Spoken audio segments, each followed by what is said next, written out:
Riders of the Silences, Max Brand. Prologue. The Great West, prior to the century's turn, abounded in legend.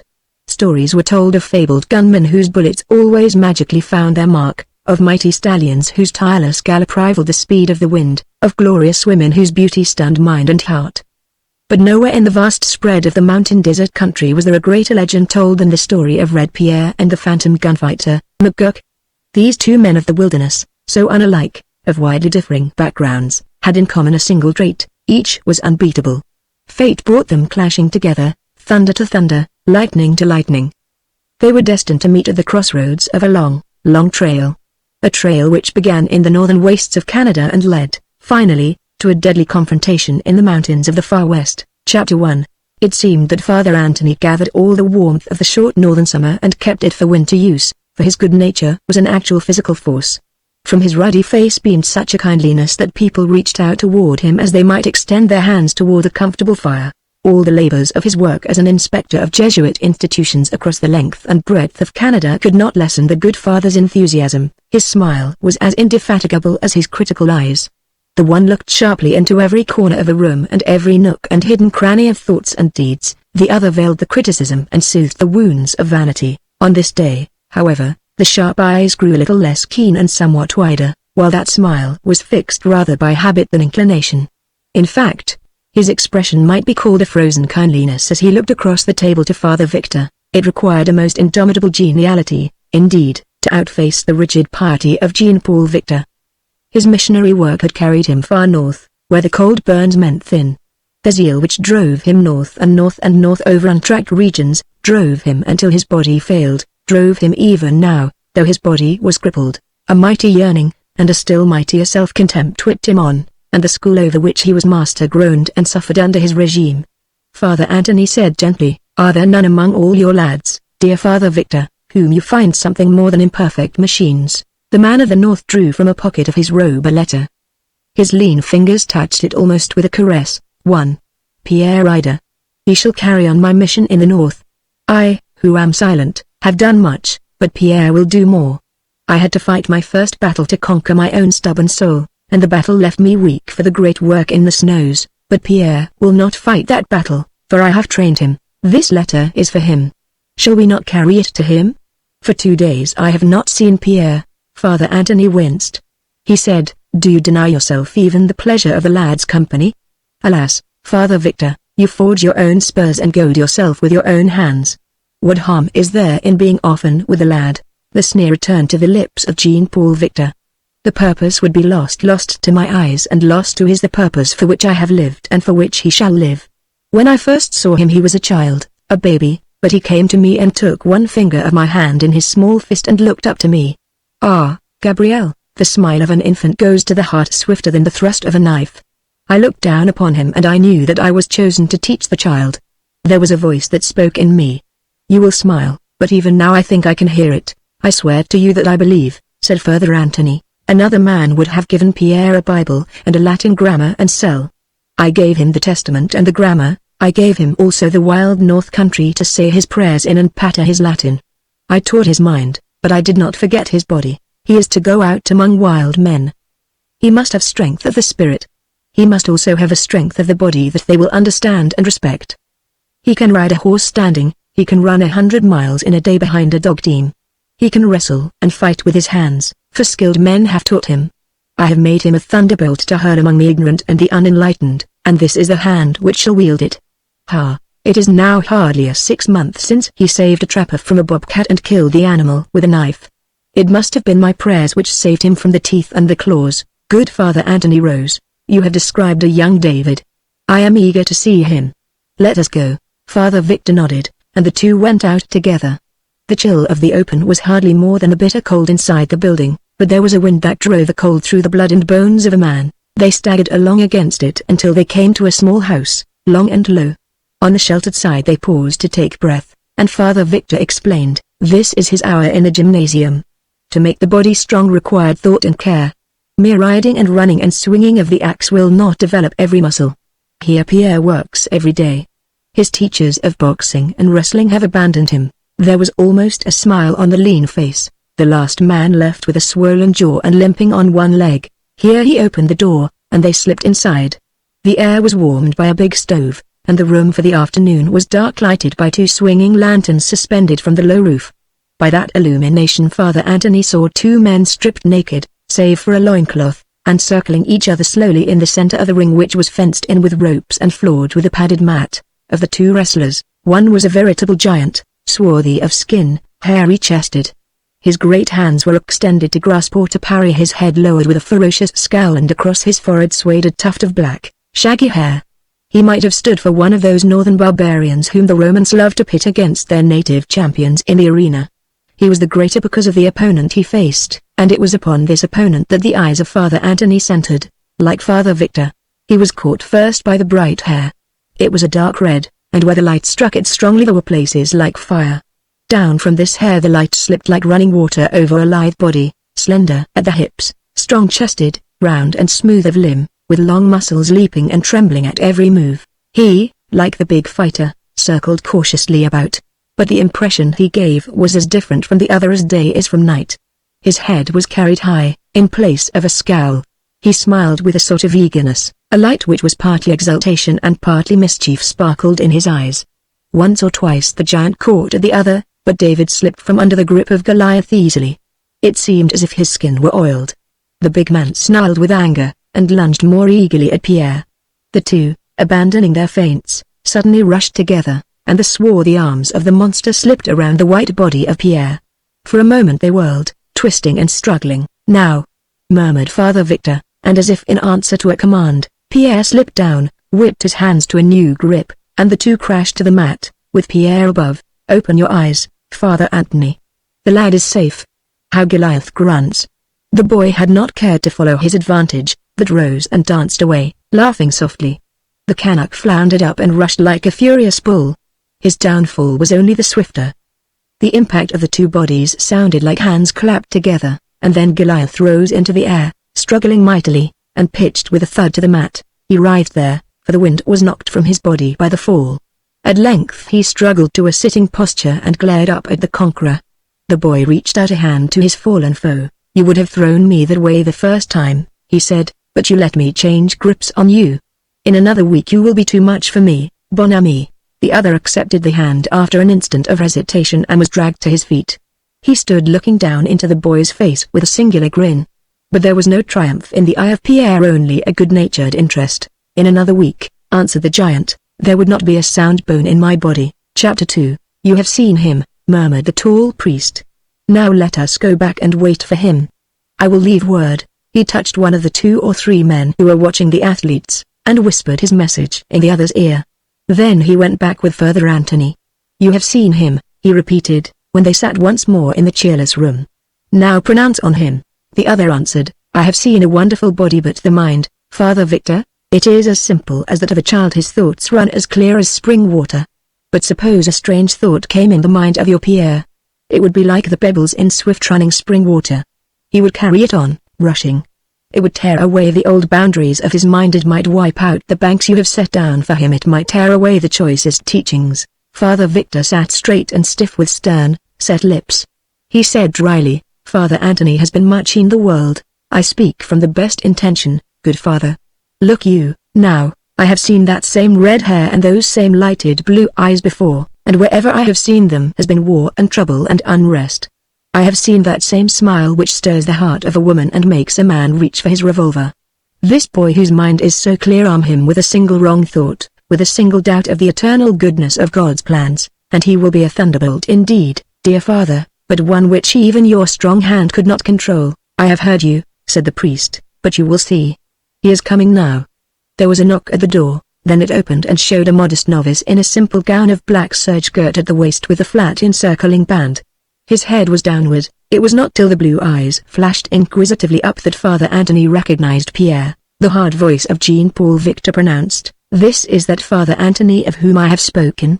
The novice slipped to his knees and folded his hands, while the plump fingers of Father Anthony poised over that dark red hair, pressed smooth on top where the skull cap rested. The blessing which he spoke was Latin, and Father Victor looked somewhat anxiously toward his protege till the latter answered in a diction so pure that Cicero himself would have smiled to hear it. "Stand up!" cried Father Anthony. "By heavens, Jean-Paul, it is the purest Latin I have heard this 12-month. And the lad answered, it must be pure Latin, Father Victor has taught me. Gabriel Anthony stared, and to save him from too obvious confusion the other priest interrupted, I have a letter for you, my son, and he passed the envelope to Pierre. The latter examined it with interest. This comes from the south. It is marked from the United States, so far, exclaimed the tall priest. Give me the letter, lad. But here he caught the whimsical eyes of Father Anthony, and he allowed his outstretched hand to fall. Yet he scowled as he said, no, keep it and read it, Pierre. I have no great wish to keep it, answered Pierre, studying anxiously the dark brow of the priest. It is yours.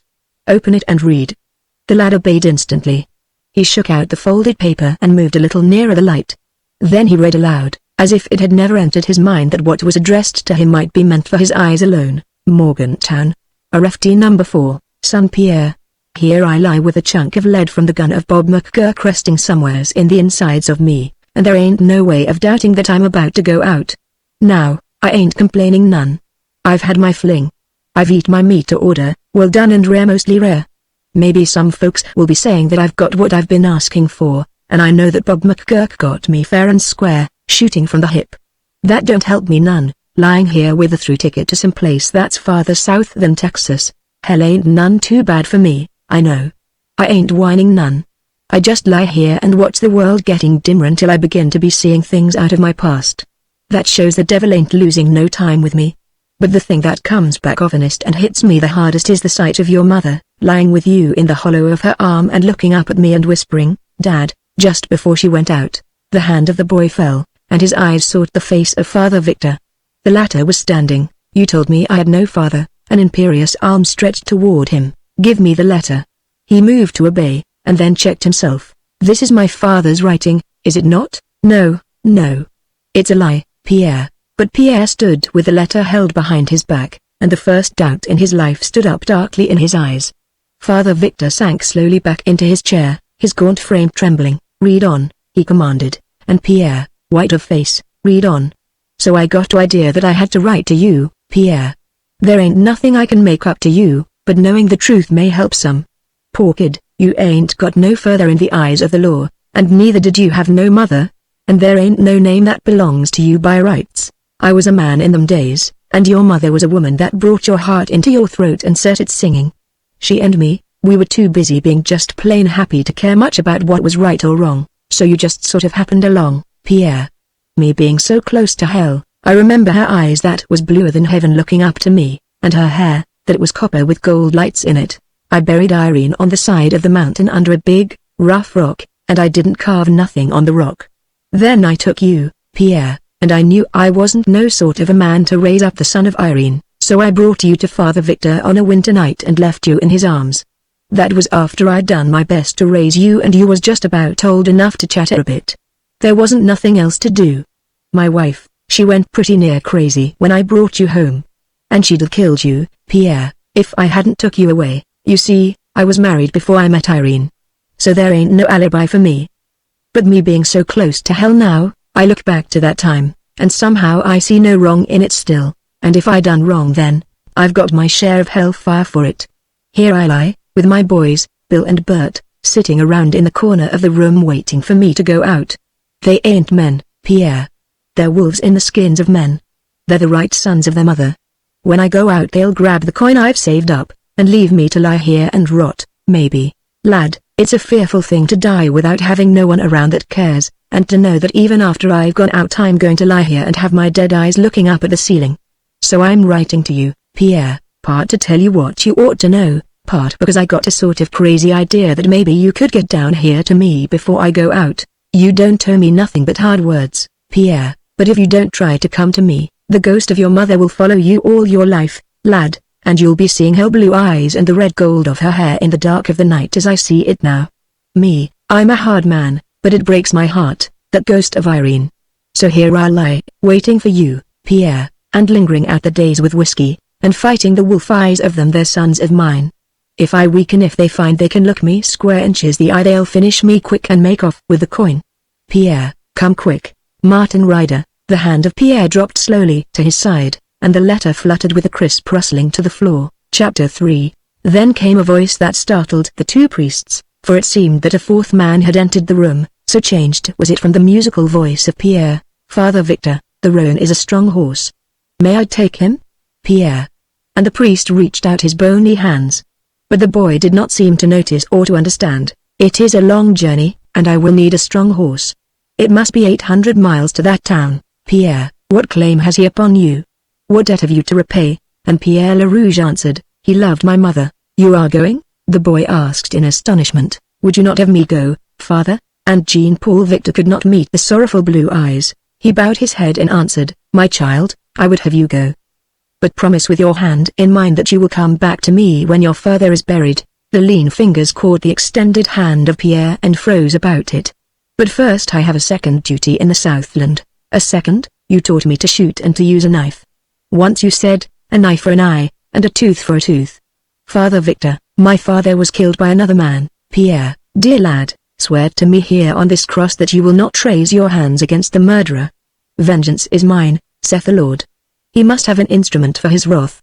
He shall work through me in this." "Pierre, you blaspheme. An eye for an eye, and a tooth for a tooth. It was a demon in me that quoted that in your hearing, and not myself." "The horse, Father Victor, may I have the roan?" "Pierre, I command you." The light in the blue eyes was as cold and steady as that in the starved eyes of Jean-Paul Victor. "Hush," he said calmly. "For the sake of the love that I bear for you, do not command me." The stern priest dropped his head. He said at last, "I have nothing saving one great and terrible treasure which I see was predestined to you. It is the cross of Father Milan. You have worn it before. You shall wear it hereafter as your own." He took from his own neck a silver cross suspended by a slender silver chain, and the boy, with startled eyes, dropped to his knees and received the gift. "It has brought good to all who possessed it, but for every good thing that it works for you it will work evil on some other. Great is its blessing and great is its burden." "I, alas, no, but you also have heard of its history." "Do you accept it, Pierre, dear father?" "With all my heart." The colorless hands touched the dark red hair. "God pardon the sins you shall commit." Pierre crushed the hand of Jean-Paul Victor against his lips and rushed from the room, while the tall priest, staring down at the fingers which had been kissed, pronounced, "I have forged a thunderbolt, Father Gabriel. It is too great for my hand. Listen." And they heard clearly the sharp clang of a horse's hooves on the hard-packed snow, loud at first, but fading rapidly away. The wind, increasing suddenly, shook the house furiously about them. It was a north wind, and traveled south before the rider of the strong roan. Over 1,000 miles of plain and hills it passed, and down into the cattle country of the mountain desert which the Rockies hem on one side and the tall Sierras on the other. It was a trail to try even the endurance of Pierre and the strong roan, but the boy clung to it doggedly. On a trail that led down from the edges of the northern mountain the roan crashed to the ground in a plunging fall, hitting heavily on his knees. He was dead before the boy had freed his feet from the stirrups. Pierre threw the saddle over his shoulder and walked 8 miles to the nearest ranch house, where he spent practically the last cent of his money on another horse, and drove on south once more. There was little hope in him as day after day slipped past. Only the ghost of a chance remained that Martin Ryder could fight away death for another fortnight, yet Pierre had seen many a man from the mountain desert stave off the end through weeks and weeks of the bitterest suffering. His father must be a man of the same hard durable metal, and upon that Pierre staked all his hopes. And always he carried the picture of the dying man alone with his 2 wolf-eyed sons who waited for his eyes to weaken. Whenever he thought of that he touched his horse with the spurs and rode fiercely for a time. They were his flesh and blood, the man, and even the 2 wolf-eyed sons. So he came at last to a gap in the hills and looked down on Morgantown in the hollow, tosque unpainted houses sprawling along a single street. The snow was everywhere white and pure, and the town was like a stain on the landscape with wisps of smoke rising and trailing across the hilltops. Down to the edge of the town he rode, left his cow pony standing with hanging head outside a saloon, strode through the swinging doors, and asked of the bartender the way to the house of Martin Ryder. The bartender stopped in his labor of rubbing down the surface of his bar and stared at the black serge robe of the stranger, with curiosity rather than criticism, for women, madmen, and clergymen have the right of way in the mountain desert. He said, "Well, I'll be damned!" Asking your pardon. So old Mart Ryder has come down to this, eh? Partner, you're sure going to have a rough ride getting Mart to heaven. Better send a posse along with him, because some first-class angels are going to get considerable riled when they sight him coming. Ha, ha, ha. Sure, I'll show you the way. Take the northwest road out of town and go 5 miles till you see a broken-backed shack lying over to the right. That's Martrider's place. Out to the broken-backed shack rode Pierre Le Rouge, Pierre the Red, as everyone in the North Country knew him. His second horse, staunch cow pony that it was, stumbled on with sagging knees and hanging head, but Pierre rode upright, at ease, for his mind was untired. Broken-backed indeed was the house before which he dismounted. The roof sagged from end to end, and the stovepipe chimney leaned at a drunken angle. Nature itself was withered beside that house. Before the door stood a great cottonwood, gashed and scarred by lightning, with the limbs almost entirely stripped away from one side. Under this broken monster Pierre stepped and through the door. 2 growls like the snarls of watchdogs greeted him, and 2 tall, unshaven men barred his way.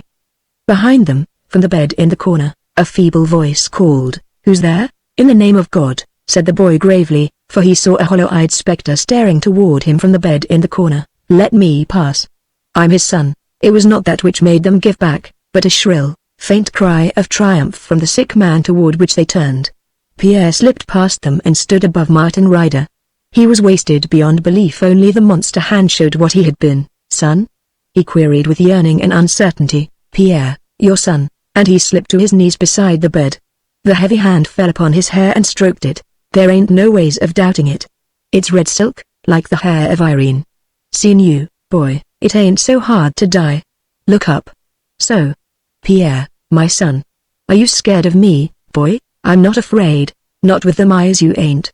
Now that you're here, pay the coyotes and let 'em go off to gnaw the bones." He dragged out a small canvas bag from beneath the blankets and gestured toward the 2 lurkers in the corner. "Take it, and be damned to you." A dirty, yellow hand seized the bag. There was a chortle of exultation, and the 2 scurried out of the room. 3 weeks they've watched and waited for me to go out, Pierre.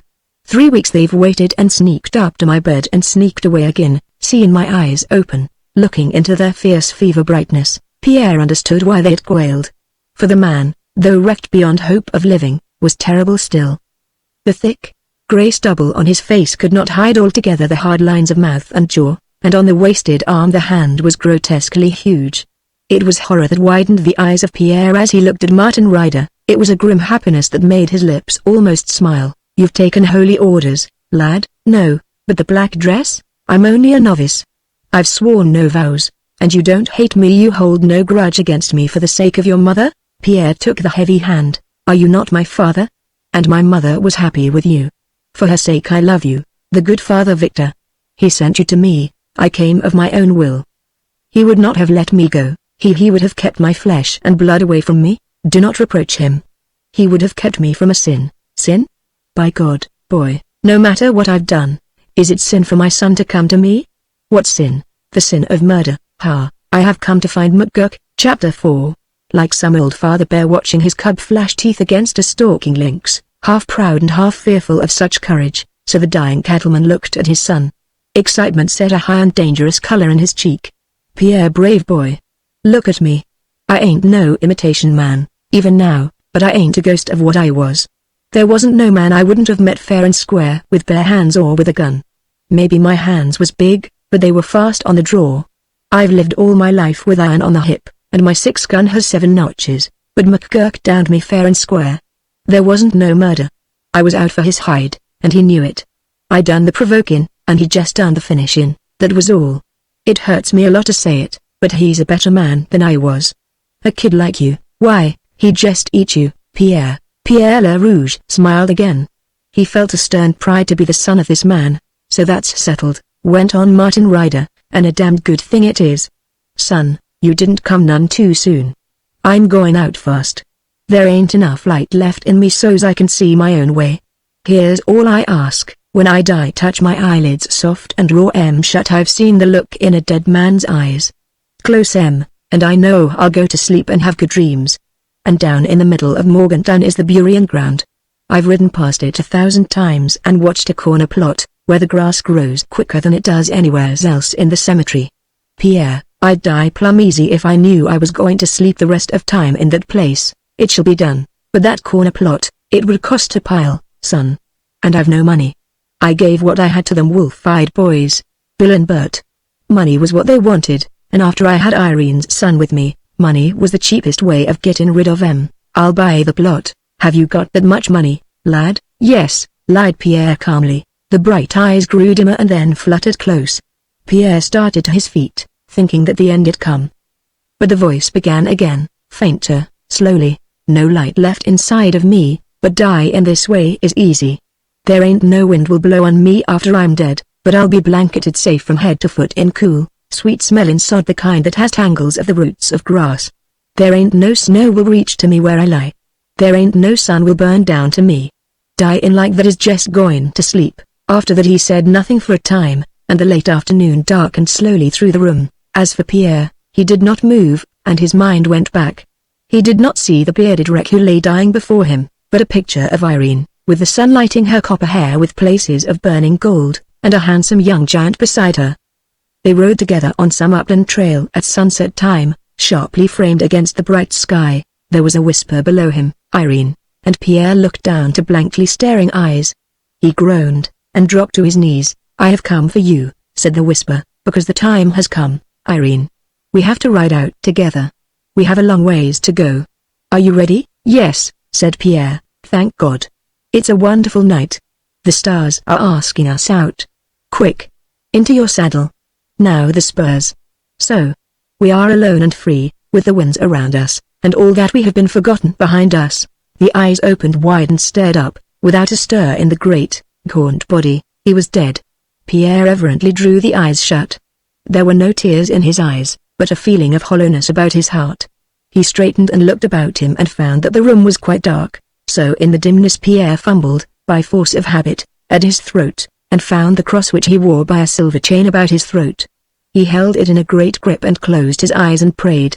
When he opened his eyes again it was almost deep night in the room, and Pierre had passed from youth to manhood. Through the gloom nothing stood out distinctly save the white face of the dead man, and from that Pierre looked quickly away. One by one he numbered his obligations to Martin Ryder, and first and last he remembered the lie which had soothed his father.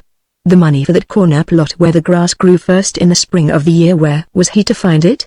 He fumbled in his pocket and found only a single coin. He leaned back against the wall and strove to concentrate on the problem, but his thoughts wandered in spite of himself. Looking backward, he remembered all things much more clearly than when he had actually seen them. For instance, he recalled now that as he walked through the door the two figures which had started up to block his way had left behind them some playing cards at the corner table. One of these cards had slipped from the edge of the board and flickered slowly to the floor. With that memory the thoughts of Pierre LaRouge stopped. The picture of the falling card remained, all else went out in his mind like the snuffing of the candle. Then, as if he heard a voice directing him through the utter blackness of the room, he knew what he must do. All his wealth was the single $50 piece in his pocket, and there was only one way in which that coin could be increased to the sum he would need to buy that corner plot, where the soul of old Martin Ryder could sleep long and deep. From his brothers he would get no help. The least memory of those sallow, hungry faces convinced him of that. There remained the gaming table.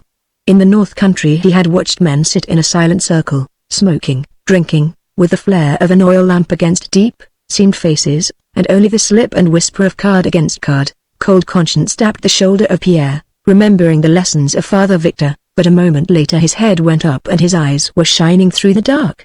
After all, the end justified the means. A moment later he was laughing softly as a boy in the midst of a prank, and busily throwing off the robe of serge.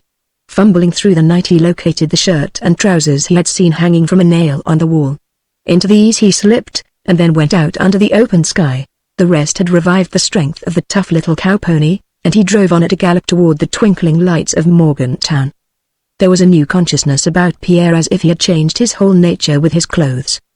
The sober sense of duty which had kept him in awe all his life like a lifted finger, was almost gone, and in its place was a joyous freedom. For the first time he faintly realized what an existence other than that of a priest might be. Now for a brief moment he could forget the part of the subdued novice and become merely a man with nothing about him to distinguish him from other men, nothing to make heads turn at his approach and raise whispers as he passed. It was a game, but he rejoiced in it as a girl does in her first masquerade. Tomorrow he must be grave and sober-footed and an example to other men. Tonight he could frolic as he pleased, so Pierre LaRouge tossed back his head and laughed up to the frosty stars.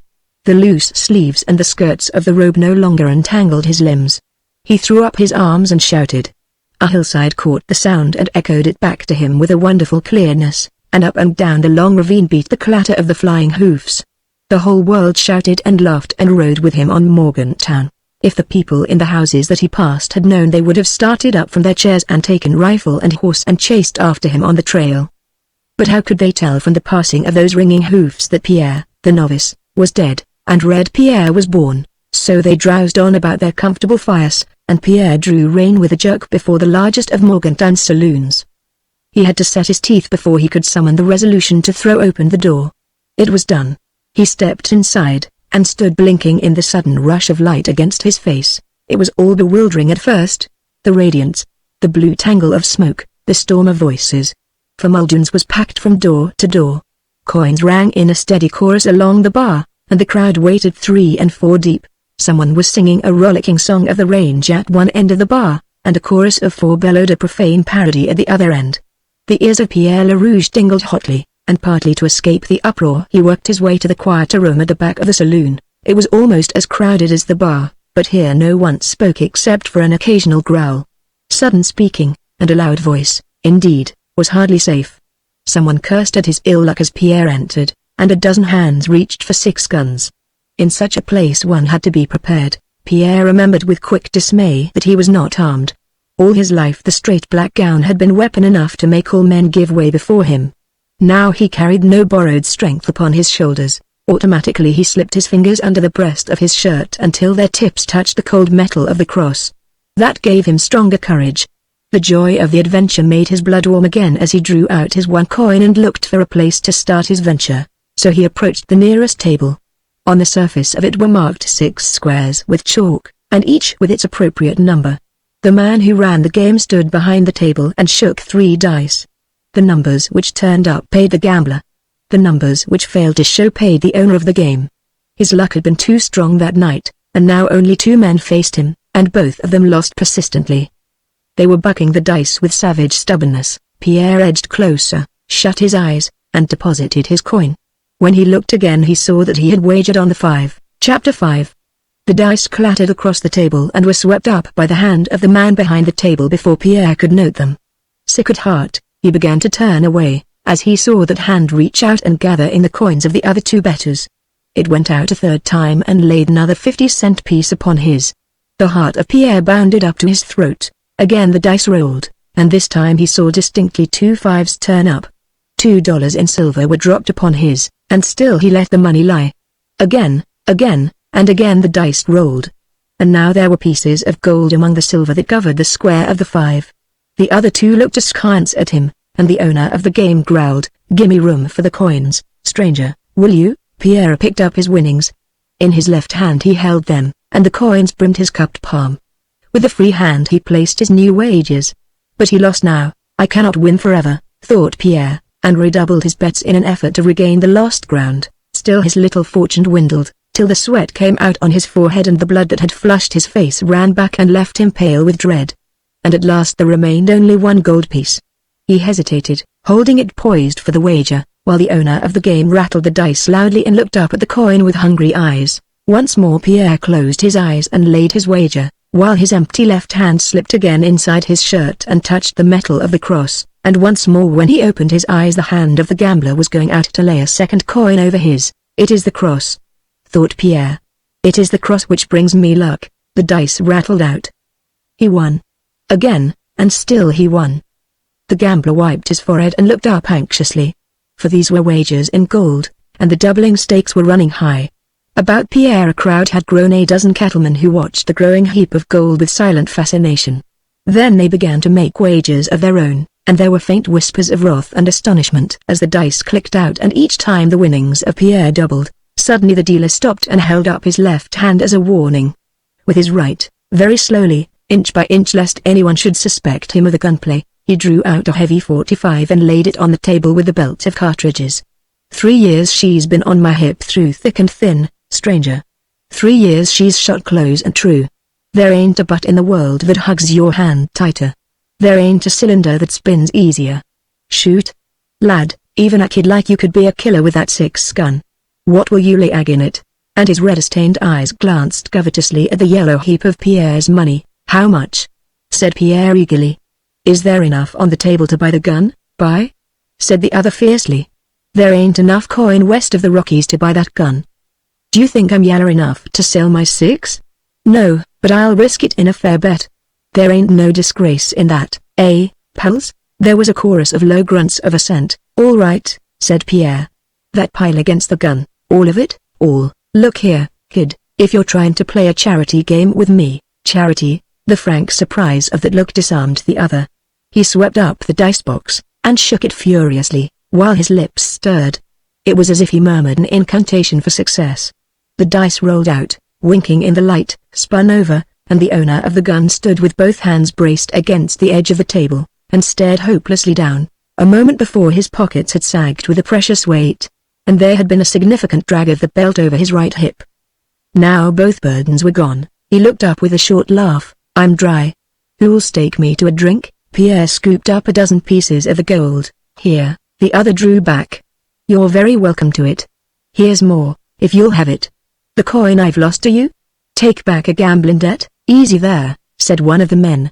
Don't you see the kid's green? Here's a 5 spot.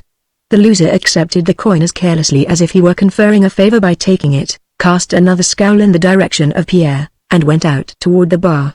Pierre, very hot in the face, pocketed his winnings and belted on the gun. It hung low on his thigh, just in easy gripping distance of his hand, and he fingered the butt with a smile.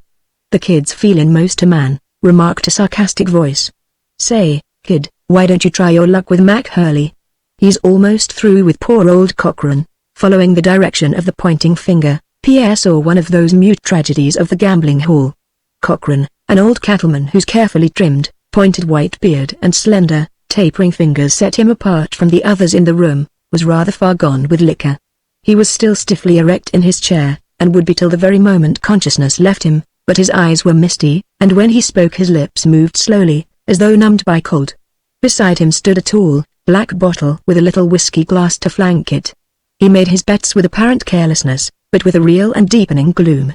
Once or twice he glanced up sharply as though reckoning his losses, though it seemed to Pierre Lerouge almost like an appeal, and what appeal could affect Mac Hurley? There was no color in the man, either body or soul. No emotion could show in those pale, small eyes or change the color of the flabby cheeks. If his hands had been cut off, he might have seemed some sodden victim of a drug habit, but the hands saved him. They seemed to belong to another body beautiful, swift, and strong, and grafted by some foul mischance onto this rotten hulk. Very white they were, and long, with a nervous uneasiness in every motion, continually hovering around the cards with little touches which were almost caresses. It ain't a game, said the man who had first pointed out the group to Pierre, it's just a slaughter.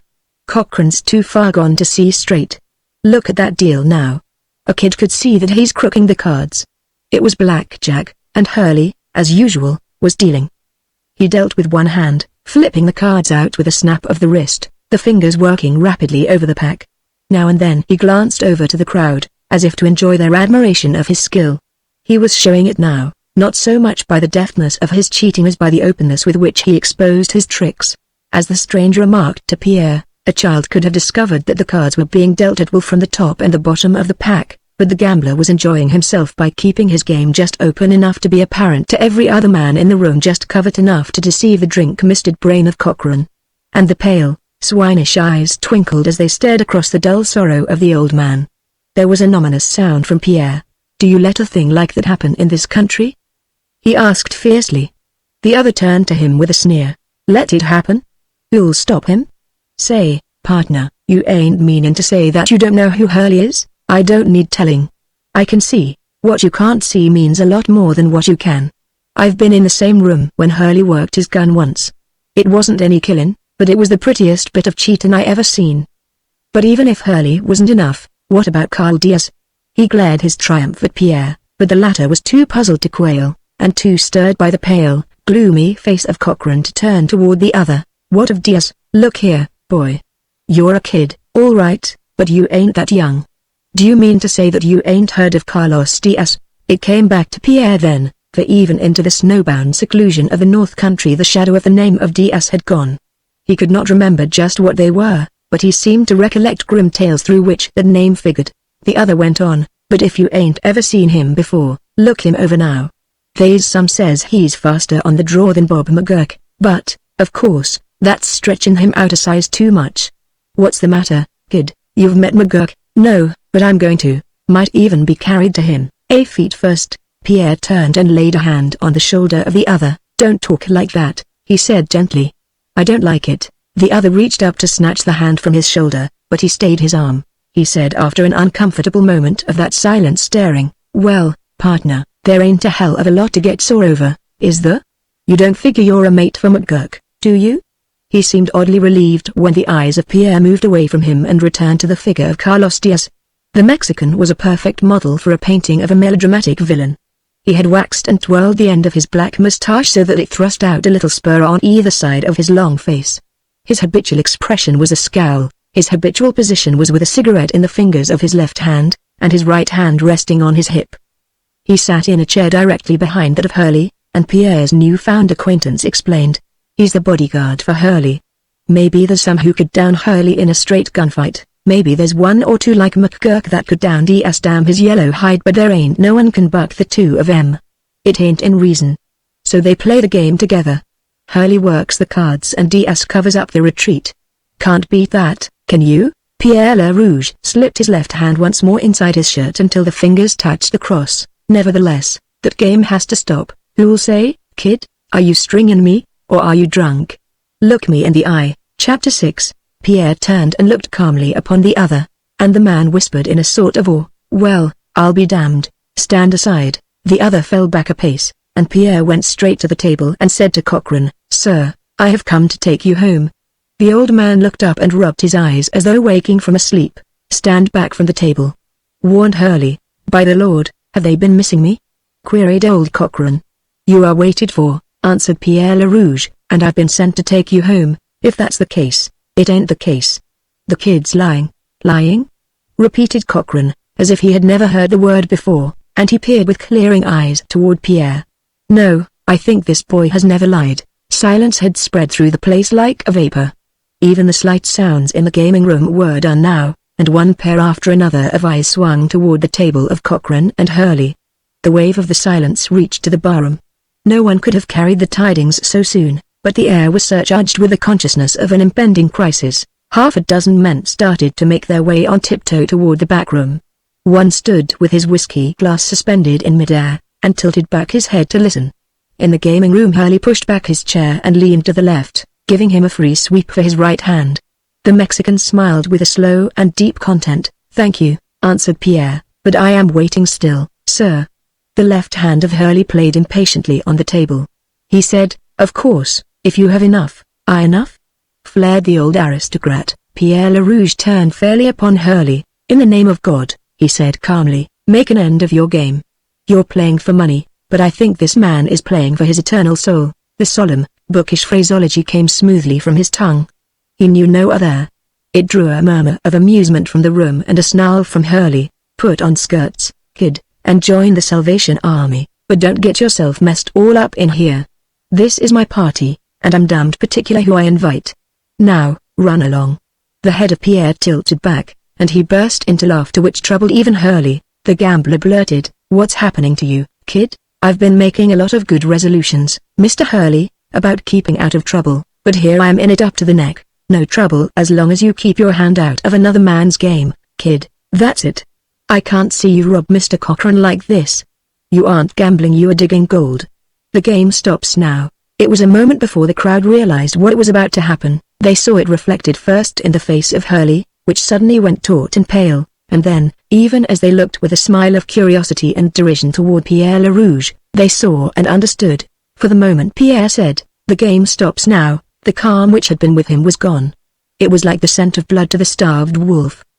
The last word was scarcely off his tongue when he was crouched with a devil of green fury in his eyes. The light struck his hair into a wave of flame, his face altered by a dozen ugly years. Do you mean? Whispered Hurley, as if he feared to break the silence with his full voice. Get out of the room. And the impulse of Hurley, plainly enough, was to obey the order, and go anywhere to escape from that relentless stare. His glance wavered and flashed around the circle and then back to Red Pierre, for the expectancy of the crowd forced him back. When the leader of the pack springs and fails to kill, the rest of the pack tear him to pieces. Remembering this, Mac Hurley forced his glance back to Pierre. Moreover, There was a soft voice from behind, and he remembered Diaz. All this had taken place in the length of time that it takes a heavy body to totter on the brink of a precipice or a cat to regain its feet after a fall. After the voice of Diaz there was a sway through the room, a pulse of silence, and then 3 hands shot for their hips. Pierre, Diaz, and Hurley. No stopwatch could have caught the differing lengths of time which each required for the draw. The muzzle of Hurley's revolver was not clear of the holster. The gun of Diaz was nearly at the level when Pierre's weapon exploded at his hip. The bullet cut through the wrist of Hurley. Never again would that slender, supple hand fly over the cards, doing things other than they seemed. He made no effort to escape from the next bullet, but stood looking down at his broken wrist. Horror for the moment gave him a dignity oddly out of place with his usual appearance. He alone in all the room was moveless. The crowd, undecided for an instant, broke for the doors at the first shot. Pierre LaRouge pitched to the floor as Diaz leapt forward. The revolver in either hand spitting leaden fire. It was no bullet that downed Pierre but his own cunning. He broke his fall with an outstretched left hand, while the bullets of Diaz pumped into the void space which his body had filled a moment before. Lying there at ease, he leveled the revolver, grinning with the mirthless lust of battle, and fired over the top of the table. The guns dropped from the hands of huge Diaz. He caught at his throat and staggered back the full length of the room, crashing against the wall. When he pitched forward on his face he was dead before he struck the floor. Pierre, now Red Pierre, indeed, rose and ran to the fallen man, and, looking at the bulk of the giant, he wondered with a cold heart. He knew before he slipped his hand over the breast of Diaz that this was death. Then he rose again and watched the still fingers which seemed to be gripping at the boards.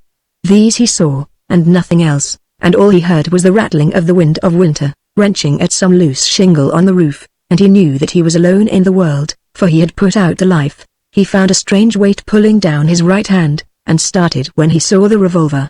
He replaced it in the holster automatically, and in so doing touched the barrel and found it warm. Then fear came to Pierre, the first real fear of his life. He jerked his head high and looked about him. The room was utterly empty. He tiptoed to the door and found even the long bar deserted, littered with tall bottles and overturned glasses. The cold in his heart increased. A moment before he had been hand in hand with all the mirth in that place. Now the men whose laughter he had repeated with smiles, the men against whose sleeves his elbow had touched, were further away from him than they had been when all the snow-covered miles from Morgantown to the school of Father Victor had laid between them. They were men who might lose themselves in any crowd, but he was set apart with a brand, even as Hurley and Diaz had been set apart that eventful evening. He had killed a man. That fact blotted out the world. He drew his gun again and stole down the length of the bar. Once he stopped and poised the weapon before he realized that the white, fierce face that squinted at him was his own reflection in a mirror. Outside the door the free wind caught at his face, and he blessed it in his heart, as if it had been the touch of the hand of a friend. Beyond the long, dark, silent street the moor rose and passed up through the safe, dark spaces of the sky. He must move quickly now. The pursuit was not yet organized, but it would begin in a space of minutes. From the group of half a dozen horses which stood before the saloon he selected the best hay-tall, raw-boned nag with an ugly head. Into the saddle he swung, wondering faintly that the theft of a horse mattered so little to him. His was the greatest sin. All other things mattered nothing. Down the long street he galloped. The sharp echoes flew out at him from every unlighted house, but not a human being was in sight. So he swung out onto the long road which wound up through the hills, and beside him rode a grim brotherhood, the invisible fellowship of Cain. The moon rose higher, brighter, and a grotesque black shadow galloped over the snow beside him. He turned his head sharply to the other side and watched the sweep of white hills which reached back in range after range until they blended with the shadows of night. The road faded to a bridle path, and this in turn he lost among the windings of the valley. He was lost from even the traces of men, and yet the fear of men pursued him. Fear, and yet with it there was a thrill of happiness, for every swinging stride of the tall, wild roan carried him deeper into freedom, the unutterable fierce freedom of the hunted. Chapter 7. All life was tame compared with this sudden awakening of Pierre. He had killed a man. For fear of it he raced the tall roan furiously through the night. He had killed a man. For the joy of it he shouted a song that went ringing across the blank, white hills. What place was there in Red Pierre for solemn qualms of conscience? Had he not met the first and last test triumphantly? The oldest instinct in creation was satisfied in him. Now he stood ready to say to all the world, "Behold, a man." Let it be remembered that his early years had been passed in a dull, dun silence, and time had slipped by him with softly padding, uneventful hours.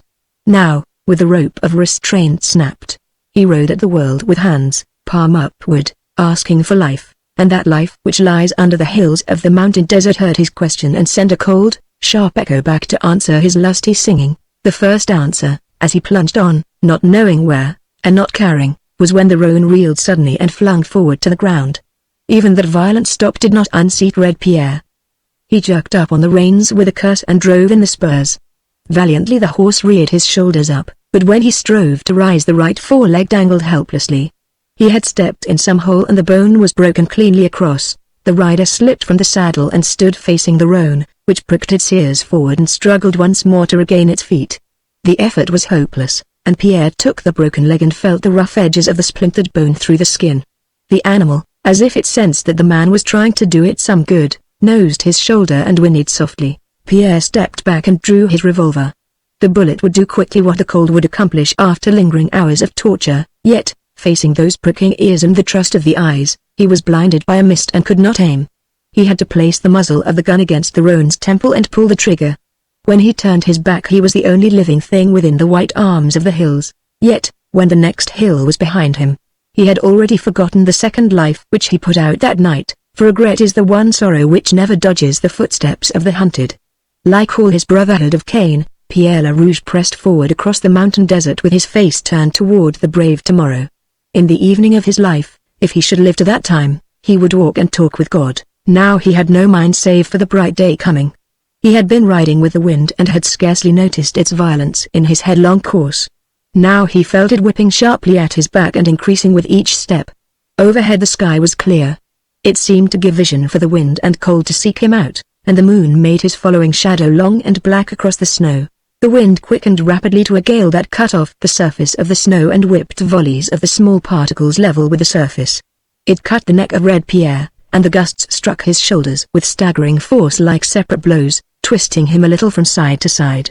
Coming from the direction of Morgantown, it seemed as if the vengeance for DS was following the slayer. Once he turned and laughed in the teeth of the wind, and shook his fist back at Morgantown and all the avenging powers of the law. Yet he was glad to turn away from the face of the storm and stride on downwind. Even traveling with the gale grew more and more impossible. The snowdrifts which the wind picked up and hurried across the hills pressed against Pierre's back like a great, invisible hand, bowing him as if beneath a burden. In the hollows the labor was not so great, but when he approached to summit the gale screamed in his ear and struck him savagely. For all his optimism, for all his young, undrained strength, a doubt began to grow in the mind of Pierre Le Rouge. At length, remembering how that weight of gold came in his pockets, he slipped his left hand into the bosom of his shirt and touched the icy metal of the cross. Almost at once he heard, or thought he heard, a faint, sweet sound of singing. The heart of Red Pierre stopped. For he knew the visions which came to men perishing with cold, but he grew calmer again in a moment. This touch of cold was nothing compared with whole months of hard exposure which he had endured in the Northland. It had not the edge. If it were not for the wind it was scarcely a threat to life.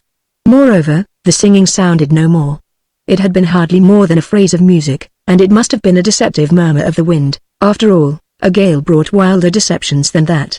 Some men had actually heard voices declaiming words in such a wind. He himself had heard them tell their stories.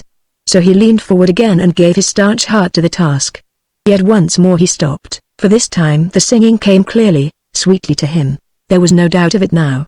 Of course it was wildly impossible, absurd, but beyond all question he heard the voice of a girl come whistling down the wind. He could almost catch the words. For a little moment he lingered still.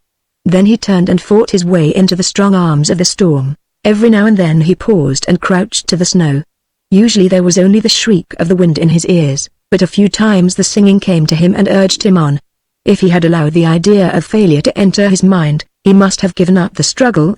But failure was a stranger to his thoughts. He lowered his head against the storm. Sometimes it caught under him and nearly lifted him from his feet.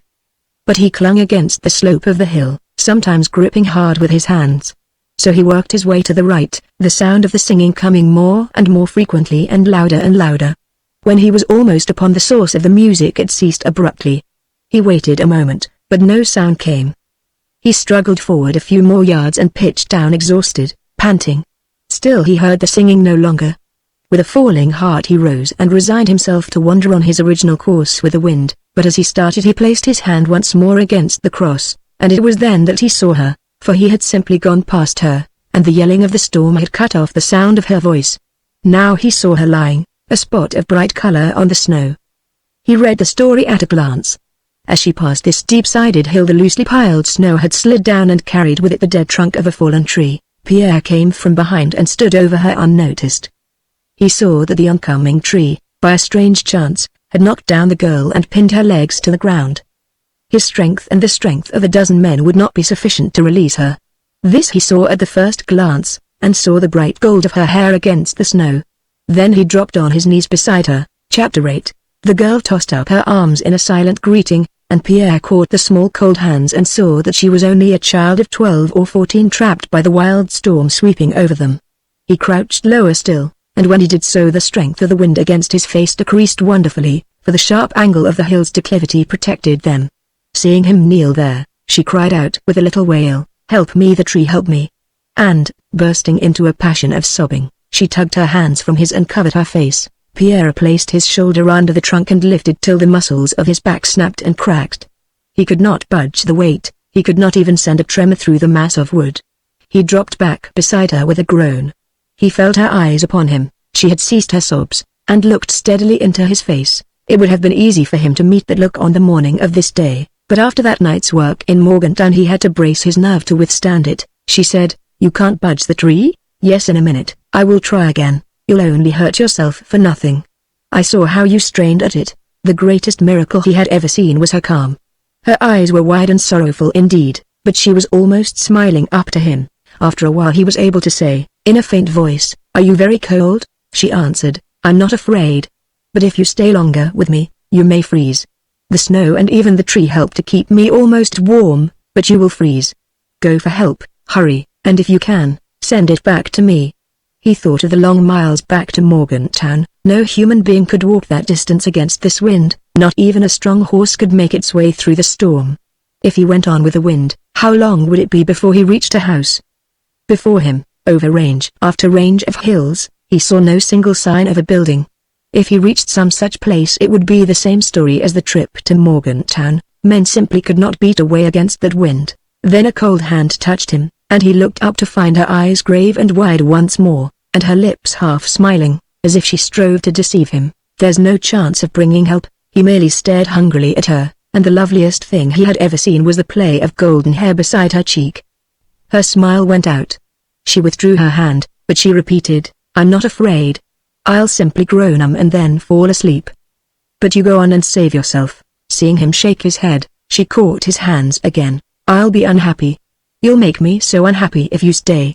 Please go." He raised the small hand and pressed it to his lips. She said, "You are crying." "No, no, there. I see the tears shining on my hand." "What is your name?" "Pierre." "Pierre? I like that name. Pierre, to make me happy, will you go? Your face is all white and touched with a shadow of blue.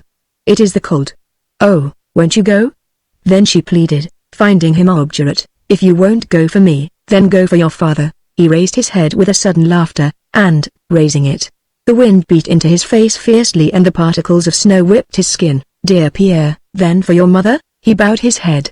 "Not for all the people who love you and wait for you now by some warm fire, some cozy fire, all yellow and bright?" He took her hands and with them covered his eyes. "Listen, I have no father, I have no mother. Pierre. Oh, Pierre, I'm sorry.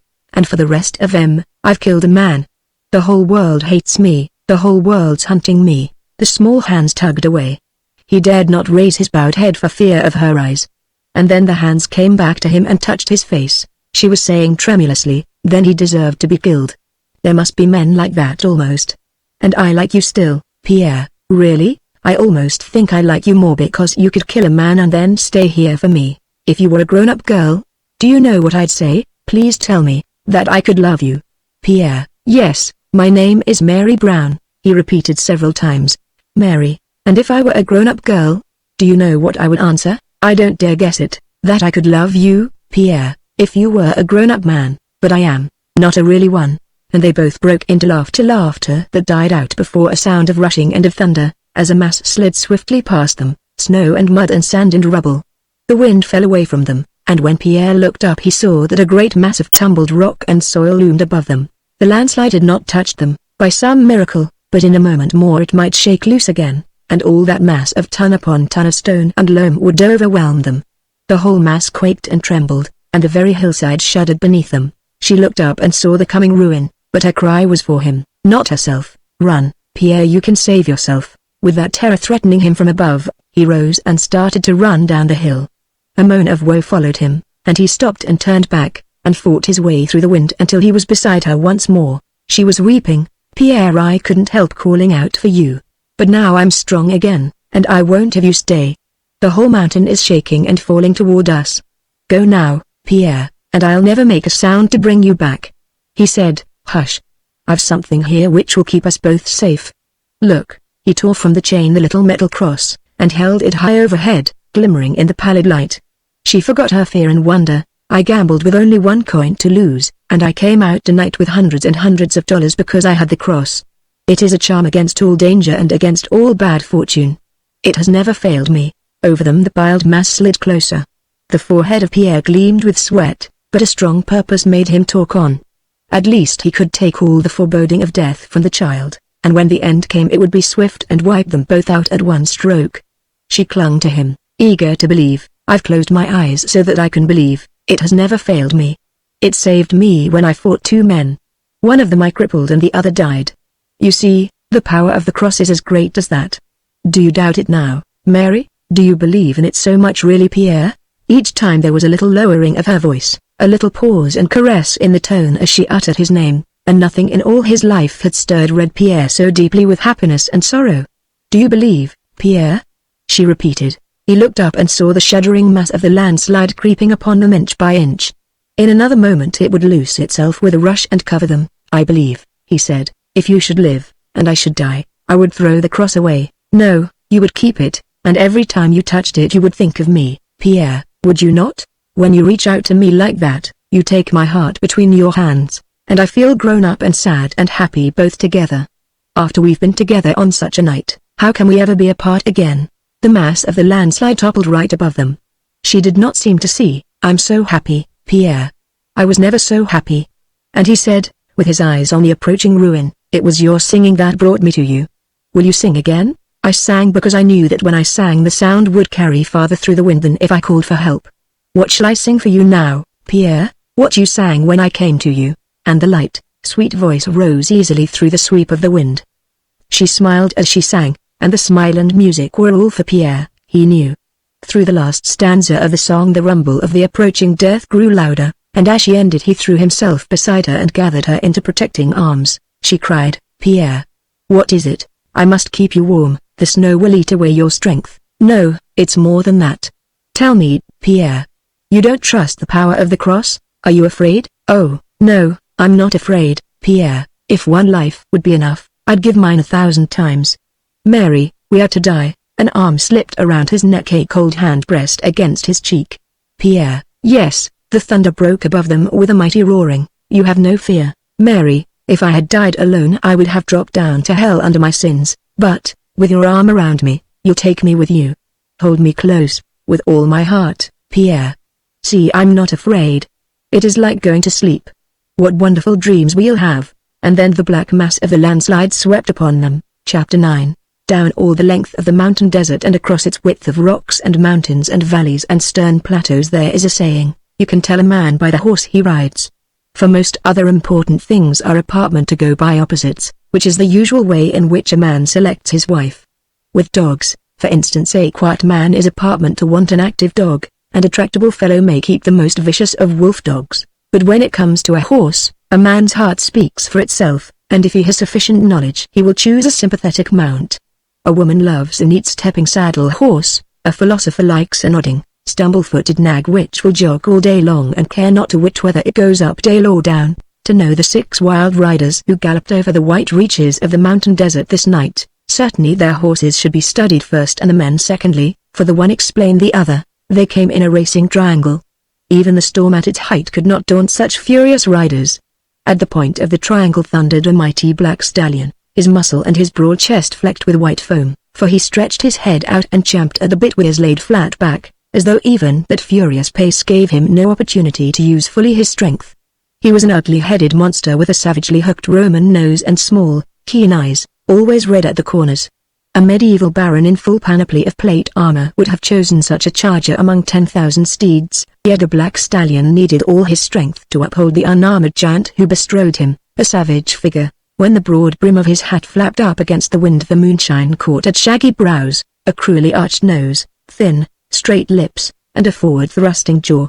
It seemed as if nature had hewn him roughly and designed him for a primitive age where he could fight his way with hands and teeth. This was Jim Boone.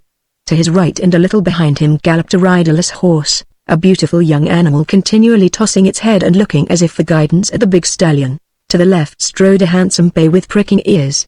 A man interfered with his course, and he cleared it in magnificent style that would have brought a cheer from the lips of any English lover of the chase. Straight in the saddle sat Dick Wilbur, and he raised his face a little to the wind, smiling faintly as if he rejoiced in its fine strength. As handsome as the horse he rode, as cleanly cut, as finely bred. The moon shone a little brighter on him than on any other of the 6 riders. Bud Mancy behind, for instance, kept his head slightly to one side and cursed beneath his breath at the storm and set his teeth at the wind. His horse, delicately formed, with long, slender legs, could not have endured that charge against the storm save that it constantly edged behind the leaders and let them break the wind. It carried less weight than any other mount of the 6, and its strength was cunningly nursed by the rider so that it kept its place, and at the finish it would be as strong as any and swifter, perhaps, for a sudden, short effort, just as Bud Mancy might be numbed through all his nervous, slender body, but never too numb for swift and deadly action.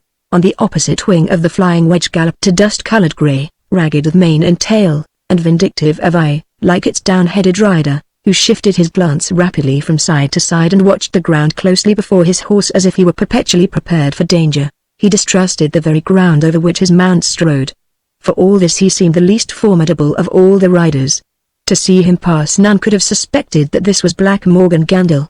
Last of the crew came 2 men almost as large as Jim Boone himself, on strong steady striding horses. They came last in this crew, but among 1,000 other long riders they would have ridden first, either red-faced, good-humored, loud-voiced Gary Patterson, or Phil Branch, stout-handed, blunt of jaw, who handled men as he had once hammered red iron at the forge. Each of them should have ridden alone in order to be properly appreciated. To see them together was like watching a flock of eagles, every one of which should have been a solitary lord of the air. But after scanning that lordly train which followed, the more terrible seemed the rider of the great black horse. Yet the king was sad, and the reason for his sadness was the riderless horse which galloped so freely beside him.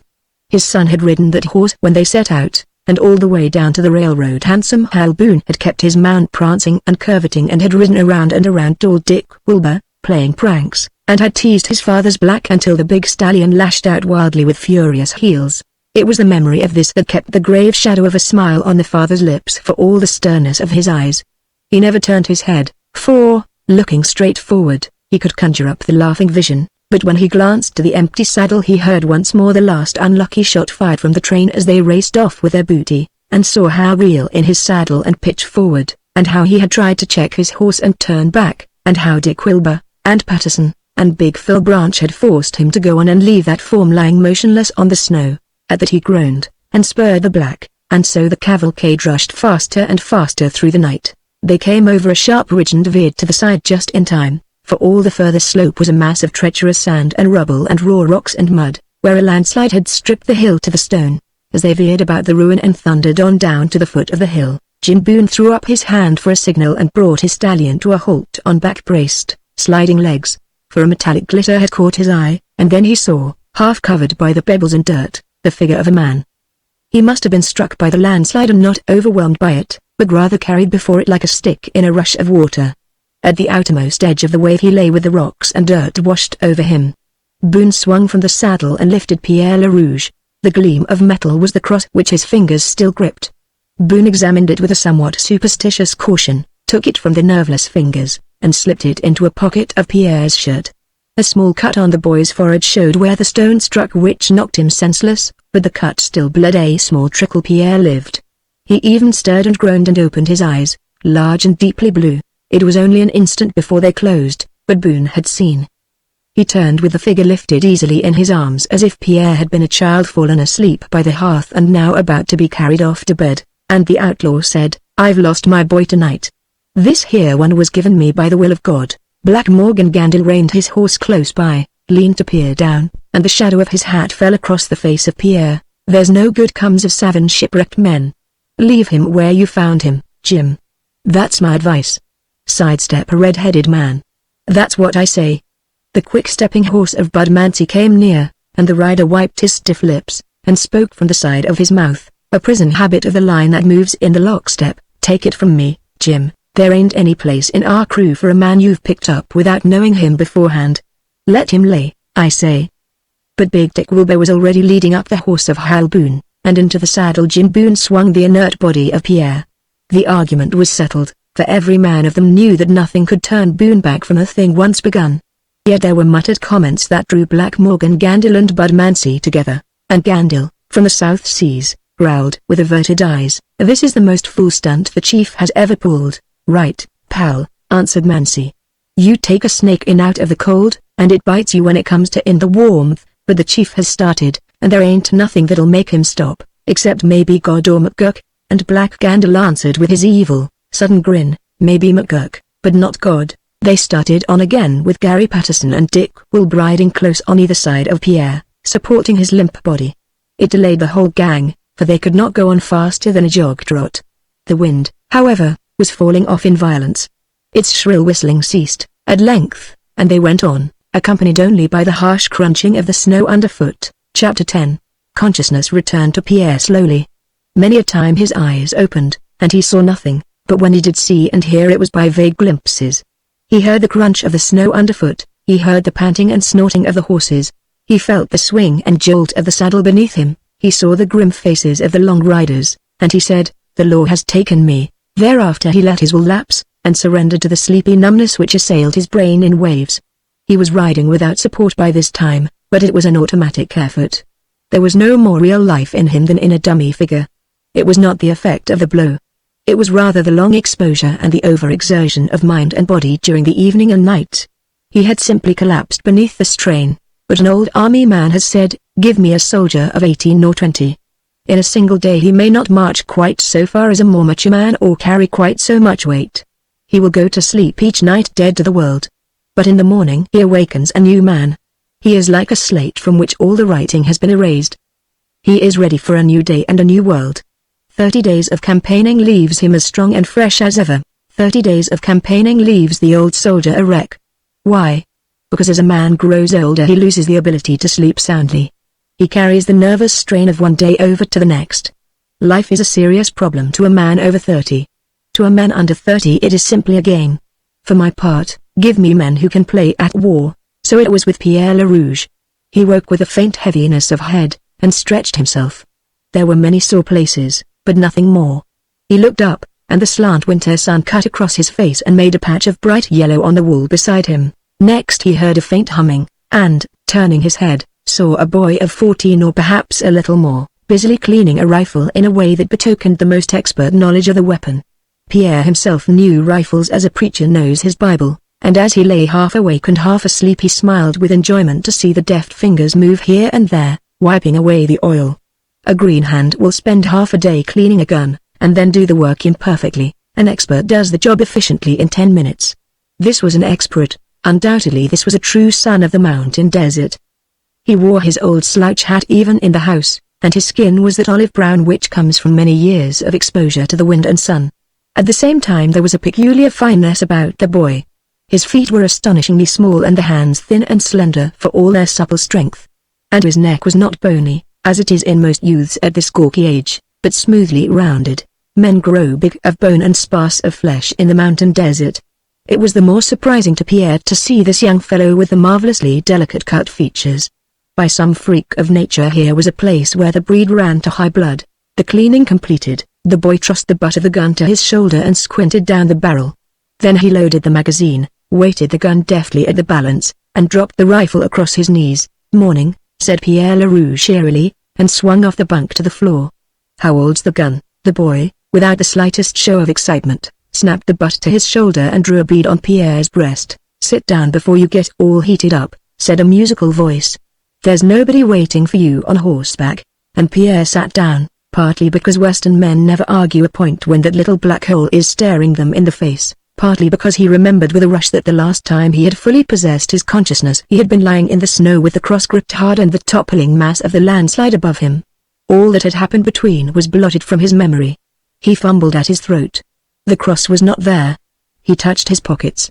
"Ease your hands away from your hip," said the cold voice of the boy, who had dropped his gun to the ready with a significant finger curled around the trigger, "or I'll drill you clean." Pierre obediently raised his hands to the level of his shoulders. The boy sneered. "This isn't a hold-up," he explained. "Put him down again, but watch yourself." The sneer varied to a contemptuous smile. "I guess you're tame, all right. Point that gun another way, will you, son?" The boy flushed. "Don't call me son. Is this a lock-up, a jail? This? What is it, then?" "The last I remember I was lying in the snow with. I wish to God you'd been let there," said the boy bitterly. But Pierre, overwhelmed with the endeavor to recollect, rushed on with his questions and paid no heed to the tone. "I had a cross in my hand." The scorn of the boy grew to mighty proportions. "It's there in the breast pocket of your shirt." Pierre drew out the little cross, and the touch of it against his palm restored whatever of his strength was lacking. Very carefully he attached it to the chain about his throat. Then he looked up to the contempt of the boy, and as he did so another memory burst on him and brought him to his feet. The gun went to the boy's shoulders at the same time. "When I was found, was anyone else with me?" "Nope." "What happened?" "Must have been buried in the landslide. Half a hill caved in, and the dirt rolled you down to the bottom. Plain luck, that's all. That kept you from going out." "Luck," said Pierre, and he laid his hand against his breast where he could feel the outline of the cross. "Yes, I suppose it was luck." "And she?" He sat down slowly and buried his face in his hands. A new tone came in the voice of the boy as he asked, "Was a woman with you?" But Pierre heard only the tone and not the words. His face was grey when he looked up again, and his voice hard. "Tell me as briefly as you can how I come here, and who picked me up." "My father and his men." "They passed you lying on the snow. They brought you home." "Who is your father?" The boy stiffened and his color rose. "My father is Jim Boone." Instinctively, while he stared, the right hand of Pierre Leroux crept toward his hip. "Keep your hand steady," said the boy. "I got a nervous trigger finger." "Yeah, Dad is pretty well known." "You're his son?" "I'm Jack Boone, but I've heard tell me, why am I under guard?" Jack was instantly aflame with the old anger. "Not because I want you here." "Who does, Dad? Put away your pop gun and talk sense." "I won't try to get away until Jim Boone comes. I only fight men." Even the anger and grief of the boy could not keep him from smiling. "Just the same, I'll keep the shooting iron handy." "Sit still. A gun don't keep me from talking sense. Does it? You're here to take Hal's place." "Hal?" The little whale told 1,000 things, and Pierre, shocked out of the thought of his own troubles, waited. "My brother, Hal, he's dead. He died last night, and on the way back Dad found you and brought you to take Hal's place."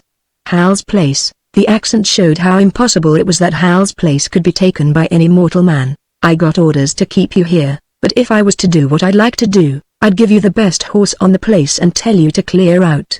"That's me." "Then do it, and face Dad afterward. Tell him I overpowered you." "That would be easy. You're a slip of a boy, and me a man." "Stranger, it goes to show you may have heard of Jim Boone, but you don't anyways know him. When he orders a thing done he wants it done, and he don't care how, and he don't ask questions why. He just raises hell." "He really expects to keep me here?" "Expects? He will." "Going to tie me up?" asked Pierre ironically. "Maybe," answered Jack, overlooking the irony. "Maybe he'll just put you on my shoulders to guard." He moved the gun significantly. "And I can do it, of course. But he would have to let me go sometime, not till you'd promised to stick by him." "I told him that myself, but he said that you're young and that he'd teach you to like this life whether you wanted to or not. Me speaking personally, I agree with Black Gandil. This is the worst fool thing that Dad has ever done. What do we want with you in Hal's place? But I've got a thing to do right away today. I can't wait. Give Dad your word to come back and he'll let you go. He says you're the kind that will keep your word. You see, he found you with a cross in your hand." And Jack's lips curled again. It was all absurd, too impossible to be real. The only real things were the body of yellow-haired Mary Brown, under the tumbled rocks and dirt of the landslide, and the body of Martin Ryder waiting to be placed in that corner plot where the grass grew quicker than all other grass in the spring of the year. However, having fallen among madmen, he must use cunning to get away before the outlaw and his men came back from wherever they had gone. Otherwise there would be more bloodshed, more play of guns and hum of lead. Tell me of Hal, he said, and dropped his elbows on his knees as if he accepted his fate. Don't know you well enough to talk of Hal. I'm sorry. The boy made a little gesture of apology. I guess that was a mean thing to say. Sure, I'll tell you about Hal if I can. Tell me anything you can, said Pierre gently, because I've got to try to be like him. Haven't I? You could try till rattlers got tame, but it'd take 10 like you to make one like Hal. He was Dad's own son, he was my brother. The sob came openly now, and the tears were a mist in the boy's eyes. What's your name? Pierre. Pierre? I suppose I got to learn it. I suppose so. And he edged farther forward so that he was sitting only on the edge of the bunk. Please do. And he gathered his feet under him, ready for a spring forward and a grip at the boy's threatening rifle. Jack had canted his head a little to one side. Did you ever see a horse that was gentle and yet had never been ridden, or his spirit broke? Pierre. Here Pierre made his leap swift as some bobcat of the northern woods. His hand whipped out as lightning fast as the striking paw of the lynx, and the gun was jerked from the hands of Jack. Not before the boy clutched at it with a cry of horror, but the force of the pull sent him lurching to the floor and broke his grip. He was up in an instant, however, and a knife of ugly length glittered in his hand as he sprang at Pierre. Pierre tossed aside the rifle and met the attack bare-handed. He caught the knife-bearing hand at the wrist, and under his grip the hand loosened its hold and the steel tinkled on the floor. His other arm caught the body of Jack in a mighty vice. There was a brief and futile struggle, and a hissing of breath in the silence till the hat tumbled from the head of Jack and down over the shoulders streamed a torrent of silken black hair. Pierre stepped back. This was the meaning, then, of the strangely small feet and hands and the low music of the voice. It was the body of a girl that he had held. Chapter 11. It was not fear nor shame that made the eyes of Jacqueline so wide as she stared past Pierre toward the door.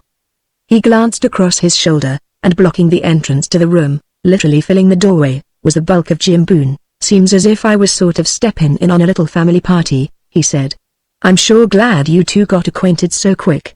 Jack, how did you, and what the hell's your name, lad? He tricked me, Dad, or he would never have got the gun away from me. This Pierre, this beast, he got me to talk of Hal. Then he stole. The point, said Jim Boone coldly, is that he got the gun.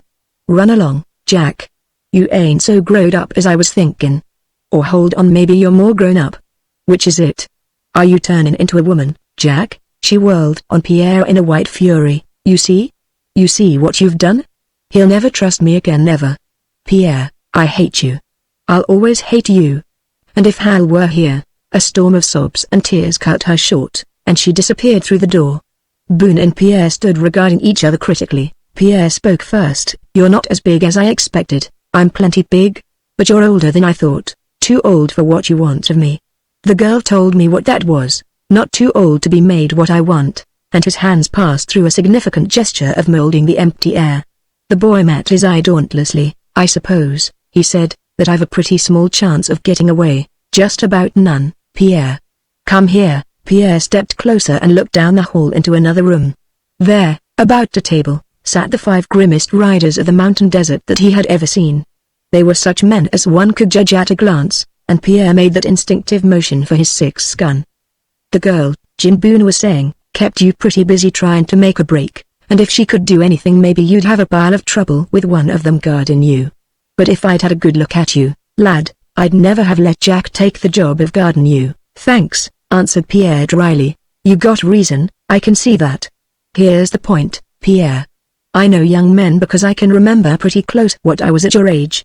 I wasn't any lady's lapdog, at that, but time and older men molded me the way I'm going to mold you. Understand? Pierre was nerved for many things, but the last word made him stir. It roused in him a red-tinged desire to get through the forest of Blackbeard at the throat of Boone and dim the glitter of those keen eyes. It brought him also another thought. 2 great tasks lay before him. The burial of his father and the avenging of him on McGurk. As to the one, he knew it would be childish madness for him to attempt to bury his father in Morgantown with only his single hand to hold back the powers of the law or the friends of the notorious Diaz and crippled Hurley. And for the other, it was even more vain to imagine that through his own unaided power he could strike down a figure of such almost legendary terror as McGurk. The bondage of the gang might be a terrible thing through the future, but the present need blinded him to what might come. He said, suppose I stop raising questions or making a fight, but give you my hand and call myself a member of the family? Exactly. If you did that I'd know it was because you were wanting something, Pierre, eh? 2 things, lad, I like this way of talk. 1 2 You hit quick like a 2-gun man. Well, I'm used to paying high for what I get. What's up? The first, wait. Can I help you out by myself, or do you need the gang? The gang, then come, and I'll put it up to them. You first. It was equally courtesy and caution, and Pierre smiled faintly as he went first through the door. He stood in a moment under the eyes of 5 silent men. The booming voice of Jim Boone pronounced, "This is Pierre. He'll be one of us if he can get the gang to do 2 things. I ask you, will you hear him for me, and then pass on whether or not you try his game?" They nodded. There were no greetings to acknowledge the introduction. They waited, eyeing the youth with distrust. Pierre eyed them in turn, and then he spoke directly to Big Dick Wilbur. "Here's the first. I want to bury a man in Morgantown and I need help to do it." Black Gandil snarled, "You heard me, boys. Blood to start with. Who's the man you want us to put out?" "He's dead, my father." They came up straight in their chairs like trained actors rising to a stage crisis. The snarl straightened on the lips of Black Morgan Gandil. "He's lying in his house a few miles out of Morgantown. As he died he told me that he wanted to be buried in a corner plot in the Morgantown graveyard. He'd seen the place and counted it for his a good many years because he said the grass grew quicker than any other place, after the snow went." "A damned good reason," said Gary Patterson. As the idea stuck more deeply into his imagination he smashed his fist down on the table so that the crockery on it danced. "A damned good reason, say I. Who's your father?" asked Dick Wilbur, who eyed Pierre more critically but with less enmity than the rest. "Martin Ryder, a ringer," cried Bud Mancy, and he leaned forward alertly. "You remember what I said, Jim?" "Shut up. Pierre, talk soft and talk quick. We all know Mart Ryder had only 2 sons and you're not either of them." The northerner grew stiffened as his face grew pale. The red mark where the stone had struck his forehead stood out like a danger signal. He said slowly, "I'm his son, but not by the mother of those 2. Was he married twice?" Pierre was paler still, and there was an uneasy twitching of his right hand which every man understood. He barely whispered, "No, damn you." But Black Gandil loved evil, he said, with a marvelously unpleasant smile. "Then she was." The voice of Dick Wilbur cut in like the snapping of a whip. "Shut up, Gandil, you devil." There were times when not even Boone would cross Wilbur, and this was one of them. Pierre went on, "The reason I can't go to Morgantown is that I'm not very well liked by some of the men there." "Why not?" "When my father died there was no money to pay for his burial. I had only a $half piece. I went to the town and gambled and won a great deal. But before I came out I got mixed up with a man called Hurley, a professional gambler." "And Diaz?" queried a chorus. "Yes. Hurley was hurt in the wrist and Diaz died. I think I'm wanted in Morgantown." Out of a little silence came the voice of Black Gandil. "Dick, I'm thanking you now for cutting me so short a minute ago." Phil Branch had not spoken, as usual, but now he repeated, with rapt, far-off eyes, "Hurley was hurt in the wrist and Diaz died?"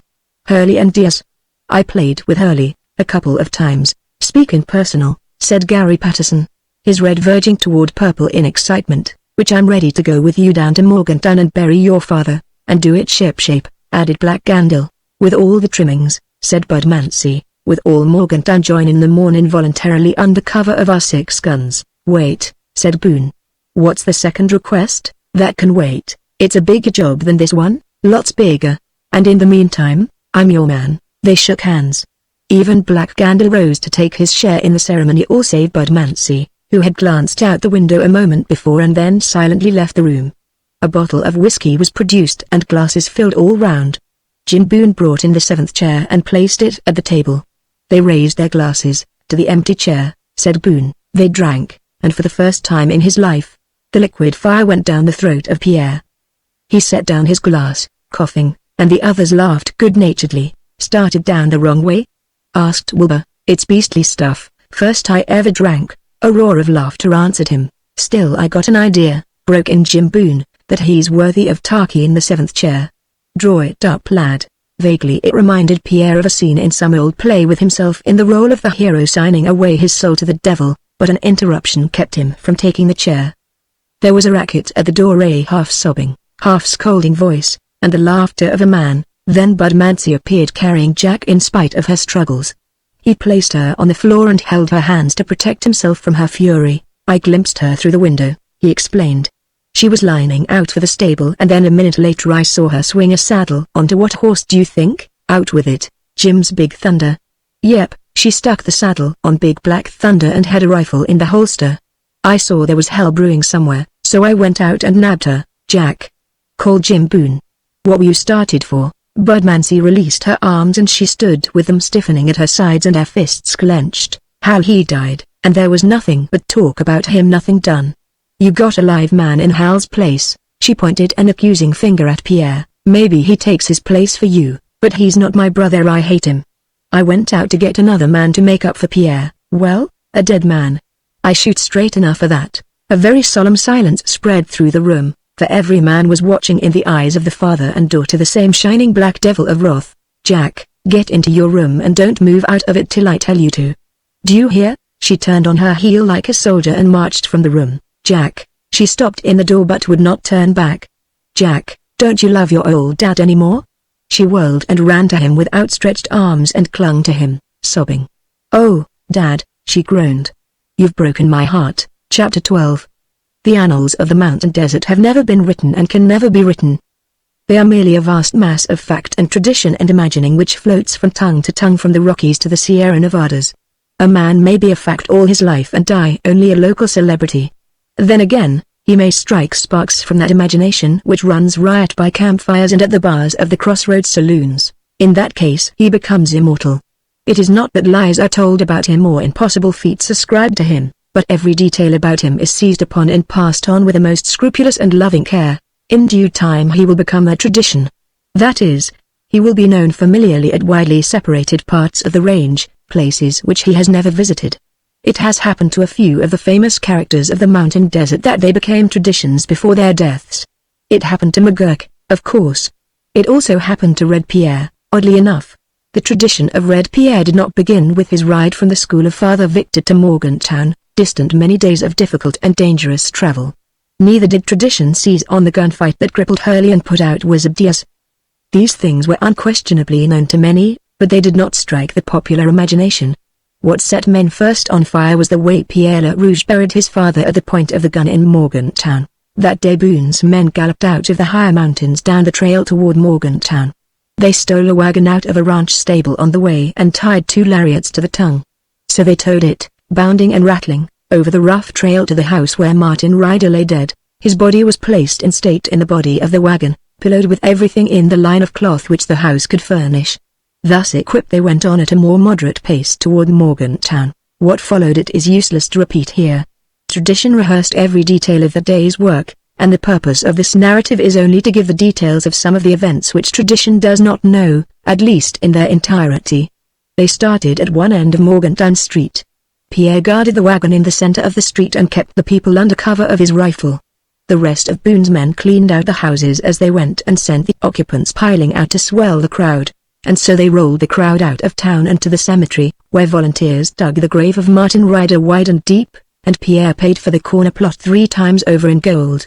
Then a coffin improvised hastily for the occasion out of a packing box was lowered reverently, also by volunteer mourners, and before the first sod fell on the dead, Pierre raised over his head the crucifix of Father Victor that brought good luck, and intoned a service in the purest Ciceronian Latin, surely, that ever regaled the ears of Morgantown's elect. The moment he raised that cross the bull-throat of Jim Boone bellowed a command, the poised guns of the gang enforced it, and all the crowd dropped to their knees, leaving the 6 outlaws scattered about the edges of the mob like sheepdogs around a folding flock, while in the center stood Pierre with white, upturned face and the raised cross. So Martin Ryder was buried with trimmings, and the gang rode back, laughing and shouting, through the town and up into the safety of the mountains.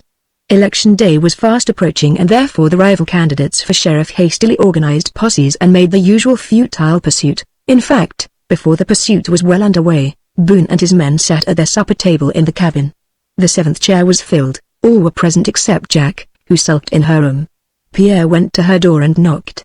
He carried under his arm a package which he had secured in the general merchandise store of Morgantown. "We're all waiting for you at the table," he explained. "Just keep on waiting," said the husky voice of Jacqueline. "I've brought you a present. I hate your presents. It's a thing you've wanted for a long time, Jacqueline." Only a stubborn silence. "I'm putting your door a little ajar, if you dare to come in aisle, and I'm leaving the package right here at the entrance." "I'm so sorry, Jacqueline, that you hate me," and then he walked off down the hall cunning Pierre before she could send her answer like an arrow after him. At the table he arranged an 8th plate and drew up a chair before it. "If that's for Jack," remarked Dick Wilbur, "you're wasting your time. I know her and I know her type. She'll never come out to the table tonight nor tomorrow, either." "I know, in fact, you knew a good deal too much about girls and women also, did Wilbur, and that was why he rode the long trails of the mountain desert with Boone and his men." Far south and east in the Bahamas a great mansion stood vacant because he was gone, and the dust lay thick on the carpets and powdered the curtains and tapestries with a common grey. He had built it and furnished it for a woman he loved, and afterward for her sake he had killed a man and fled from a posse and escaped in the steerage of a westbound ship.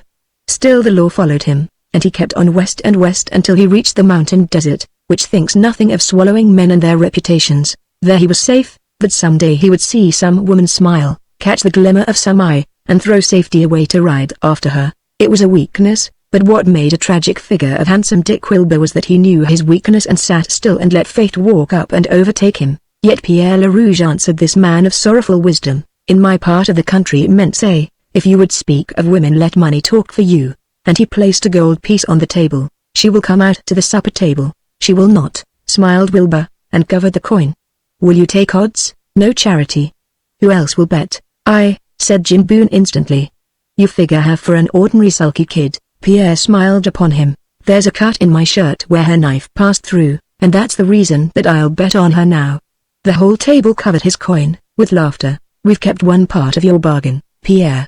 We've seen your further buried in the corner plot. Now, what's the second part?" "I don't know you well enough to ask you that," said Pierre. They plied him with suggestions. "To rob the Berwyn Bank? Stick up a drain?" "No. That's nothing. Round up the sheriffs from here to the end of the mountains? Too easy. Roll all those together," said Pierre, "and you'll begin to get an idea of what I'll ask." Then a low voice called from the black throat of the hall, "Pierre." The others were silent, but Pierre winked at them, and made great flourish with knife and fork against his plate as if to cover the sound of Jacqueline's voice. "Pierre," she called again. "I've come to thank you." He jumped up and turned toward the hall. "Do you like it?" "It's a wonder." "Then we're friends, if you want to be." "There's nothing I want more." "Then you'll come out and have supper with us, Jack?" There was a little pause, and then Jim Boone struck his fist on the table and cursed, for she stepped from the darkness into the flaring light of the room. Chapter 13. She wore a cartridge belt slung jauntily across her hips, and from it hung a holster of stiff new leather with the top flap open to show the butt of a man-sized .45 caliber 6-shooter, her first gun. Not a man of the gang but had loaned her his guns time and again, but they had never dreamed of giving her a weapon of her own, so they stared at her agape, where she stood with her head back, one hand resting on her hip, one hovering about the butt of the gun, as if she challenged them to question her right to be called man. It was as if she abandoned all claims to femininity with that single step. The gun at her side made her seem inches taller and years older. She was no longer a child, but a long rider who could shoot with the best. One glance she cast about the room to drink in the amazement of the gang, and then her father broke in rather hoarsely, "Sit down, girl. Sit down and be one of us. One of us you are by your own choice from this day on. You're neither man nor woman, but a long rider with every man's hand against you. You've done with any hope of a home or of friends. You're one of us." "Poor Jack, my girl." "Poor?" she returned. "Not while I can make a quick draw and shoot straight." And then she swept the circle of eyes, daring them to take her boast lightly, but they knew her too well, and were all solemnly silent. At this she relented somewhat, and went directly to Pierre, flushing from throat to hair. She held out her hand. "Will you shake and call it square?" "I sure will," nodded Pierre. "And we're pals, you and me, like the rest of them?" "We are." She took the place beside him. As the whiskey went round after round the two seemed shut away from the others. They were younger, less marked by life. They listened while the others talked, and now and then exchanged glances of interest or aversion. "Listen," she said after a time, "I've heard this story before." It was Phil Branch, square-built and square of jaw, who was talking. "There's only one thing I can handle better than a gun, and that's a sledgehammer. A gun is all right in its way, but the work in the crowd, well, give me a hammer and I'll show you a way out." Bud Mancy grinned. "Leave me my pair of sixes and you can have all the hammers between here and Central Park in a crowd. There's nothing makes a crowd remember its heels like a pair of barking sixes." "R, R," growled Branch. "But when they've heard bone crunch under the hammer there's nothing will hold them." "I'd have to see that." "Maybe you will, Bud, maybe you will. It was the hammer that started me for the trail west. I had a big Scotchman in the factory who couldn't learn how to weld. I taught him day after day and cursed him and damn near prayed for him. But he somehow wouldn't learn the swine. He grew vindictively black at the memory. Every night he wiped out what I taught him during the day, and the eraser he used was booze. So one fine day I dropped the hammer after watching him make a botch on a big bar, and cussed him up one leg and down the other. The Scotchman had a hangover from the night before and he made a pass at me. It was too much for me just then, for the day was hot and the forge fire had been spitting cinders in my face all morning. So I took him by the throat. He reached out and closed his taut fingers slowly. I didn't mean nothing by it, but after a man has been molded iron, flesh is pretty weak stuff. When I let go of Scotchy he dropped on the floor, and while I stood staring down at him somebody seen what had happened and spread the word. I wasn't none too popular, but not much on talk, so the boys got together and pretty soon they come piling through the door at me, packing everything from hatchets to crowbars. Lads, I was sorry about Scotchy, but after I glimpsed that gang coming I wasn't sorry for nothing. I felt like singing, though there wasn't no song that could say just what I meant. But I grabbed up the big 14-pound hammer and met him halfway. The first swing of the hammer it met something hard, but not as hard as iron. The thing crunched with a sound like an egg under a man's heel. And when that crowd heard it they looked sick. God, how sick they looked. They didn't wait for no second swing, but they beat it hard and fast through the door with me after 'em. They scattered, but I kept right on and didn't never really stop till I reached the mountain desert and you, Jim, which is a good yarn, said Bud Mancy. But I can tell you one that'll cap it. It was. He stopped short, staring up at the door. Outside, the wind had kept up a perpetual roaring, and no one noticed the noise of the opening door. Bud Mancy, facing the door, however, turned a queer yellow and sat with his lips parted on the last word. He was not pretty to see. The others turned their heads, and there followed the strangest panic which Pierre had ever seen. Jim Boone jerked his hand back to his hip, but stayed the motion, half completed, and swung his hands stiffly above his head. Gary Patterson sat with his eyes blinked shut, pale, waiting for death to come. Dick Wilbur rose, tall and stiff, and stood with his hands gripped at his sides, and Black Morgan Gandil clutched at the table before him and his eyes wandered swiftly about the room, seeking a place for escape. There was only one sound, and that was a whispering moan of terror from Jacqueline. Only Pierre made no move, yet he felt as he had when the black mass of the landslide loomed above him. What he saw in the door was a man of medium size and almost slender build. In spite of the patch of grey hair at either temple he was only somewhere between 25 and 30. But to see him was to forget all details except the strangest face which Pierre had ever seen or would ever look upon in all his career. It was pale, with a pallor strange to the ranges, even the lips seemed bloodless, and they curved with a suggestion of a smile that was a nervous habit rather than any sign of mirth. The nerves of the left eye were also affected, and the lid dropped and fluttered almost shut, so that he had to carry his head far back in order to see plainly. There was such pride and scorn in the man that his name came up to the lips of Pierre. McGurk, a surprisingly gentle voice said, "Jim, I'm sorry to drop in on you this way, but I've had some unpleasant news." His words dispelled part of the charm.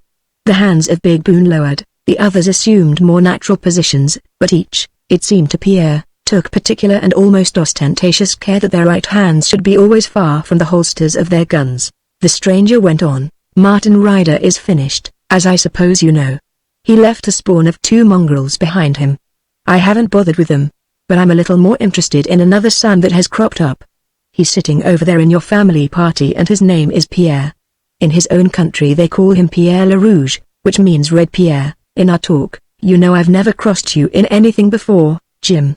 "Have I?" Boone moistened his white lips and answered, "Never," huskily, as if it were a great muscular effort for him to speak. "This time I have to break the custom. Boone, this fellow Pierre has to leave the country. Will you see that he goes?" The lips of Boone moved and made no sound. He said at length, "McGurk, I'd rather cross the devil than cross you. There's no shame in admitting that. But I've lost my boy, Hal." "Too bad, Jim." "I knew Hal, at a distance, of course, and Pierre is filling Hal's place in the family. Is that your answer, McGurk? Are you going to pin me down in this?" And here Jack whirled and cried, "Dad, you won't let Pierre go, you see?" pleaded Boone. It was uncanny and horrible to see the giant so unnerved before this stranger, but that part of it did not come to Pierre until later. Now he felt a peculiar emptiness of stomach and certain jumping chill that traveled up and down his spine. Moreover, he could not move his eyes from the face of McGurk. and he knew at length that this was fear, the first real fear that he had ever known. Shame made him hot, but fear made him cold again. He knew that if he rose his knees would buckle under him, that if he drew out his revolver it would slip from his palsied fingers. For the fear of death is a mighty fear, but it is nothing compared with the fear of man. "I've asked you a question," said McGurk. "What's your answer?" There was a quiver in the black forest of Boone's beard, and if Pierre was cold before, he was sick at heart to see the big man cringe before McGurk.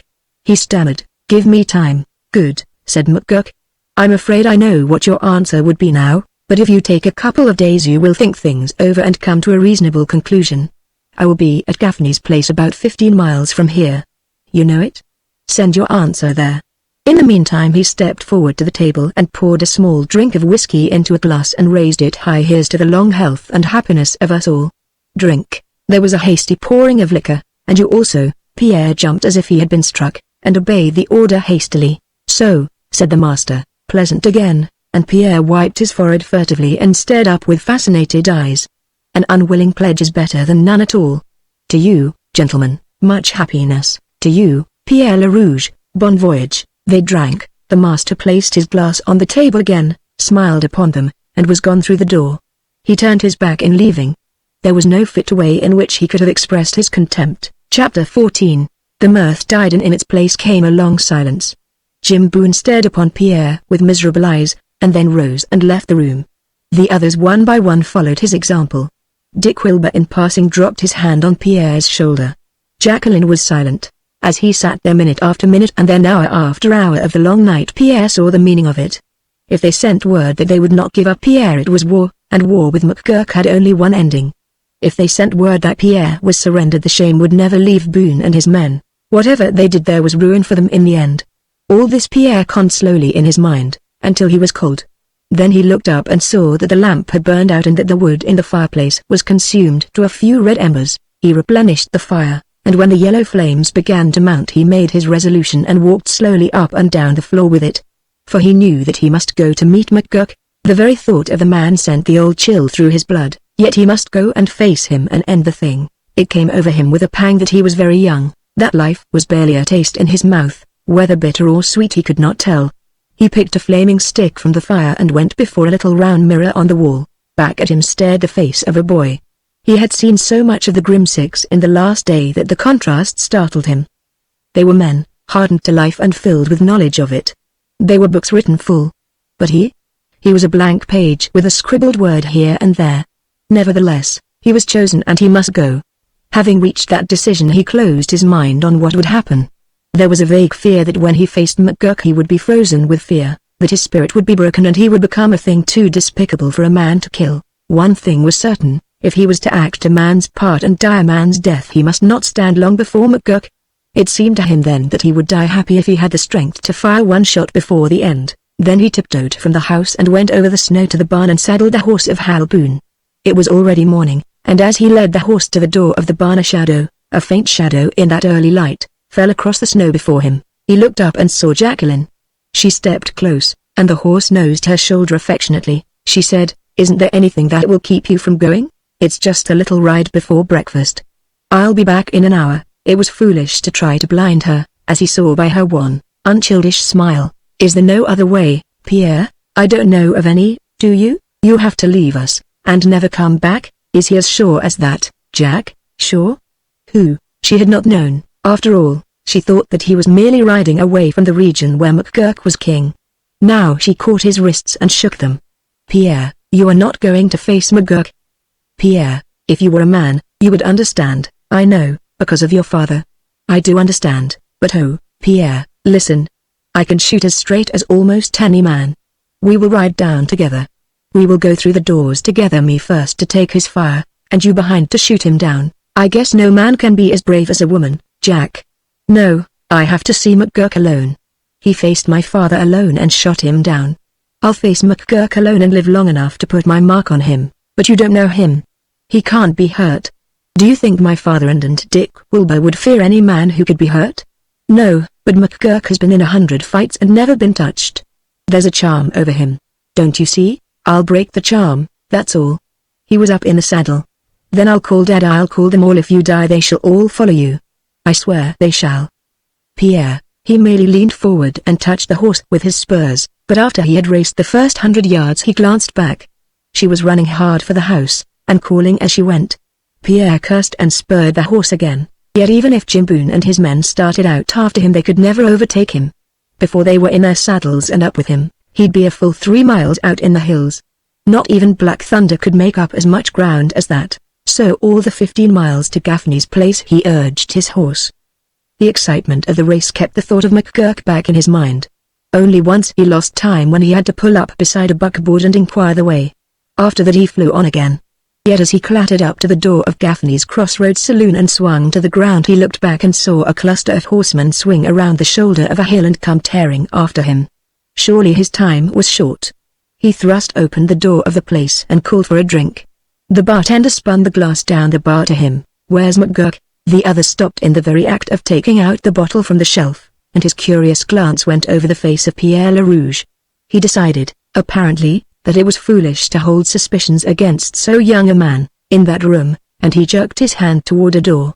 "What do you want with him?" "Got a message for him. Tell it to me, and I'll pass it along." Pierre met the eye of the other and smiled faintly. "Not this message." "Oh," said the other, and then shouted, "McGurk!" Far away came the rush of hoofs over a hard trail. Only a minute more and they would be here, only a minute more and the room would be full of fighting men ready to die with him and for him. Yet Pierre was glad that he could meet the danger alone. 10 minutes from now, if he lived, he could answer certainly one way or the other the greatest of all questions, "Am I a man?" Out of the inner room the pleasant voice which he dreaded answered, "What's up?" The barkeeper glanced Pierre LaRouge over again and then answered, "A friend with a message." The door opened and framed McGurk. He did not start, seeing Pierre. He said, "None of the rest of them had the guts even to bring me the message." "Eh?" Pierre shrugged his shoulders. It was a mighty effort, but he was able to look his man fairly in the eyes. "All right, lad. How long is it going to take you to clear out of the country?" "That's not the message," answered a voice which Pierre did not recognize as his own. "Out with it, then. It's in the leather on my hip." And he went for his gun. Even as he started his hand he knew that he was too slow for McGurk, yet the finest split-second watch in the world could not have caught the differing time they needed to get their guns out of the holsters. Just a breath before Pierre fired there was a stunning blow on his right shoulder and another on his hip. He lurched to the floor, his revolver clattering against the wood as he fell, but falling, he scooped up the gun with his left and twisted. That movement made the third shot of McGurk fly wide and Pierre fired from the floor and saw a spasm of pain contract the face of the outlaw. Instantly the door behind him flew open and Boone's men stormed into the room. Once more McGurk fired, but his wound made his aim wide and the bullet merely tore up a splinter beside Pierre's head. A fusillade from Boone and his men answered, but the outlaw had leapt back through the door. "He's hurt," thundered Boone. "By God! The charm of McGurk is broken. Dick, Bud, Gandil, take the outside of the place. I'll force the door." Wilbur and the other two raced through the door and raised a shout at once, and then there was a rattle of shots. Big Patterson leaned over Pierre. He said in an awe-stricken voice, "Lad, it's a great work that you've done for all of us. If you've drawn the blood from McGurk, his left shoulder," said Pierre, and smiled in spite of his pain. "And you, lad, I'm going to live. I've got to finish the job. Who's that beside you?" "There's a mist over my eyes. It's Jack. She outrode us all." Then the mist closed over the eyes of Pierre and his senses went out in the dark. Chapter 15. Those who are curious about the period which followed during which the title LaRouge was forgotten and he became known only as Red Pierre through all the mountain desert, can hear the tales of his doing from the annalists of the ranges. This story has to do only with his struggle with McGurk. The gap of 6 years which occurs here is due to the fact that during that period McGurk vanished from the mountain desert. He died away from the eyes of men and in their minds he became that tradition which lives still so vividly. The tradition of the pale face, the sneering, bloodless lips, and the hand which never failed. During this lapse of time there were many who claimed that he had ridden off into some lonely haunt and died of the wound which he received from Pierre's bullet. A great majority, however, would never accept such a story, and even when the 6 years had rolled by they still shook their heads. They awaited his return just as certain staunch old Britons await the second coming of Arthur from the island of Avalon. In the meantime the terror of his name passed on to him who had broken the charm of McGurk. Not all that grim significance passed on to Red Pierre, indeed, because he never impressed the public imagination as did the terrible ruthlessness of McGurk. At that he did enough to keep tongues wagging. Cattlemen loved to tell those familiar exploits of the two sheriffs, or that 1,000-mile pursuit of Canby, with its half-tragic, half-humorous conclusion, or the sacking of Two Rivers, or the three-cornered battle against Rodriguez and Blonde, but men could not forget that in all his work the road behind Red Pierre 6 dauntless warriors of the mountain desert, while McGurk had been always a single hand against the world, a veritable lone wolf. Whatever kept him away through those 6 years, the memory of the wound he received at Gaffney's place never left McGurk, and now he was coming back with a single great purpose in his mind, and in his heart a consuming hatred for Pierre and all the other of Boone's men. Certainly if he had sensed the second coming of McGurk, Pierre would not have ridden so jauntily through the hills this day, or whistled so carelessly, or swept the hills with such a complacent, lordly eye. A man of mark cannot bear himself too modestly, and Pierre, from boots to high-peaked, broad-brimmed sombrero, was the last word in elegance for a rider of the mountain desert. Even his mount seemed to sense the pride of his master.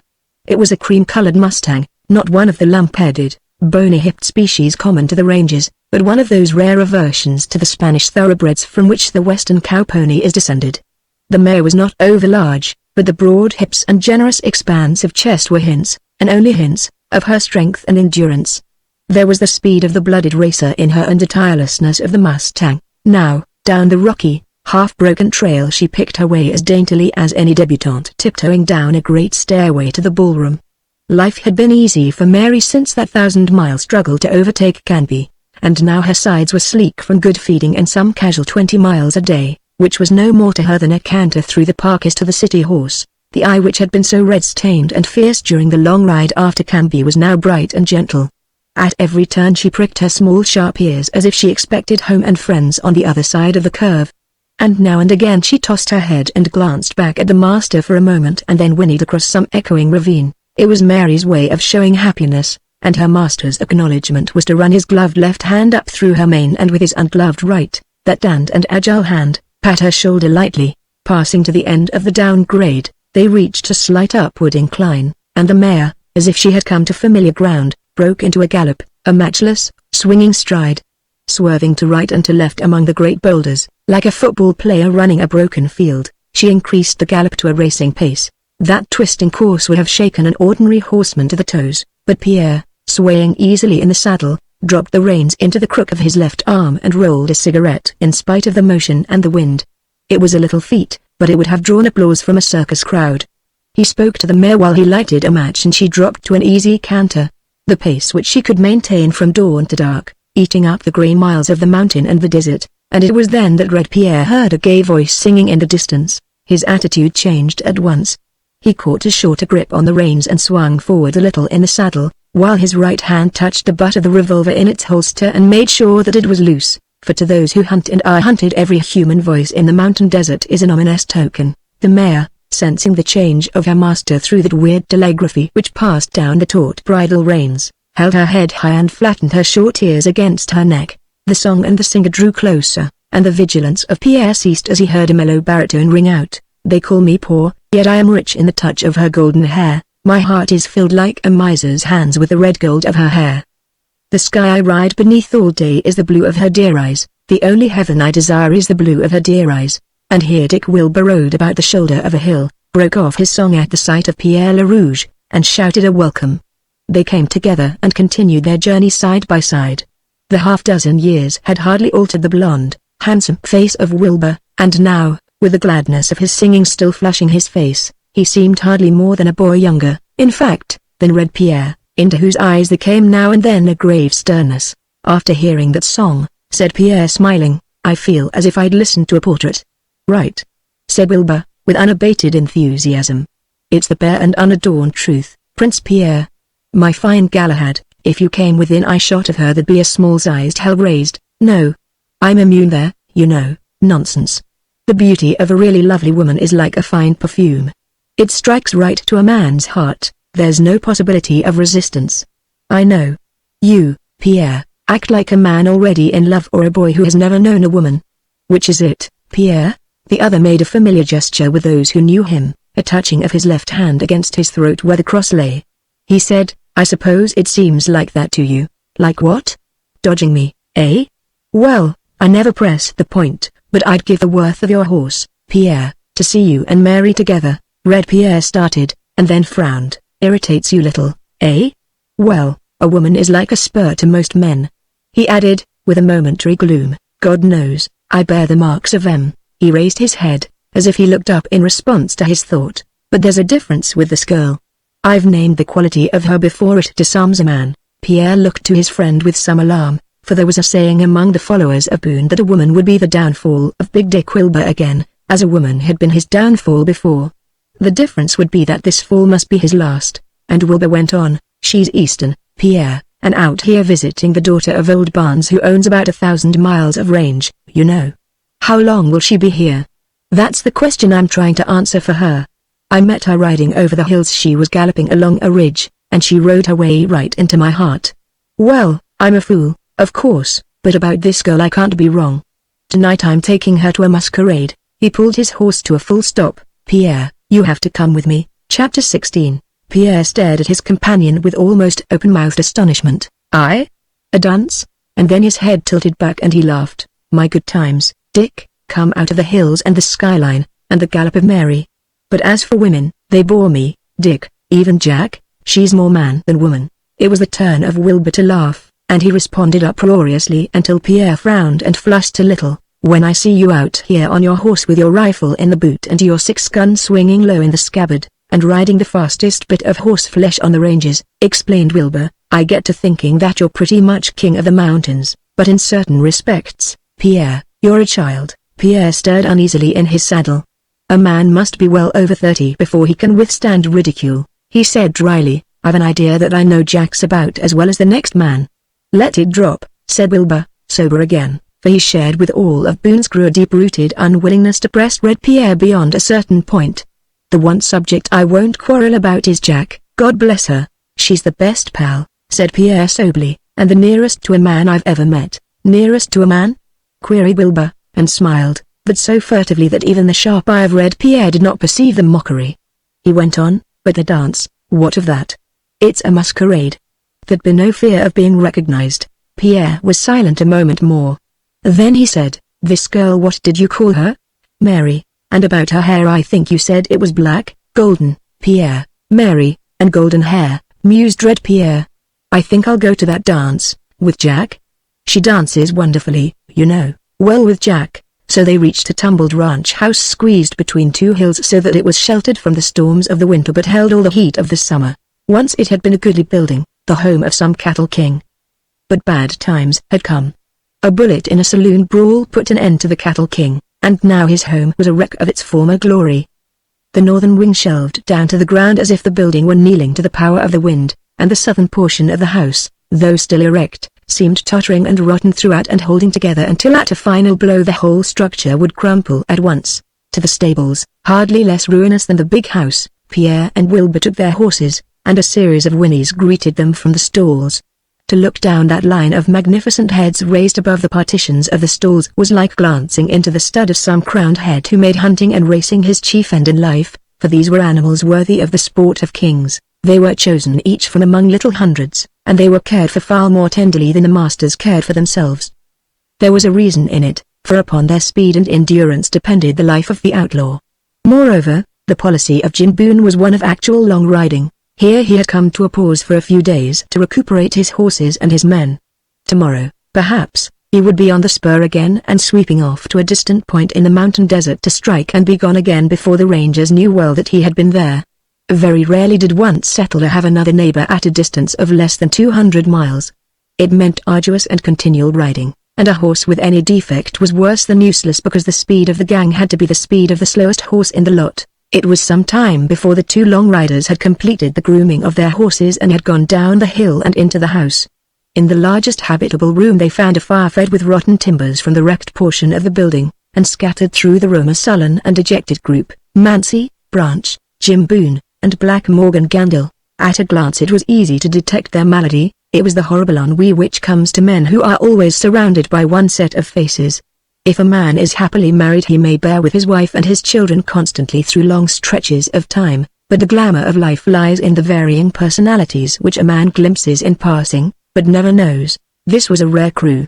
Every man of them was marked for courage and stamina and wild daring. Yet even so in their passive moments they hated each other with a hate that passed the understanding of common men. Through 7 years they had held together, through fair weather and foul, and now each knew from the other's expression the words that were about to be spoken, and each knew that the other was reading him, and loathing what he read. So they were apartment to relapse into long silences unless Jack was with them, for being a woman her variety was infinite, or Pierre Le Rouge, whom all except Black Gandil loved and petted, and feared. They were a battered crowd. Wind and hard weather and 1,000 suns has marked them, and the hand of man had branded them. Here and there was a touch of grey in their hair, and about the mouth of each were lines which in such silent moments as this one gave an expression of yearning. "What's up? What's wrong?" asked Wilbur from the door. But since no answer was deigned he said no more. But Pierre, like a charmed man who dares to walk among lions, strolled easily through the room, and looked into the face of Big Boone, who smiled faintly up to him, and Black Gandil, who scowled doubly dark, and Bud Mancy, who shifted uneasily in his chair and then nodded, and finally to Branch. He dropped a hand on the massive shoulder of the blacksmith. "Well?" he asked. Branch let himself droop back into his chair. His big, dull, colorless eyes stared up to his friend. "I dunno, lad. I'm just weary with the sort of tired that you can't help by sleeping." "Understand?" Pierre nodded, slowly, because he sympathized. "And the trouble?" Branch stared about as if searching for a reason.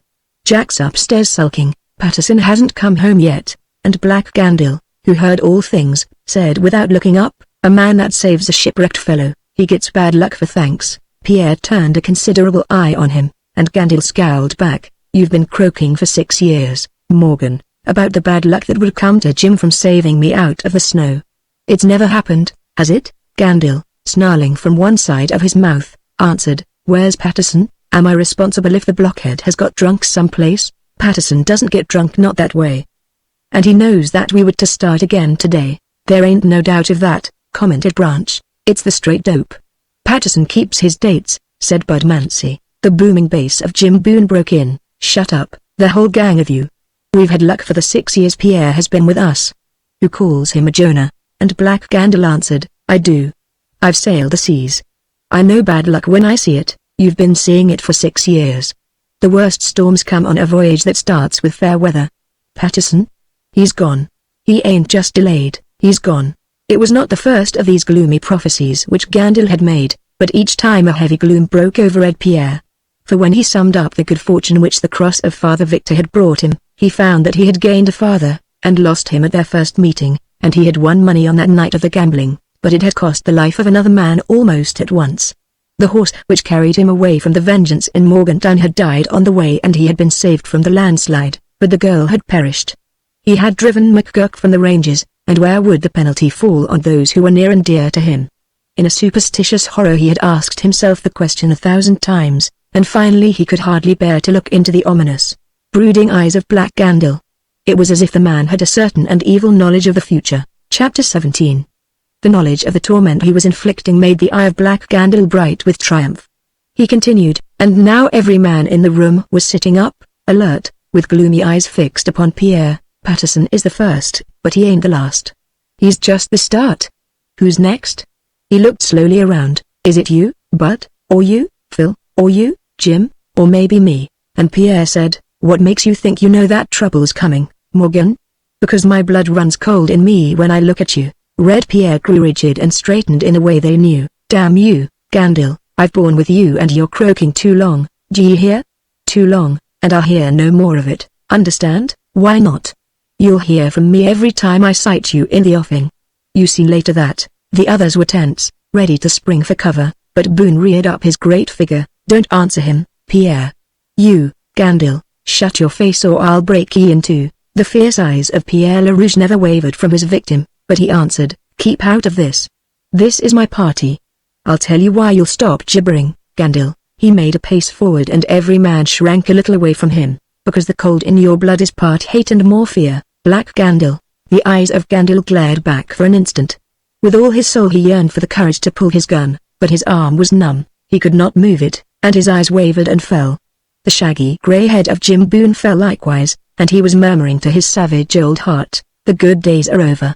They'll never rest till one of 'em is dead, and then the rest will take sides and will have gun plays at night. 7 years, and then to break up, Dick Wilbur, as usual, was the pacifier. He strode across the room, and the sharp sound of his heels on the creaking floor broke the tension. He said softly to Pierre, "You've raised hell enough. Now let's go and get Jack down here to undo what you've just finished.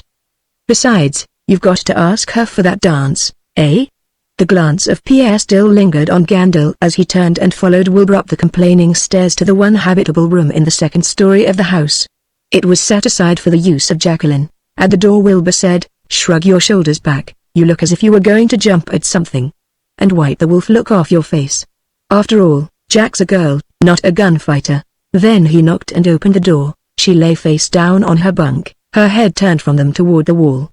Slender and supple and strong, it was still only the size of her boots and her hands that would make one look at her twice and then guess that this was a woman, for she was dressed, from trousers even to the bright bandana knotted around her throat, like any prosperous range rider. Now, to be sure, the thick coils of black hair told her sex, but when the broad-brimmed sombrero was pulled well down on her head, when the cartridge belt and the six-gun were slung about her waist, and most of all when she spurred her mount recklessly across the hills, no one could have suspected that this was not some graceful boy born and bred in the mountain desert, willful as a young mountain lion, and as dangerous. "Sleepy?" called Wilbur. She waited a moment and then queried with exaggerated impudence, "Well?" Ennui unspeakable was in that drawling monotone. "Brace up. I've got news for you. And I've brought Pierre along to tell you about it." "Oh," and she sat bolt upright with shining eyes. Instantly she remembered to yawn again, but her glance smiled on them above her hand. She apologized. "Awfully sleepy, Dick," but he was not deceived. He said, "There's a dance down near the Barnes place, and Pierre wants you to go with him." "Pierre?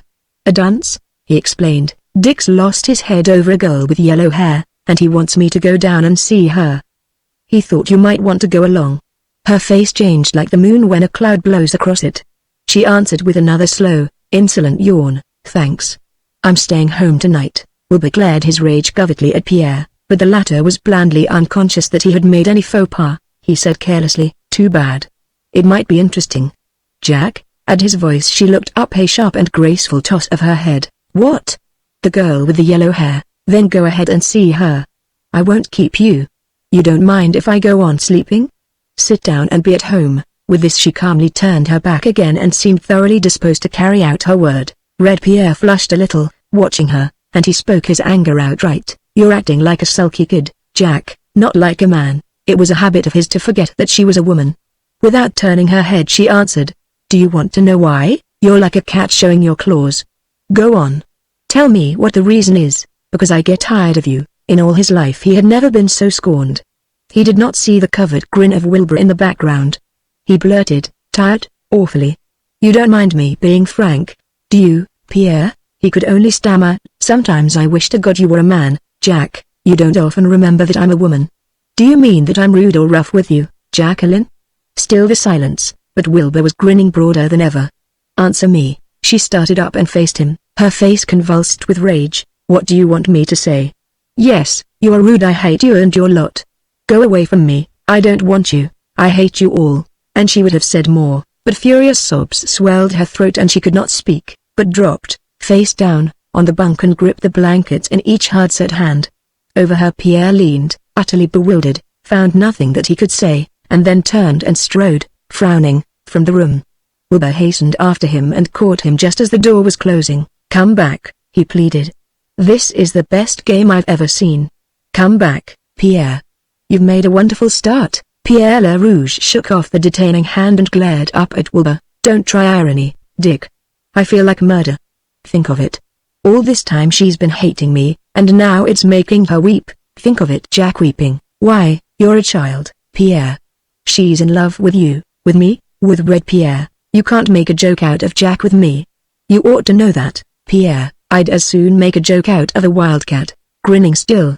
"Wilbur, I'm taking more from you than I would from any man on the ranges. I know you are, and that's why I'm stringing this out, because I'm going to have a laugh. Ha, ha, ha, exclamation mark, the rest of my life. Ha, ha, ha, ha, exclamation mark. Whenever I think of this." The burst of merriment left him speechless, and Pierre, glowering, his right hand twitching dangerously close to that holster at his hip. He sobered, and said, "Go in and talk to her and prove that I'm right. Ask Jack if she loves me." "Why, I'd as soon ask any man the same question." The big long rider was instantly curious. "Has she never appealed to you as a woman, Pierre? How could she? I've watched her ride. I've watched her use her gun. I've slept rolled in the same blankets with her, back to back. I've walked and talked and traveled with her as if she were my kid brother." Wilbur nodded, as if the miracle were being slowly unfolded before his eyes. "And you've never noticed anything different about her? Never watched a little lift and grace in her walk that no man could ever have? Never seen her color change just because you, Pierre, came near or went far away from her, because of me?" asked the bewildered Pierre. "You fool, you! Why, lad, I've been kept amused by you two for a whole evening, watching her play for your attention, saving her best smiles for you, keeping her best attitudes for you, and letting all the richness of her voice go out for Ray Stone. Gad, the thing still doesn't seem possible. Pierre, one instant of that girl would give romance to a man's whole life. This girl? This Jack of ours? He hasn't seen it. Why, if I hadn't seen years ago that she had tied her hands and turned her heart over to you, I'd have been begging her for a smile, a shadow of a hope. If I didn't know you, Dick, I'd say that you were partly drunk and partly a fool. Here's 100 cold 100 that I'm right. I'll make it 1,000, if you dare." "Dare what?" "Ask her to marry you." "Marry me? Damn it all. Well, then whatever you like. But I say that if you go back into that room and sit still and merely look at her, she'll be in your arms within 5 minutes. I hate to take charity, but a bet is a bet. That 100 is in my pocket already. It's a go." They shook hands. "But what will be your proof, Dick, whether I win or lose?" "Your face, blockhead, when you come out of the room." Upon this Pierre pondered a moment, and then turned toward the door. He set his hand on the knob, faltered, and finally set his teeth and entered the room. Chapter 18. She lay as he had left her, except that her face was now pillowed in her arms, and the long sobs kept her body quivering. Curiosity swept over Pierre, looking down at her, but chiefly a puzzled grief such as a man feels when a friend is in trouble. He came closer and laid a hand on her shoulder. "Jack." She turned far enough to strike his hand away and instantly resumed her former position, though the sobs were softer. This childish anger irritated him. He was about to storm out of the room when the thought of the $100 stopped him. The bet had been made, and it seemed unsportsmanlike to leave without some effort. The effort which he finally made was that suggested by Wilbur. He folded his arms and stood silent, waiting, and ready to judge the time as nearly as he could until the 5 minutes should have elapsed. He was so busy computing the minutes that it was with a start that he noticed some time later that the weeping had ceased. She lay quiet. Her hand was dabbing furtively at her face for a purpose which Pierre could not surmise. At last a broken voice murmured, "Pierre." He would not speak, but something in the voice made his anger go. After a little it came, and louder this time, "Pierre." He did not stir. She whirled and sat on the edge of the bunk, crying, "Pierre." With a note of fright, still he persisted in that silence. His arms folded, the keen blue eyes considering her as if from a great distance. She explained, "I was afraid, Pierre. Why don't you speak? Tell me, are you angry?" And she sprang up and made a pace toward him. She had never seemed so little manlike, so wholly womanly. And the hand which stretched toward him, palm up, was a symbol of everything new and strange that he found in her. He had seen it balled to a small, angry fist, brown and dangerous. He had seen it gripping the butt of a revolver, ready for the draw. He had seen it tugging at the reins and holding a racing horse in check with an ease which a man would envy, but never before had he seen it turned palm up, to his knowledge. And now, because he could not speak to her, according to his plan, he studied her thoroughly for the first time. Slender and marvelously made was that hand. The whole woman was in it, made for beauty, not for use.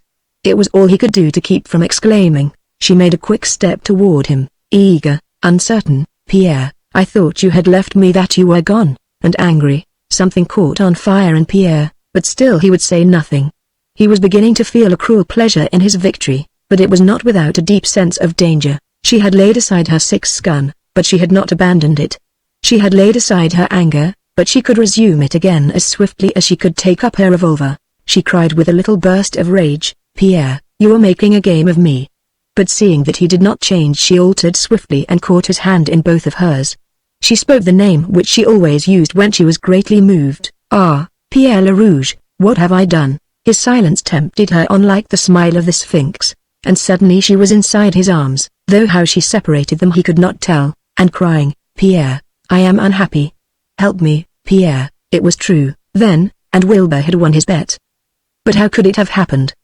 He took the arms that encircled his neck and brought them slowly down, and watched her curiously. Something was expected of him. But what it was he could not tell, for women were as strange to him as the wild sea is strange to the Arab. He hunted his mind, and then, "One of the boys has angered you, Jack," and she said, because she could think of no way to cover the confusion which came to her after the outbreak, "Yes." He dropped her arms and strode a pace or two up and down the room. "Gandil? No. You're lying." It was Gandil, and he made straight for the door. She ran after him and flung herself between him and the door. Clearly, as if it were a painted picture, she saw him facing Gandil, saw their hands leap for the gun, saw Gandil pitch face forward on the floor. "Pierre, for God's sake!" Her terror convinced him partially, and the furor went back from his eyes as a light goes back in a long, dark hall. "On your honor, Jack, it's not Gandil?" "On my honor. But someone has broken you up. And he's here, he's one of us, this man who's bothered you." She could not help but answer, "Yes." He scowled down at the floor. "You would never be able to guess who it is. Give it up. After all, I can live through it, I guess." He took her face between his hands and frowned down into her eyes. "Tell me his name, Jack, and the dog," she said. "Let me go." "Take your hands away, Pierre." He obeyed her, deeply worried, and she stood up for a moment with a hand pressed over her eyes, swaying. He had never seen her like this. He was like a pilot striving to steer his ship through an unfathomable fog. Following what had become an instinct with him, he raised his left hand and touched the cross beneath his throat. And inspiration came to him. Chapter 19. Whether you want to or not, Jack, we'll go to this dance tonight. Jacqueline's hand fell away from her eyes. She seemed suddenly glad again. "Do you want to take me, Pierre?" He explained, "Of course. Besides, we have to keep an eye on Wilbur." This girl with the yellow hair, she had altered swiftly again. There was no understanding her or following her moods this day. He decided to disregard them, as he had often done before. "Black Gandil swears that I'm bringing bad luck to the boys at last. Patterson has disappeared. Wilbur has lost his head about a girl. We've got to save Dick." He knew that she was fond of Wilbur, but she showed no enthusiasm now. Let him go his own way. He's big enough to take care of himself. But it's common talk, Jack, that the end of Wilbur will come through a woman. It was that sent him on the long trail, you know. And this girl with the yellow hair, why do you harp on her? Harp on her? Every other word nothing but yellow hair. I'm sick of it. I know the kind faded corn color dyed, probably. Pierre, you are all blind, and you most of all. This being obviously childish, Pierre brushed the consideration of it from his mind. And for clothes, Jack? They were both dumb. It had been years since she had worn the clothes of a woman. She had danced with the men of her father's gang many a time while someone whistled or played on a mouth organ, and there was the time they rode into Beulah Ferry and held up the dance hall, and Jim Boone and Mancy lined up the crowd with their hands held high above their heads while the sweating musicians played fast and furious, and Jack and Pierre danced down the center of the hall. She had danced many a time, but never in the clothes of a woman, so they stared, mutely puzzled, although came first to Jacqueline. She stepped close and murmured her suggestion in the ear of Pierre. Whatever it was, it made his jaw set hard and brought grave lines into his face. She stepped back, asking, "Well, we'll do it." "What a little demon you are, Jack, then we'll have to start now." "There's barely time." They ran from the room together, and as they passed through the room below, Wilbur called after them. "The dance?" "Yes, wait and go with me. We ride in a roundabout way." They were through the door as Pierre called back, and a moment later the hoofs of their horses scattered the gravel down the hillside. Jacqueline rode a black stallion side by her father's mighty Thunder, who had grown old but still could do the work of 3 ordinary horses in carrying the great bulk of his master. The son of Thunder was little like his sire, but a slender-limbed racer, graceful, nervous, eager. A clumsy rider would have ruined the horse in a single day's hard work among the trails of the mountain desert, but Jacqueline, fairly reading the mind of the black, nursed his strength when it was needed and let him run free and swift when the ground before him was level. Now she picked her course dexterously down the hillside with the cream-colored mare of Pierre following half a length behind. After the first down pitch of ground was covered, they passed into difficult terrain, and for half an hour went at a jog trot, winging in and out among the rocks, climbing steadily up and up through the hills. Here the ground opened up again, and they roved on at a free gallop, the black always half a length in front. Along the ridge of a crest, an almost level stretch of a mile or more, Jack eased the grip on the reins, and the black responded with a sudden lengthening of stride and lowered his head with ears pressed back flat while he fairly flew over the ground. Nothing could match that speed. The stronger mare fell to the rear, fighting gamely, but beaten by that effort of the stallion. Jack swerved in the saddle and looked back, laughing her triumph. Pierre smiled grimly in response and leaned forward, shifting his weight more over the withers of Mary. He spoke to her, and one of her pricking ears fell back as if to listen to his voice. He spoke again and the other ear fell back, her neck straightened. She gave her whole heart to her work. First she held the stallion even, then she began to gain. That was the meaning of those round, strong hips, and the breadth of the chest.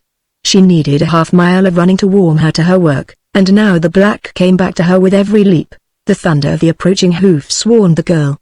One more glance she cast in apprehension over her shoulder, and then brought her spurs into play again and again. Still the rush of hooves behind her grew louder and louder, and now there was a panting at her side and the head of cream-colored Mary drew up and passed. She gave up the battle with a little shout of anger and slowed up her mount with a sharp pull on the reins. It needed only a word from Pierre and his mare drew down to a hand gallop, twisting her head a little toward the black as if she called for some recognition of her superiority. "It's always this way," cried Jack, and jerked at the reins with a childish impotence of anger. "I beat you for the first quarter of a mile and then this fool of a horse I'm going to give him away." "The black," said Pierre, assuming an air of quiet and superior knowing which always aggravated her most, "is a good second-rate cuse when someone who knows horses is in the saddle. I'd give you 50 for him on the strength of his looks and keep him for a decoration." She could only glare her speechless rage for a moment. Then she changed swiftly and threw out her hands in a little gesture of surrender. "After all, what difference does it make? Your Mary can beat him in a long run or a short one, but it's your horse, Pierre, and that takes the sting away. If it were anyone else's I'd shoot either the horse or the rider. But my partner's horse is my horse, you know." He swerved his mare sharply to the left and took her hand with a strong grip. "Jack, of all the men I've ever known, I'd rather ride with you, I'd rather fight for you. Of all the men you ever knew," she said, "I suppose that I am." He did not hear the low voice, for he was looking out over the canyon. A few moments later they swung out onto the very crest of the range. On all sides the hills dropped away through the gloom of the evening, brown nearby, but falling off through a faint blue haze and growing blue-black with the distance. A sharp wind, chill with the coming of night, cut at them. Not 100 feet overhead shot a low-winging hawk back from his day's hunting and rising only high enough to clear the range and then plunge down toward his nest. Like the hawks they peered down from their point of vantage into the profound gloom of the valley below. They shaded their eyes and studied it with a singular interest for long moments, patient, as the hawk, so these two marauders stared until she raised a hand slowly and then pointed down. He followed the direction she indicated, and there, through the haze of the evening, he made out a glimmer of lights. He said sharply, "I know the place, but we'll have a devil of a ride to get there," and like the swooping hawk they started down the slope. It was precipitous in many places, but Pierre kept almost at a gallop, making the mare take the slopes often crouched back on her haunches with 4 feet braced forward, and sliding many yards at a time. In between the boulders he darted, twisting here and there, and always erect and jaunty in the saddle, swaying easily with every movement of the mare. Not far behind him came the girl. Fine rider that she was, she could not hope to compete with such matchless horsemanship where man and horse were only one piece of strong brawn and muscle, one daring spirit. Many a time the chances seemed too desperate to her, but she followed blindly where he led, setting her teeth at each succeeding venture, and coming out safe every time, until they swung out at last through a screen of brush and onto the level floor of the valley. Chapter 20. In the heart of that valley 2 roads crossed. Many a year before a man with some imagination and illimitable faith was moved by the crossing of those roads to build a general merchandise store. Time justified his faith, in a small way, and now Maguire's store was famed for leagues and leagues about, for he dared to take chances with all manner of novelties, and the curious, when their pocketbooks were full, went to Maguire's to find inspiration. Business was dull this night, however, there was not a single patron at the bar, and the store itself was empty. So he went to put out the big gasoline lamp which hung from the ceiling in the center of the room, and was on a ladder, reaching high above his head, when a singular chill caught him in the center of his plump back and radiated from that spot in all directions, freezing his blood. He swallowed the lump in his throat and with his arms still stretched toward the lamp he turned his head and glanced behind. 2 men stood watching him from a position just inside the door. How they had come there he could never guess, for the floor creaked at the lightest step. Nevertheless, these phantoms had appeared silently, and now they must be dealt with. He turned on the ladder to face them, and still he kept the arms automatically above his head while he descended to the floor. However, on a closer examination, these two did not seem particularly formidable. They were both quite young, one with dark red hair and a somewhat overbright eye, the other was hardly more than a boy, very slender, delicately made, the sort of handsome young scoundrel whom women cannot resist. Having made these observations, Maguire ventured to lower his arms by jerks. Nothing happened. He was safe. So he vented his feelings by scowling on the strangers. "Well," he snapped, "what's up? Too late for business." "I'm close enough." The two quite disregarded him. Their eyes were wandering calmly about the place, and now they rested on the pride of Maguire's store. The figure of a man in evening clothes, complete from shoes to gloves and silk hat, stood beside a girl of wax loveliness. She wore a low-cut gown of dark green, and over her shoulders was draped a scarf of dull gold. Above, a sign said, "You only get married once, why don't you do it upright?" "That," said the taller stranger, "ought to do very nicely for us, eh?" And the young replied in a curiously light, pleasant voice, "Just what we want." "But how'll I get away with all that fluffy stuff, eh?" The elder explained, "We're going to a bit of a dance and we'll take those evening clothes." The heart of Maguire beat faster and his little eyes took in the strangers again from head to foot. "They ain't for sale," he said. "They's just samples." "But right over here, this isn't a question of selling," said the red-headed man. "We've come to accept a little donation, Maguire." The storekeeper grew purple and white in patches. Still there was no show of violence, no display of guns. He moved his hand toward his own weapon, and still the strangers merely smiled quietly on him. He decided that he had misunderstood, and went on, "Over here I got a line of goods that you'll like. Just step up and..." The younger man, frowning now, replied, "We don't want to see any more of your junk. The clothes on the models suit us all right. Slip them off, Maguire." But began Maguire and then stopped. His first suspicion returned with redoubled force. Above all, that head of dark red hair made him thoughtful. He finished hoarsely, "What the hell's this?" "Why," smiled the taller man, "you've never done much in the interests of charity, and now's a good time for you to start.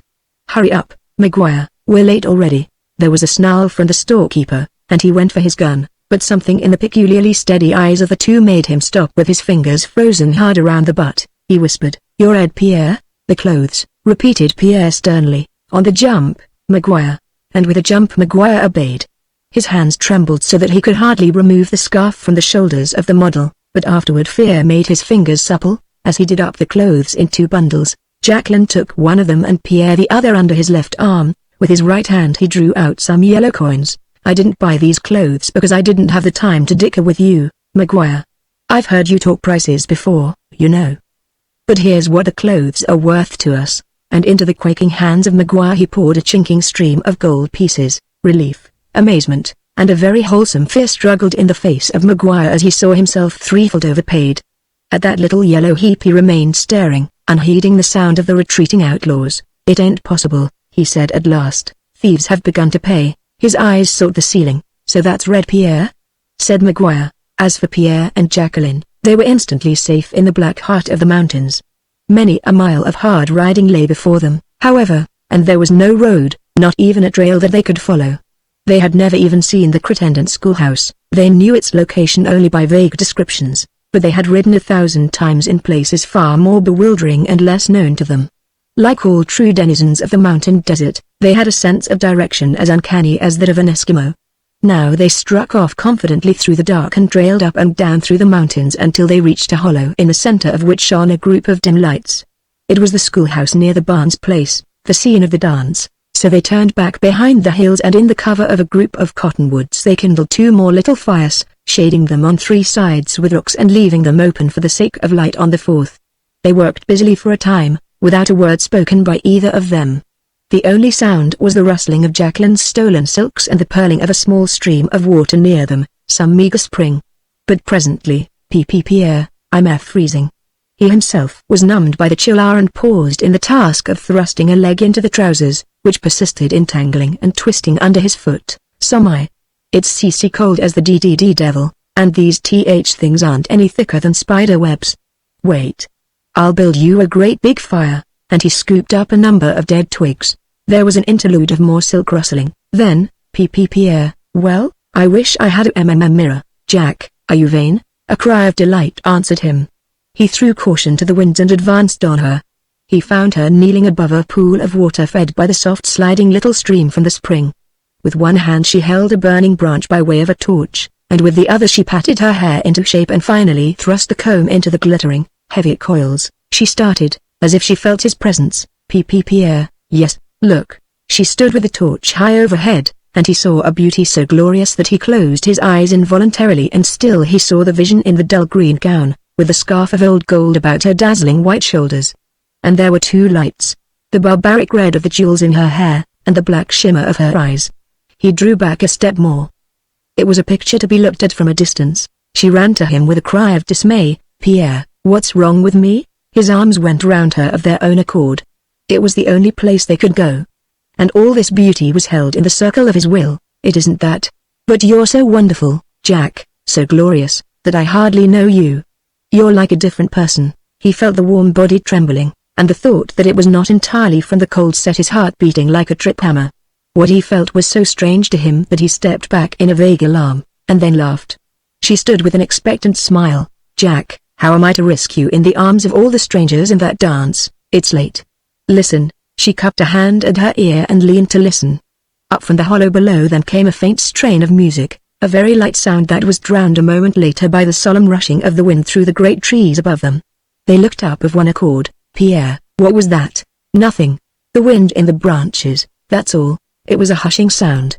It was like a warning, almost, but he was already turning away, and she followed him hastily. Chapter 21. Jacqueline could never ride a horse in that gown, or even sit sidewise in the saddle without hopelessly crumpling it, so they walked to the schoolhouse.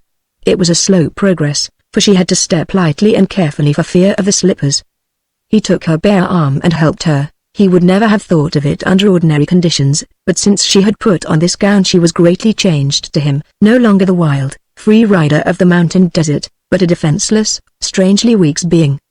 Her strength was now something other than the skill to ride hard and shoot straight and quick. So they came to the schoolhouse and reached the long line of buggies, buckboards, and, most of all, saddled horses. They crowded the horse shed where the schoolchildren stabled their mounts in the winter weather. They were tethered to the posts of the fence. They were grouped about the trees. It was a prodigious gathering, and a great affair for the mountain desert. They knew this even before they had set foot within the building. They stopped here and adjusted their masks carefully. They were made from a strip of black lining which Jack had torn from one of the coats in the trunk which lay far back in the hills. Those masks had to be tied firmly and well, for some jester might try to pull away that of Pierre, and if his face was seen, it would be death, a slaughter without defense, for he had not been able to conceal his big colt in these tight-fitting clothes. Even as it was, there was peril from the moment that the lights within should shine on that head of dark red hair. As for Jack, there was little fear that she would be recognized. She was strange even to Pierre every time he looked down at her, for she had ceased to be Jack and had become very definitely Jacqueline. But the masks were on, the scarf adjusted about the throat and bare, shivering shoulders of Jack, and they stood arm in arm before the door out of which streamed the voices and the music. Are you ready? Yes. But she was trembling so, either from fear, or excitement, or both, that he had to take a firm hold on her arm and almost carry her up the steps, shove the door open, and force her in. 100 eyes were instantly upon them, practiced, suspicious eyes, accustomed to search into all things and take nothing for granted, eyes of men who, when a rap came at the door, looked to see whether or not the shadow of the stranger fell full in the center of the crack beneath the door. If it fell to one side the man might be an enemy, and therefore they would stand at one side of the room, their hands upon the butt of a 6-gun, and shout, "Come in." Such was the battery of glances from the men, and the color of Pierre altered, paled. He knew some of those faces, for those who hunt and are hunted never forget the least gestures of their enemies. There was a mighty temptation to turn back even then, but he set his teeth and forced himself to stand calmly. The chuckle which replied to this maneuver freed him for the moment. Suspicion was lulled. Moreover, the red jeweled hair of Jacqueline and her lighted eyes called all attention almost immediately upon her. She shifted the golden scarf, the white arms and breast flashed in the light, a gasp responded. There would be talk tomorrow. There were whispers even now. It was not the main hall that they stood in, for this school, having been built by an aspiring community, contained 2 rooms. This smaller room, used by the little ones of the school, was now converted into a hat and cloak room. Pierre hung up his hat, removed his gloves slowly, nerving himself to endure sharp glances, and opened the door for Jacqueline. If she had held back tremulously before, Something she had seen in the eyes of those in the first room, something in the whisper and murmur which rose the moment she started to leave, gave her courage. She stepped into the dance hall like a queen going forth to address devoted subjects. The second ordeal was easier than the first. There were many times more people in that crowded room, but each was intent upon his own pleasure. A wave of warmth and light swept upon them, and a blare of music, and a stir and hum of voices, and here and there the sweet sound of a happy girl's laughter. They raised their heads, these two wild rangers of the mountain desert, and breathed deep of the fantastic scene. There was no attempt at beauty in the costumes of the masqueraders. Here and there some girl achieved a novel and pleasing effect, but on the whole they strove for cheaper and more stirring things in the line of the grotesque. Here passed a youth wearing a beard made from the stiff, red bristles of the tail of a sorrel horse. Another wore a bear's head cunningly stuffed, the grinning teeth flashing over his head and the skin draped over his shoulders. A third disfigured himself by painting after the fashion of an Indian on the warpath, with crimson streaks down his forehead and red and black across his cheeks, but not more than a third of all the assembly made any effort to masquerade, beyond the use of the simple black mask across the upper part of the face. The rest of the men and women contented themselves with wearing the very finest clothes they could afford to buy, and there was through the air a scent of the general merchandise store which not even a liberal use of cheap perfume and all the drifts of pale blue cigarette smoke could quite overcome. As for the music, it was furnished by two very old men, relics of the days when there were contests in fiddling, a stout fellow of middle age, with cheeks swelled almost to bursting as he thundered out terrific blasts on a slide trombone, a youth who rattled two sticks on an overturned dishpan in lieu of a drum, and a cornetist of real skill. There were hard faces in the crowd, most of them, of men who had set their teeth against hard weather and hard men, and fought their way through, not to happiness, but to existence, so that fighting had become their pleasure. Now they relaxed their eternal vigilance, their eternal suspicion. Another phase of their nature weakened. Some of them were smiling and laughing for the first time in months, perhaps, of labor and loneliness on the range. With the gates of good nature opened, a veritable flood of gaiety burst out. It glittered in their eyes, it rose to their lips in a wild laughter. They seemed to be dancing more furiously fast in order to forget the life which they had left, and to which they must return. These were the conquerors of the bitter nature of the mountain desert. There was beauty here, the beauty of strength in the men and a brown loveliness in the girls, just as in the music. The blatancy of the rattling dishpan and the blaring trombone were more than balanced by the real skill of the violinists, who kept a high, sweet, singing tone through all the clamor. And Pierre Le Rouge and Jacqueline? They stood aghast for a moment when that crash of noise broke around them, but they came from a life where there was nothing of beauty except the lonely strength of the mountains and the appalling silences of the stars that roll above the desert. Almost at once they caught the overtone of human joyousness, and they turned with smiles to each other, and it was Pierre? Jack? Then a nod, and she was in his arms, and they glided into the dance. Chapter 22. When a crowd gathers in the street, there rises a babel of voices, a confused and pointless clamor, no matter what the purpose of the gathering, until some man who can think as well as shout begins to speak. Then the crowd murmurs a moment, and after a few seconds composes itself to listen. So it was with the noise in the hall when Pierre and Jacqueline began to dance. First there were smiles of derision and envy around them, but after a moment a little hush came where they moved. They could not help but dance well, for they had youth and grace and strength, and the glances of applause and envy were like wine to quicken their blood, while above all they caught the overtone of the singing violins, and danced by that alone. The music ended with a long flourish just as they whirled to a stop in a corner of the room. At once an eddy of men started toward them. Who shall it be? Smiled Pierre. With whom do you want to dance? It's your triumph, Jack. She was alight and alive with the victory, and her eyes roved over the crowd. The big man with the tawny hair, but he's making right past us. No. He'll turn and come back. How do you know? For answer she glanced up and laughed, and he realized with a singular sense of loneliness that she knew many things which were beyond his ken.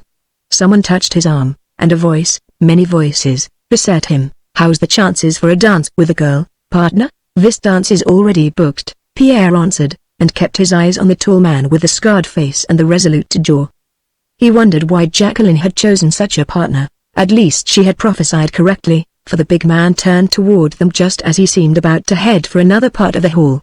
The crowd gave way before him, not that he shouldered them aside, but they seemed to feel the coming of his shadow before him, and separated as they would have done before the shadow of a falling tree. In another moment Pierre found himself looking up to the giant. No mask could cover that long, twisting mark of white down his cheek, nor hide the square set of the jaw, nor dim the steady eyes. And there came to Pierre an exceedingly great uneasiness in his right hand, and a twitching of the fingers low down on his thigh where the familiar holster should have hung. His left hand rose, following the old instinct, and touched beneath his throat where the cold cross lay. He was saying easily, "This is your dance, isn't it?" "Right, bud," answered the big man in a mellow voice as great as his size.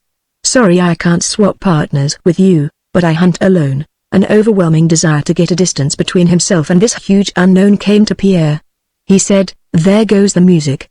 You're off," and the other, moving toward Jack, leaned down a little and murmured at the ear of the outlaw, "Thanks, Pierre." Then he was gone, and Jacqueline was laughing over his shoulder back to Pierre. Through his daze and through the rising clamor of the music, a voice said beside him, "You look sort of sick, dude."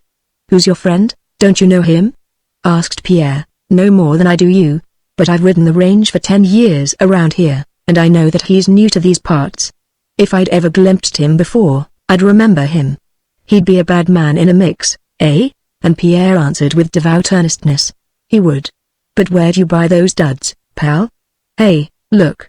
Here's what I've been waiting for, the Barneses and the girl that's visitin' 'em from the east." "What girl?" "Look." The Barnes group was passing through the door, and last came the unmistakable form of Dick Wilbur, masked, but not masked enough to hide his familiar smile or cover the well-known sound of his laughter as it drifted to Pierre across the hall, and on his arm was a girl in an evening dress of blue, with a small, black mask across her eyes, and deep golden hair. Pausing before she swung into the dance with Wilbur, she made a gesture with a white arm, and looked up laughing to big, handsome Dick. Pierre trembled with a red rage when he saw the hands of Wilbur about her. Dick, in passing, marked Pierre's stare above the heads of the crowd, and frowned with trouble. The hungry eyes of Pierre followed them as they circled the hall again, and this time Wilbur, perhaps fearing that something had gone wrong with Pierre, steered close to the edge of the dancing crowd and looked inquisitively across. He leaned and spoke to the girl, and she turned her head, smiling, to Pierre. Then the smile went out, and even despite the mask, he saw her eyes widen. She stopped and slipped from the arm of Wilbur, and came step by step slowly toward him like one walking in her sleep. There, by the edge of the dancers, with the noise of the music and the shuffling feet to cover them, they met. The hands she held to him were cold and trembling. "Is it you?" "It is I," that was all. And then the shadow of Wilbur loomed above them. "What's this? Do you know each other?" "It isn't possible. Pierre, are you playing a game with me?" But under the glance of Pierre he fell back a step, and reached for the gun which was not there. They were alone once more. Mary Brown. "Pierre. But you are dead." "No, no." "But you, Pierre, where can we go?" "Outside." "Let us go quickly." "Do you need wrap?" "No. But it is cold outside, and your shoulders are bare." "Then take that cloak. But quickly, Pierre, before we're followed." He drew it about her. He led her through the door. It clicked shut. They were alone with the sweet, frosty air before them. She tore away the mask. "And yours, Pierre?" "Not here." "Why?" "Because there are people." "Hurry." "Now here, with just the trees around us." And he tore off his mask. The white, cold moon shone over them, slipping down between the dark tops of the trees, and the wind stirred slowly through the branches with a faint, hushing sound, as if once more a warning were coming to Pierre this night. He looked up, his left hand at the cross, looked down. "You are afraid of something, Pierre. What is it?" "With your arms around my neck, there's nothing in the world I fear. I never dreamed I could love anything more than the little girl who lay in the snow, and died that night. And I never dreamed I could smile at any man except the boy who lay by me that night. And he died." "What miracle saved you?" she said. "It was wonderful, and yet very simple. You remember how the tree crushed me down into the snow? Well, when the landslide moved, it carried the tree before it. The weight of the trunk was lifted from me. Perhaps it was a rock that struck me over the head then, for I lost consciousness. The slide didn't bury me, but the rush carried me before it like a stick before a wave. You see, when I woke I was almost completely covered with a blanket of debris, but I could move my arms, and managed to prop myself up in a sitting posture. It was there that my father and his searching party found me. He had been combing the district all night. They carried me back, terribly bruised, but without even a bone broken. It was a miracle that I escaped, and the miracle must have been worked by your cross. Do you remember?" He shuddered. "The cross, for every good fortune it has brought me, it has brought bad luck to others. I'll throw it away, now and then. No, It makes no difference. We are done for. Pierre, don't you see, Mary, or are you still blind as I was ever since I saw you tonight? It's all in that name Pierre, there's nothing in it, Pierre, that I don't love. His head was bowed as if with the weight of the words which he foresaw. You have heard of the wild men of the mountains, and the long riders. He knew that she nodded, though she could not speak. I am red Pierre, you, yes, yet he had the courage to raise his head and watch her shrink with horror. It was only an instant. Then she was beside him again, and one arm around him, while she turned her head and glanced fearfully back at the lighted schoolhouse. The faint music mocked them. And you dared to come to the dance? We must go. Look, there are horses. We'll ride off into the mountains, and they'll never find us. We'll, hush. One day's riding would kill your riding as I ride. I'm strong, very strong, and the love of you, Pierre, will give me more strength. But quickly, for if they knew you, every man in that place would come armed and ready to kill. I know, for I've heard them talk. Tell me, are one half of all the terrible things they say, they are true? I guess. I won't think of them. Whatever you've done, it was not you, but some devil that forced you on. Pierre, I love you more than ever. Will you go east with me, and home? We will lose ourselves in New York. The millions of the crowd will hide us. Mary, there are some men from whom even the night can't hide me. If they were blind, their hate would give them eyes to find me. Pierre, you are not turning away from me. Pierre, there's some ghost of a chance for us. Will you take that chance and come with me? He thought of many things, but what he answered was, I will. Then let's go at once. The railroad, not that way. No one in that house suspects me now. We'll go back and put on our masks again, and hush. What's the? Nothing. There is a man's step, and she, seeing the look on his face, covered her eyes in horror. When she looked up, a great form was looming through the dark, and then the voice of Wilbur came, hard and cold. I've looked everywhere for you. Miss Brown, they are anxious about you in the schoolhouse. Will you go back? No, but Pierre commanded. Go back. So she turned, and he ordered again, I think our friend has something to say to me. You can find your way easily. Tomorrow, Pierre, yes, I shall be waiting. With what a voice she said it.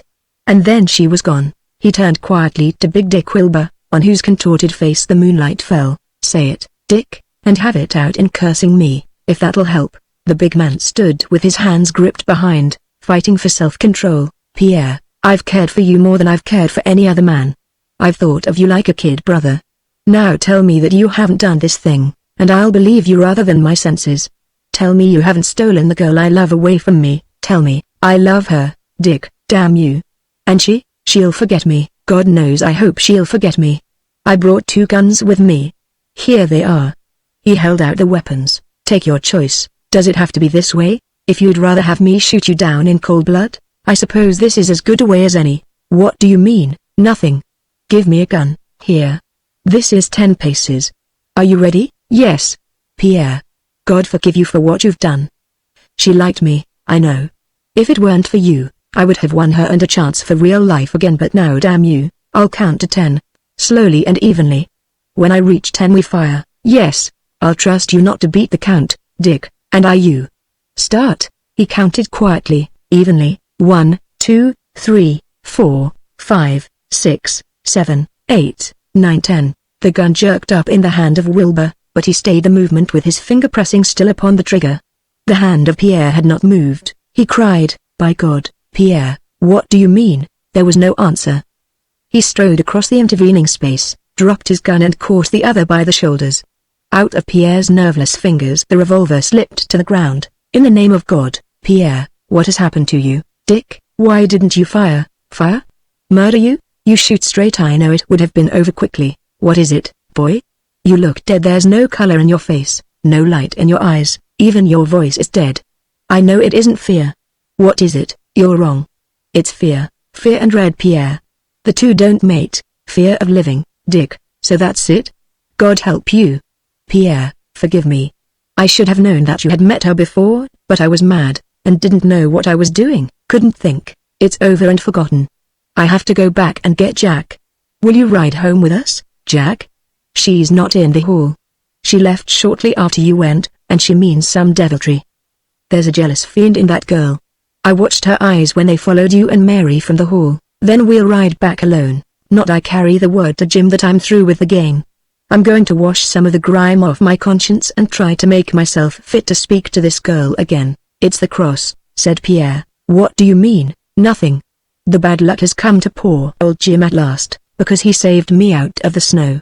Patterson has gone, and now you, and perhaps Jack. Well, this is goodbye, Dick. Yes, their hands met. You forgive me, Dick? With all my heart, old fellow. I'll try to wish you luck. Stay close to her. Perhaps you'll win her. I'll do what one man can, but if you succeed, ride out of the mountain desert with her. Never let me hear of it. I don't understand. Will you tell me what's between you, Pierre? You've some sort of claim on her. What is it? I've said goodbye. Only one thing more. Never mention my name to her. So he turned and walked out into the moonlight, and Wilbur stared after him until he disappeared beyond the shoulder of a hill. Chapter 23. It was early morning before Pierre reached the refuge of Boone's gang, but there was still a light through the window of the large room, and he entered to find Boone, Mancy, and Gandil grouped about the fire, all ominously silent, all ominously wakeful. They looked up to him, and Big Jim nodded his grey head. Otherwise there was no greeting. From a shadowy corner Jacqueline rose and went toward the door. He crossed quickly and barred the way. What is it, Jack?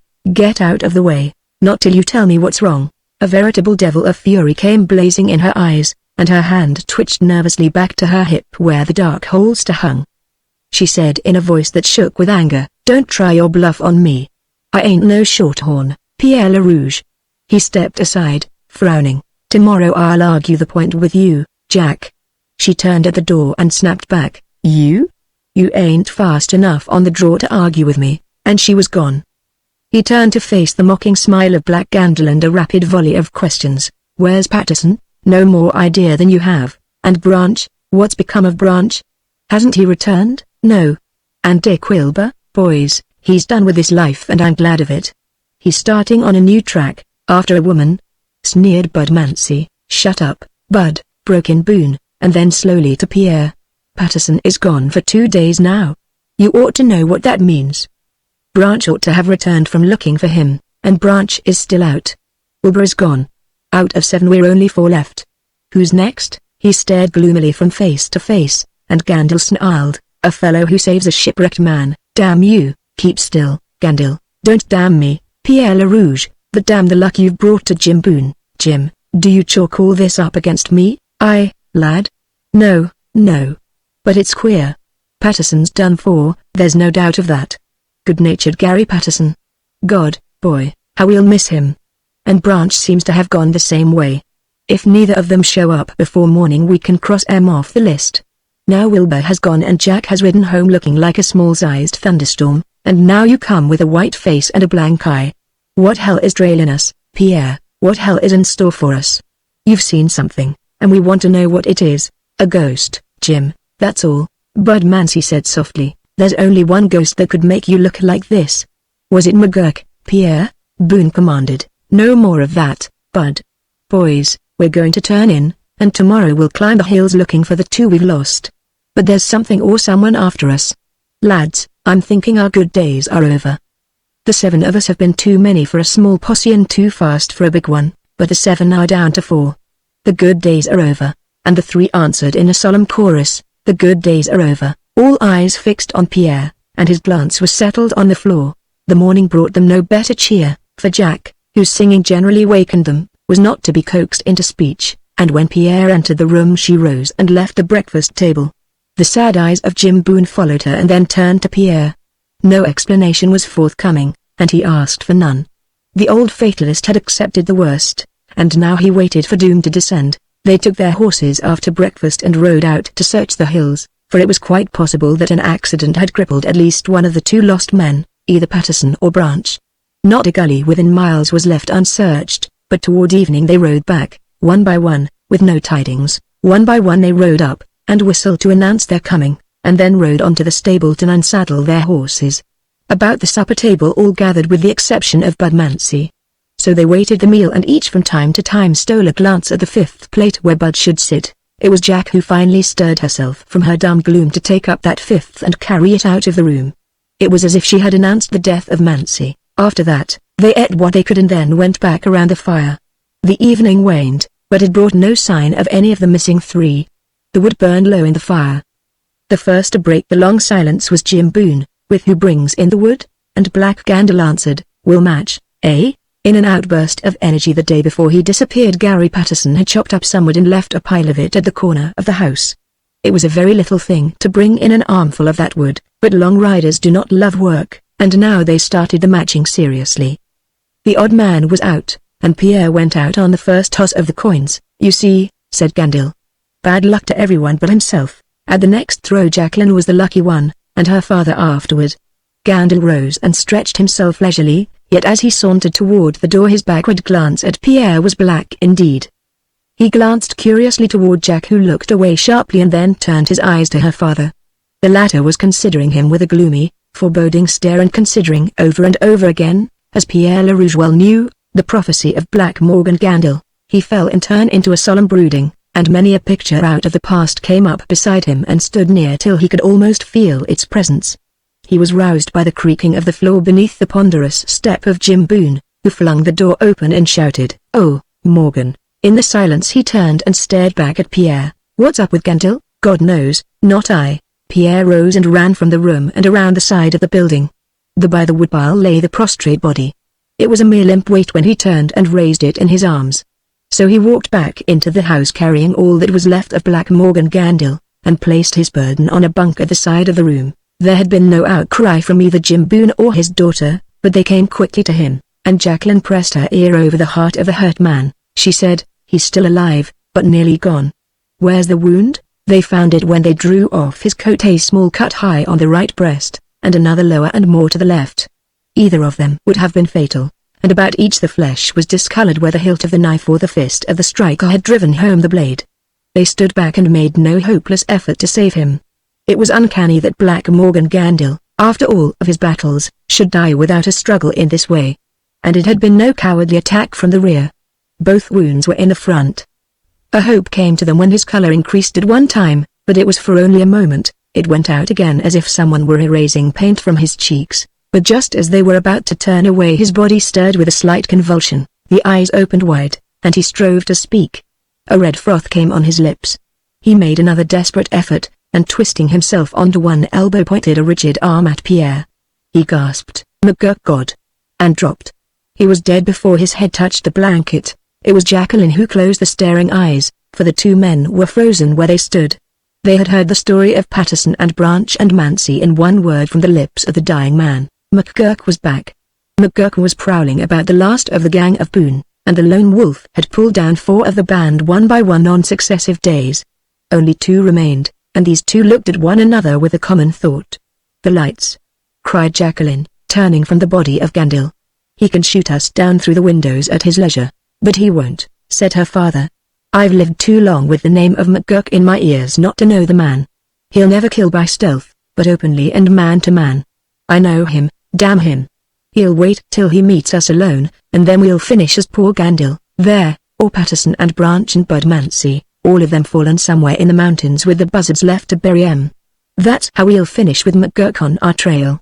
And you Gandil was right, it's you that's brought him on us. A shipwrecked man, by God." Gandil was right. His right hand froze on the butt of his gun and his face convulsed with impotent rage, for he knew, as both the others knew, that long before that gun was clear of the holster the bullet from Pierre's gun would be on its way. But Pierre threw his arms wide, and standing so, his shadow made a black cross on the wall behind him.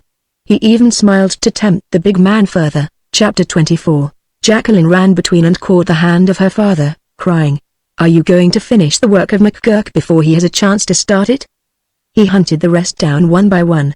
"Dad, if you put out Pierre, what is left? Can you face that devil alone?" And the old man groaned, "But it's his luck that's ruined me. It's his damned luck which has broken up the finest fellowship that ever mocked at law on the ranges. Oh, Jack, the heart in me's broken. I wish to God that I lay where Gandil lies. What's the use of fighting any longer? No man can stand up against McGurk," and the cold which had come in the blood of Pierre agreed with him. He was a slayer of men, but McGurk was a devil incarnate. His father had died at the hand of this lone rider. It was fitting, it was fate that he himself should die in the same way. The girl looked from face to face, and sensed their despondency. It seemed that their fear gave her the greater courage. Her face flushed as she stood glaring her scorn. "The yellow streak took a long time in showing, but it's in you, All right, Pierre Le Rouge, you've hated me ever since the dance, Jack. Why? Because I knew you were yellow like this. He shrugged his shoulders like one who gives up the fight against a woman, and seeing it, she changed suddenly and made a gesture with both hands toward him, a sudden gesture filled with grace and a queer tenderness. She said, Pierre, have you forgotten that when you were only a boy you stood up to McGurk and drew blood from him? Are you afraid of him now? I'll take my chance with any man but McGurk. He has no cross to bring him luck, and he has no friends for that luck to ruin. Look at Gandil, Jack, and then speak to me of the cross, Pierre. That first time you met you almost beat him to the draw. Oh, if I were a man, I'd Pierre, it was to get McGurk that you rode out to the range. You've been here 6 years, and McGurk is still alive, and now you're ready to run from his shadow. Run? He said hotly. I swear to God that as I stand here I've no fear of death and no hope for the life ahead, she sneered. You're white while you say it. Your will may be brave, but your blood's a coward, Pierre. It deserts you, Jack, you devil. You can threaten me safely. But if McGurk were here, let him come, then give me one promise, 1,000 of them, let me hunt him with you. He stared at her with wonder. Jack, what a heart you have. If you were a man we could rule the mountains, you and I, even as I am. What prevents us, Pierre? And looking at her he forgot the sorrow which had been his ever since he looked up to the face framed with red gold hair and the dark tree behind and the cold stars steady above it. It would come to him again. But now it was gone, and he murmured, smiling, I wonder. They made their plans that night, sitting all three together. It was better to go out and hunt the hunter than to wait there and be tracked down. Jack, for she insisted on it, would ride out with Pierre the next morning and hunt through the hills for the hiding place of McGurk. Some covert he must have, so as to be near his victims. Nothing else could explain the ease with which he kept on their track. They would take the trail, and Jim Boone, no longer agile enough to be effective on the trail, would guard the house and the body of Gandil in it. There was little danger that even McGurk would try to rush a hostile house, but they took no chances. The guns of Jim Boone were given a thorough overhauling, and he wore as usual at his belt the heavy-handled hunting knife, a deadly weapon in a hand-to-hand fight. Thus equipped, they left him and took the trail. They had not ridden 100 yards when a whistle followed them, the familiar whistle of the gang. They reined short and saw Big Dick Wilbur riding his bay after them, but at some distance he halted and shouted, Pierre, he's come back to us. Cried Jack, no. It's only some message, do you know? Yes. Stay here. This is for me alone, and he rode back to Wilbur, who swung his horse close alongside. However hard he had followed in the pursuit of happiness, his face was drawn with lines of age and his eyes circled with shadows. He said, I've kept close on her trail, Pierre, and the nearest she has come to kindness has been to send me back with a message to you. He laughed without mirth, and the sound stopped abruptly. This is the message in her own words. I love him, Dick, and there's nothing in the world for me without him. Bring him back to me. I don't care how, but bring him back. So tell Jack to ride the trail alone today and go back with me. I give her up, not freely, but because I know there's no hope for me. But Pierre answered, wherever I've gone there's been luck for me and hell for everyone around me. I lived with a priest, Dick, and left him when I was nearly old enough to begin repaying his care. I came south and found a father and lost him the same day. I gambled for money with which to bury him, and a man died that night and another was hurt. I escaped from the town by riding a horse to death. I was nearly killed in a landslide, and now the men who saved me from that are done for. It's all one story, the same over and over. Can I carry a fortune like that back to her? Dick, it would haunt me by day and by night. She would be the next. I know it as I know that I'm sitting in the saddle here. That's my answer. Carry it back to her. I won't lie and tell you I'm sorry, because I'm a fool and still have a ghost of a hope, but this will be hard news to tell her, and I'd rather give 5 years of life than face the look that will come in her eyes. I know it, Dick. But this is final, it is. Then goodbye again, and God bless you, Pierre, and you, old fellow. They swerved their horses in opposite directions and galloped apart. It was nothing, said Pierre to Jack, when he came up with her and drew his horse down to a trot. But he knew that she had read his mind. But all day through the mazes of canyon and hill and rolling ground they searched patiently. There was no cranny in the rocks too small for them to reconnoiter with caution. There was no group of trees they did not examine, yet it was not strange that they failed. In the space of every square mile there were 100 hiding places which might have served McGurk. It would have taken a month to comb the country. They had only a day, and left the result to chance. But chance failed them. When the shadows commenced to swing across the gullies, they turned back and rode with downward heads, silent. One hill lay between them and the old ranch house which had been the headquarters for their gang so many days. When they saw a faint drift of smoke across the sky, not a thin column of smoke such as rises from a chimney, but a broad stream of pale mist, as if a dozen chimneys were spouting wood smoke at once. They exchanged glances and spurred their horses up the last slope. As always in a short spurt, the long-legged black of Jacqueline outdistanced the cream-colored mare, and it was she who first topped the rise of land. The girl whirled in her saddle with raised arm, screamed back at Pierre, and rode on at a still more furious pace. What he saw when he reached a corresponding position was the ranch house wreathed in smoke, and through all the lower windows was the red dance of flames. Before him fled Jacqueline with all the speed of the black. He loosened the reins, spoke to the mare, and she responded with a mighty rush.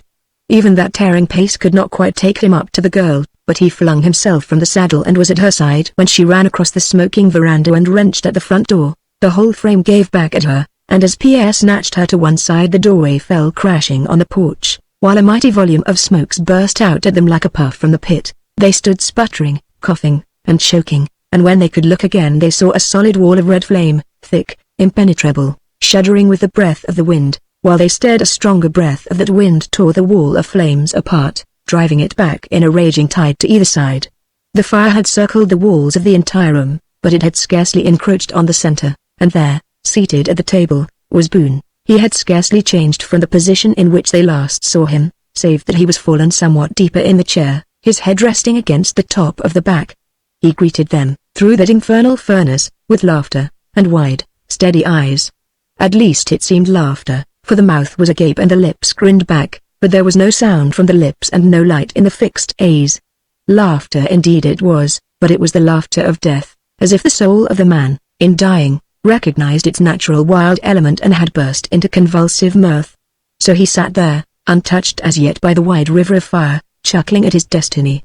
The wall of fire closed across the doorway again, and the work of red ruin went on with a crashing of timbers from the upper part of the building. As that living wall shut solidly, Jacqueline leapt forward, shouting, like a man, words of hope and rescue. Pierre caught her barely in time, a precarious grasp on the wrist from which she nearly wrenched herself free and gained the entrance to the fire. But the jerk threw her off balance for the least fraction of an instant, and the next moment she was safe in his arms. Safe? He might as well have held a wildcat, or captured with his bare hands a wild eagle, strong of talon and beak. She tore and raged in a wild fury. Pierre, coward, devil, steady, Jack, are you going to let him die? Don't you see? He's already dead, you lie. You only fear the fire, I tell you. McGurk has been here before us. Her arm was freed by a twisting effort and she beat him furiously across the face. One blow cut his lip and a steady trickle of hot blood left a taste of salt in his mouth. You young fiend! He cried, and grasped both her wrists with a crushing force. She leaned and gnashed at his hands, but he whirled her about and held her from behind, impotent, raging still. 100 McGurks could never have killed him. There was a sharp explosion from the midst of the fire. See? He's fighting against his death. No. No. It's only the falling of a timber. Yet with a panic at his heart he knew that it was the sharp crack of a firearm. Liar again! Pierre, for God's sake, do something for him. Father. He's fighting for his life. Another and another explosion from the midst of the fire. He understood then, the flames have reached his guns. That's all, Jack. Don't you see? We'd be throwing ourselves away to run into those flames. Realization came to her at last. A heavy weight slumped down suddenly over his arms. He held her easily, lightly. Her head had tilted back, and the red flare of the fire beat across her face and throat. The roar of the flames shut out all other thought of the world and cast a wide inferno of light around them.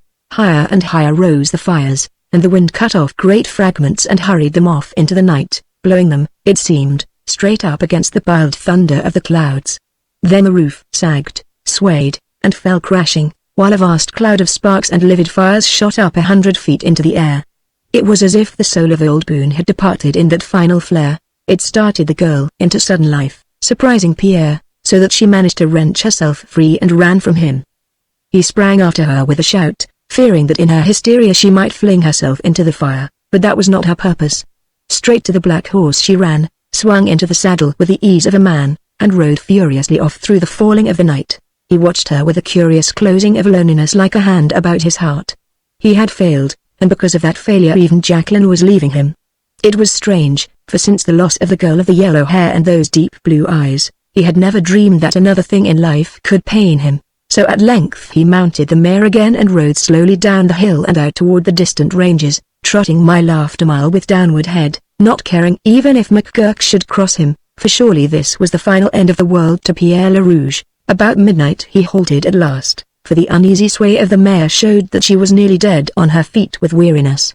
He found a convenient place for a camp, built his fire, and wrapped his blanket about him without thinking of food. He never knew how long he sat there, for his thoughts circled the world and back again and found all the prospect of desert before him and behind, until a sound, a vague sound out of the night, startled him into alertness. He slipped from beside the fire and into the shadow of a steep rock, watching with eyes that almost pierced the dark on all sides. And there he saw her creeping up on the outskirts of the firelight, prone on her hands and knees, dragging herself up like a young wildcat hunting prey. It was the glimmer of her eyes that he caught first through the gloom. A cold thought came to him that she had returned with her gun ready. Inch by inch she came closer, and now he was aware of her restless glances probing on all sides of the campfire. Silence, only the crackling of a pitchy stick. And then he heard a muffled sound, soft, soft as the beating of a heart in the night, and regularly pulsing. It hurt him infinitely, and he called gently, "Jack, why are you weeping?" She started up with her fingers twisted at the butt of her gun. "It's a lie," called a tremulous voice. "Why should I weep?" And then she ran to him. "Oh, Pierre, I thought you were gone." That silence which came between them was thick with understanding greater than speech. He said at last, "I've made my plan. I am going straight for the higher mountains and try to shake McGurk off my trail. There's 1 chance in 10 I may succeed, and if I do then I'll wait for my chance and come down on him, for sooner or later we have to fight this out to the end." "I know a place he could never find," said Jacqueline. "The old cabin in the gully between the twin bears. We'll start for it tonight." "Not we," he answered. "Jack, here's the end of our riding together." She frowned with puzzled wonder. He explained, "1 man is stronger than a dozen. That's the strength of McGurk that he rides alone. He's finished your father's men. There's only Wilbur left, and Wilbur will go next, then me." She stretched her hands to him.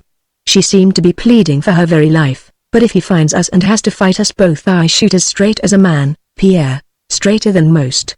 And you're a better pal than any I've ever ridden with. But I must go alone. It's only a lone wolf that will ever bring down McGurk. Think how he's rounded us up like a herd of cattle and brought us down one by one, by getting each man alone and killing him from behind, from the front, Jack. No, he's fought square with each one. The wounds of Black Gandil were all in front, and when McGurk and I meet it's going to be face to face." Her tone changed, softened. "But what of me, Pierre? You have to leave this life. Go down to the city, Jack. Live like a woman, marry some lucky fellow, be happy. Can you leave me so easily?" "No, it's hard, devilish hard to part with a pal like you, Jack, but all the rest of my life I've got hard things to face, partner, partner," she repeated with an indescribable emphasis. "Pierre, I can't leave you." "Why?" "I'm afraid to go." "Let me stay," he said gloomily. "No good will come of it. I'll never trouble you, never. No, the bad luck comes on the people who are with me. But never on me. It's struck them all down, one by one. Your turn is next, Jack. If I could leave the cross behind," he covered his face and groaned, "but I don't dare, I don't dare. I have to face McGurk. Jack, I hate myself for it, but I can't help it. I'm afraid of McGurk, afraid of that damned white face, that lowered, fluttering eyelid, that sneering mouth. Without the cross to bring me luck, how could I meet him? But while I keep the cross there's ruin and hell without end for everyone with me." She was white and shaking. She said, "I'm not afraid. I've one friend left, there's nothing else to care for, so it's to be this way, Jack, this way, and no other, partner. I'm glad. My God, Jack, what a man you would have made." Their hands met and clung together, and her head had drooped, perhaps in acquiescence. Chapter 25. Dick Wilbur, telling Mary how Pierre had cut himself adrift, did not even pretend to sorrow, and she listened to him with her eyes fixed steadily on his own. As a matter of fact, she had shown neither hope nor excitement from the moment he came back to her and started to tell his message. But if she showed neither hope nor excitement for herself, surely she gave Dick still fewer grounds for any optimistic foresights. So he finished gloomily, "And as far as I can make out, Pierre is right. There's some rotten bad luck that follows him. It may not be the cross. I don't suppose you believe in superstition like that, Miss Brown, she said. It saved my life. The cross? Yes. Then Pierre you mean you met before the dance you mean? He was stammering so that he couldn't finish his thoughts, and she broke in. If he will not come to me, then I must go to him. Follow Pierre LaRouge? Queried Wilbur. You're an optimist. But that's because you've never seen him ride. I consider it a good day's work to start out with him and keep within sight till night, but as for following and overtaking him, he laughed heartily at the thought, and she smiled a little sadly, answering, but I have the most boundless patience in the world. He may gallop all the way, but I will walk, and keep on walking, and reach him in the end. Her hands moved out as though testing their power, gripping at the air. Where will you go to hunt for him? I don't know. But every evening, when I look out at the sunset hills, with the purple along the valleys, I think that he must be out there somewhere, going toward the highest ranges. If I were up in that country I know that I could find him. Never in 1,000 years. Why? Because he's on the trail. On the trail? Of McGurk? She started. What is this man McGurk? I hear of him on all sides. If one of the men rides a bucking horse successfully, someone is sure to say, who taught you what you know, Bud McGurk? And then the rest laugh. The other day a man was pointed out to me as an expert shot. Not as fast as McGurk, it was said, but he shoots just as straight. Finally I asked someone about McGurk. The only answer I received was, I hope you never find out what he is. Tell me, what is McGurk? Wilbur considered the question gravely. He said at last, McGurk is hell. He expanded his statement. Think of a man who can ride anything that walks on 4 feet, who never misses with either a rifle or a revolver, who doesn't know the meaning of fear, and then imagine that man living by himself and fighting the rest of the world like a lone wolf. That's McGurk. He's never had a companion. He's never trusted any man. Perhaps that's why they say about him the same thing that they say about me. What's that? You will smile when you hear. They say that McGurk will lose out in the end on account of some woman, and they say that of you? They say right of me. I know it myself. Look at me now. What right have I here? If I'm found I'm the meat of the first man who sights me. But here I stay, and wait and watch for your smiles like a lovesick boy. By God, you must despise me. Mary, I don't try to understand you Westerners, she answered, and that's why I have never questioned you before. Tell me, why is it that you come so stealthily to see me and run away as soon as anyone else appears? He said with wonder. Haven't you guessed? I don't dare guess. But you have, and your guess was right. There's a price on my head. By right, I should be out there on the ranges with Pierre LaRouge and McGurk. There's the only safe place, but I saw you and I came down out of the wilds and can't go back. I'll stay, I suppose, till I run my head into a halter. She was too much moved to speak for a moment, and then, you come to me in spite of that? Dick, whatever you have done, I know that it's only chance which made you go wrong, just as it made Pierre. I wish. The dimness of her eyes encouraged him with a hope.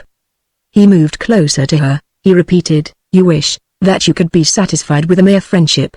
I could give you that, Dick, with all my heart. He stepped back and smiled somewhat grimly on her. She went on, and this McGurk, what do you mean when you say that Pierre is on his trail, hunting him with a gun? She grew paler, but her voice remained steady. But in all those miles of mountains they may never meet. They can't stay apart any more than iron can stay away from a magnet. Listen, 6 years ago McGurk had the reputation of bearing a charmed life. He had been in 100 fights and he was never touched with either a knife or a bullet. Then he crossed Pierre LaRouge when Pierre was only a youngster just come onto the range. He put 2 bullets through Pierre, but the boy shot him from the floor and wounded him for the first time. The charm of McGurk was broken. For 6 years McGurk was gone, there was never a whisper about him. Then he came back and went on the trail of Pierre. He has killed the friends of Pierre one by one. Pierre himself is the next in order, Pierre or myself. And when those two meet there will be the greatest fight that was ever staged in the mountain desert. She stood straight, staring past Wilbur with hungry eyes. I knew he needed me. I have to save him, Dick. You see that? I have to bring him down from the mountains and keep him safe from McGurk. McGurk? Somehow the sound means what devil used to mean to me. You've never traveled alone, and yet you'd go up there and brave everything that comes for the sake of Pierre?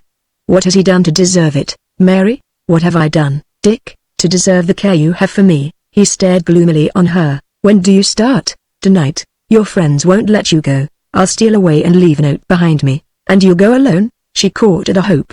Unless you'll go with me, Dick. I? Take you to Pierre? She did not speak to urge him, but in the silence her beauty pleaded for her. He said, "Mary, how lovely you are. If I go I will have you for a few days, for a week at most, all to myself." She shook her head. From the window behind her the sunset light flared in her hair, flooding it with red gold. "All the time that we are gone, you will never say things like this, Dick." "I suppose not. I should be near you, but terribly far away from your thoughts all the while. Still, you will be near. You will be very beautiful, Mary, riding up the trail through the pines, with all the scents of the evergreens blowing about you, and I must go back to a second childhood and play a game of suppose." "A game of what?" "Of supposing that you are really mine, Mary, and riding out into the wilderness for my sake." She stepped a little closer, peering into his face. "No matter what you suppose, I'm sure you'll leave that part of it merely a game, Dick." He laughed suddenly, though the sound broke off as short and sharp as it began. "Haven't I played a game all my life with the fair ladies? And have I anything to show for it except laughter? I'll go with you, Mary, if you'll let me. Dick, you've a heart of gold. What shall I take?" "I'll make the pack up, and I'll be back here an hour after dark and whistle. Like this," and he gave the call of Boone's gang. "I understand. I'll be ready. Hurry, Dick, for we've very little time." He hesitated, then, "All the time we're on the trail you must be far from me, and at the end of it will be Pierre LaRouge and happiness for you. Before we start, Mary, I'd like to." It seemed that she read his mind, for she slipped suddenly inside his arms, kissed him, and was gone from the room. He stood a moment with a hand raised to his face. "After all," he muttered, "that's enough to die for." And he threw up his long arms in a gesture of resignation. "There will God be done," said Wilbur, and laughed again. Chapter 26. She was ready, crouched close to the window of the room, when the signal came, but first she was not sure, because the sound was as faint as a memory. Moreover, it might have been a freakish whistling in the wind, which rose stronger and stronger. It had piled the thunderclouds higher and higher, and now and again a heavy drop of rain tapped at her window like a thrown pebble. So she waited, and at last heard the whistle a second time, unmistakably clear. In a moment she was hurrying down to the stable, climbed into the saddle, and rode at a cautious trot out among the sandhills. For a time she saw no one, and commenced to fear that the whole thing had been a gruesomely real, practical jest. So she stopped her horse and imitated the signal whistle as well as she could. It was repeated immediately behind her, almost in her ear, and she turned to make out the dark form of a tall horseman. "A bad night for the start," called Wilbur. "Do you want to wait till tomorrow?" She could not answer for a moment, the wind whipping against her face, while a big drop stung her lips. She said at length, "Would a night like this stop Pierre or McGurk?" For answer she heard his laughter. "Then I'll start. I must never stop for weather." He rode up beside her. "This is the start of the finish." "What do you mean?" "Nothing.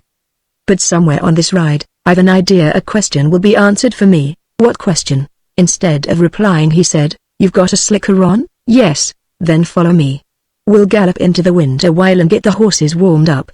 Afterward we'll take the valley of the Old Crow and follow it up to the crest of the range." His horse lunged out ahead of hers, and she followed, leaning far forward against a wind that kept her almost breathless.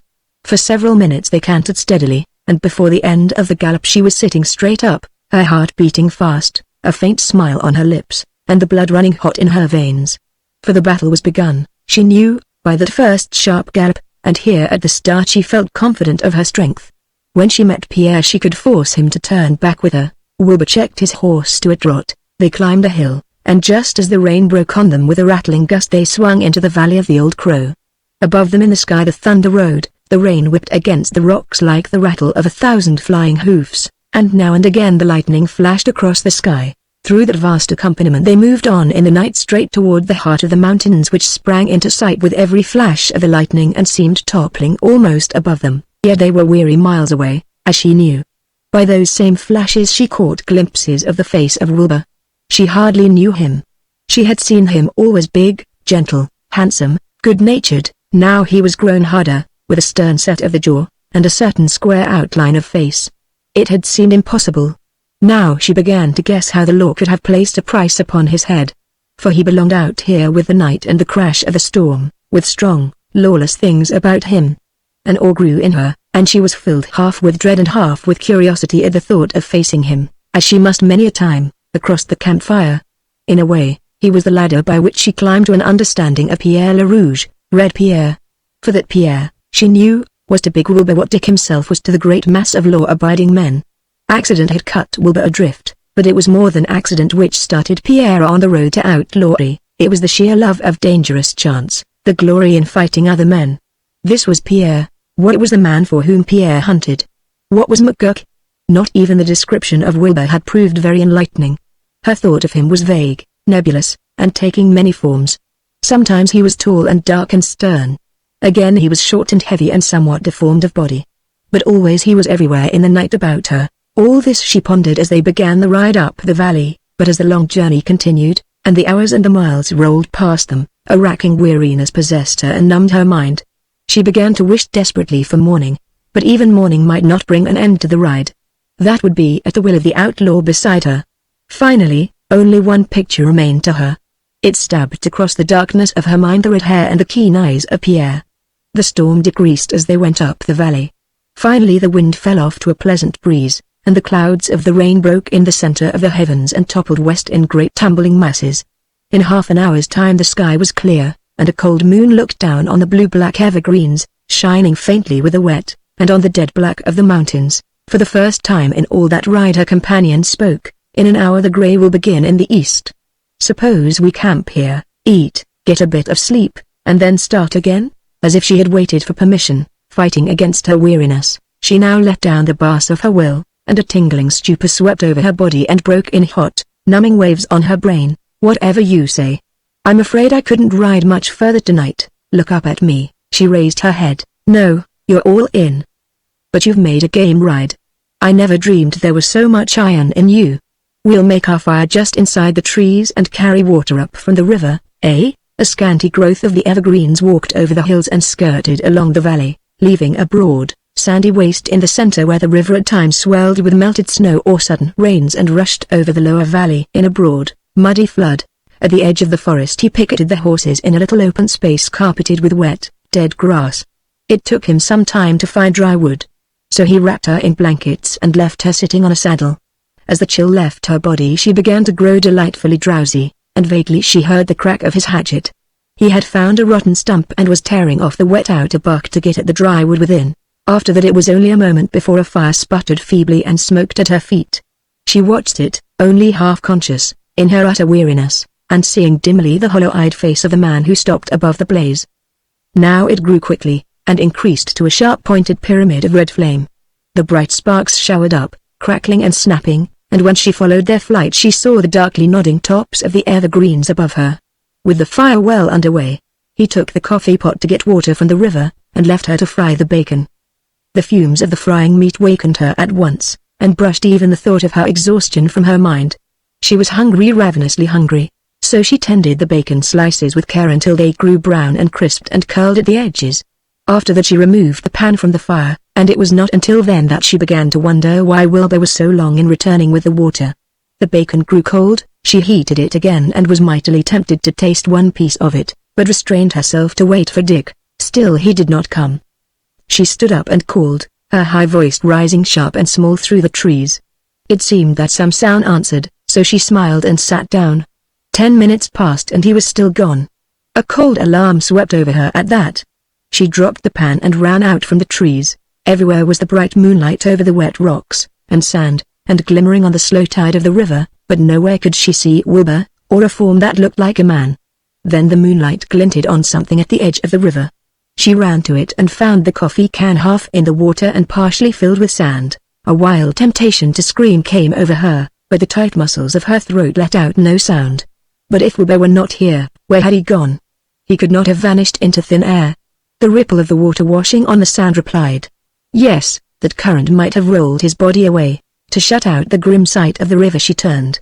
Stretched across the ground at her feet she saw clearly the impression of a body in the moist sand. Chapter 27. The heels had left 2 deeply defined gouges in the ground. There was a sharp hollow where the head had lain, and a broad depression for the shoulders. It was the impression of the body of a man, a large man like Wilbur. Any hope, any doubt she might have had, slipped from her mind, and despair rolled into it with an even, sullen current, like the motion of the river. It is strange what we do with our big moments of fear and sorrow and even of joy. Now Mary stooped and carefully washed out the coffee pot, and filled it again with water higher up the bank, and turned back toward the edge of the trees. It was all subconscious, this completing of the task which Wilbur had begun, and subconscious still was her careful rebuilding of the fire till it flamed high, as though she was setting a signal to recall the wanderer. But the flame, throwing warmth and red light across her eyes, recalled her sharply to reality, and she looked up and saw the dull dawn brightening beyond the dark evergreens. Guilt, too, swept over her, for she remembered what big, handsome Dick Wilbur had said, he would meet his end through a woman. Now it had come to him, and through her. She cringed at the thought, for what was she that a man should die in her service? She raised her hands with a moan to the nodding tops of the trees, to the vast, black sky above them, and the full knowledge of Wilbur's strength came to her, for had he not ridden calmly, defiantly, into the heart of this wilderness, confident in his power to care both for himself and for her? But she, what could she do wandering by herself? The image of Pierre Leroux grew dim indeed and sad and distant. She looked about her at the pack, which had been distributed expertly, and disposed on the ground by Wilbur. She could not even lash it in place behind the saddle. So she drew the blanket once more around her shoulders and sat down to think. She might return to the house, doubtless she could find her way back. And leave Pierre in the heart of the mountains, surely lost to her forever. She made a determination, sullen, like a child, to ride on and on into the wilderness, and let fate take care of her. The pack she could bundle together as best she might, she would live as she might, and for a guide there would be the hunger for Pierre, so she ended her thoughts with a hope. Her head nodded lower, and she slept the deep sleep of the exhausted mind and body. She woke hours later with a start, instantly alert, quivering with fear and life and energy, for she felt like one who has gone to sleep with voices in his ear. While she slept someone had been near her, she could have sworn it before her startled eyes glanced around, and though she kept whispering, with white lips, "No, no, it is impossible," yet there was evidence which proved it. The fire should have burned out, but instead it flamed more brightly than ever, and there was a little heap of fuel laid conveniently close. Moreover, both horses were saddled, and the pack lashed on the saddle of her own mount. Whatever man or demon had done this work evidently intended that she should ride Wilbur's beautiful bay.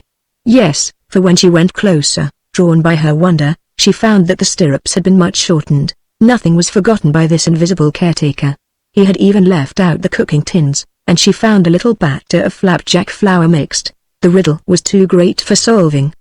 Perhaps Wilbur had disappeared merely to play a practical jest on her, but that supposition was too childish to be retained an instant. Perhaps Pierre himself had discovered her, but having vowed never to see her again, he cared for her like the invisible hands in the old Greek fable. This, again, an instinctive knowledge made her dismiss. If he were so close, loving her, he could not stay away, she read in her own heart, and knew. Then it must be something else, evil, because it feared to be seen, not wholly evil, because it surrounded her with care. At least this new emotion obscured somewhat the terror and the sorrow of Wilbur's disappearance.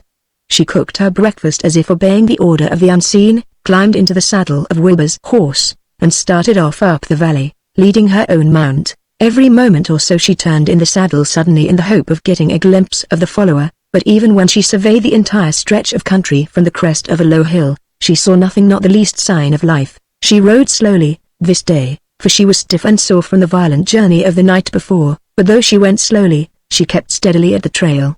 It was a broad and pleasant one, being the beaten sand of the river bottom, and the horse she rode was the finest that ever pranced beneath her. His trot was as smooth and springy as the gallop of most horses, and when she let him run over a few level stretches, it was as if she had suddenly been taken up from the earth on wings. There was something about the animal, too, which reminded her of its vanished owner, for it had strength and pride and gentleness at once. Unquestionably it took kindly to its new rider, for once when she dismounted the big horse walked up behind and nuzzled her shoulder. The mountains were much plainer before the end of the day. They rose sheer up in wave upon frozen wave like water piled ragged by some terrific gale, with the tops of the waters torn and tossed and then frozen forever in that position, like a fantastic and gargantuan mask of dreaming terror. It overawed the heart of Mary Brown to look up to them, but there was growing in her a new impulse of friendly understanding with all this scalped, bald region of rocks, as if in entering the valley she had passed through the gate which closes out the gentler world, and now she was admitted as a denizen of the mountain desert, that scarred and ugly asylum for crime and fear and grandeur. Feeling this new emotion, the old horizons of her mind gave way and widened. Her gentle nature, which had known nothing but smiles, admitted the meaning of the frown. Did she not ride under the very shadow of that frown with her two horses? Was she not armed? She touched the holster at her hip, and smiled. To be sure, she could never hit a mark with that ponderous weapon. But at least the pistol gave the feeling of a dangerous lone rider, familiar with the wilds. It was about dark, and she was on the verge of looking about for a suitable camping place, when the bay halted sharply, tossed up his head, and whinnied. From the far distance she thought she heard the beginning of the whinny in reply. She could not be sure, but the possibility made her pulse quicken. In this region, she knew, no stranger could be a friend, so she started the bay at a gallop and put a couple of swift miles between her and the point at which she had heard the sound. No living creature, she was sure, could have followed the pace the bay held during that distance. So, secure in her loneliness, she trotted the horse around a bend of the rocks and came on the sudden light of a campfire. It was too late to wheel and gallop away, so she remained with her hand fumbling at the butt of the revolver, and her eyes fixed on the flicker of the fire. Not a voice accosted her. As far as she could peer among the lithe trunks of the saplings, not a sign of a living thing was near. Yet whoever built that fire must be near, for it was obviously newly laid. Perhaps some fleeing outlaw had pitched his camp here and had been startled by her coming. In that case he lurked somewhere in the woods at that moment, his keen eyes fixed on her, and his gun gripped hard in his hand. Perhaps, and the thought thrilled her, this little camp had been prepared by the same power, human or unearthly, which had watched over her early that morning. All reason and sane caution warned her to ride on and leave that camp unmolested, but an overwhelming, tingling curiosity besieged her. The thin column of smoke rose past the dark trees like a ghost, and reaching the unsheltered space above the trees, was smitten by a light wind and jerked away at a sharp angle. She looked closer and saw a bed made of a great heap of the tips of limbs of spruce, a bed softer than down and more fragrant than any manufactured perfume, however costly. Possibly it was the sight of this bed which tempted her down from the saddle, at last. With the reins over her arm, she stood close to the fire and warmed her hands, peering all the while on every side, like some wild and beautiful creature tempted by the bait of the trap, but shrinking from the scent of man.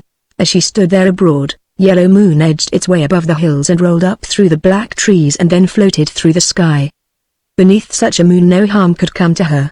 It was while she stared at it, letting her tensed alertness relax little by little, that she saw, or thought she saw, a hint of moving white pass over the top of the rise of ground and disappear among the trees. She could not be sure, but her first impulse was to gather the reins with a jerk and place her foot in the stirrup, but then she looked back and saw the fire, burning low now and asking like a human voice to be replenished from the heap of small, broken fuel nearby, and she saw also the softly piled bed of evergreens. She removed her foot from the stirrup.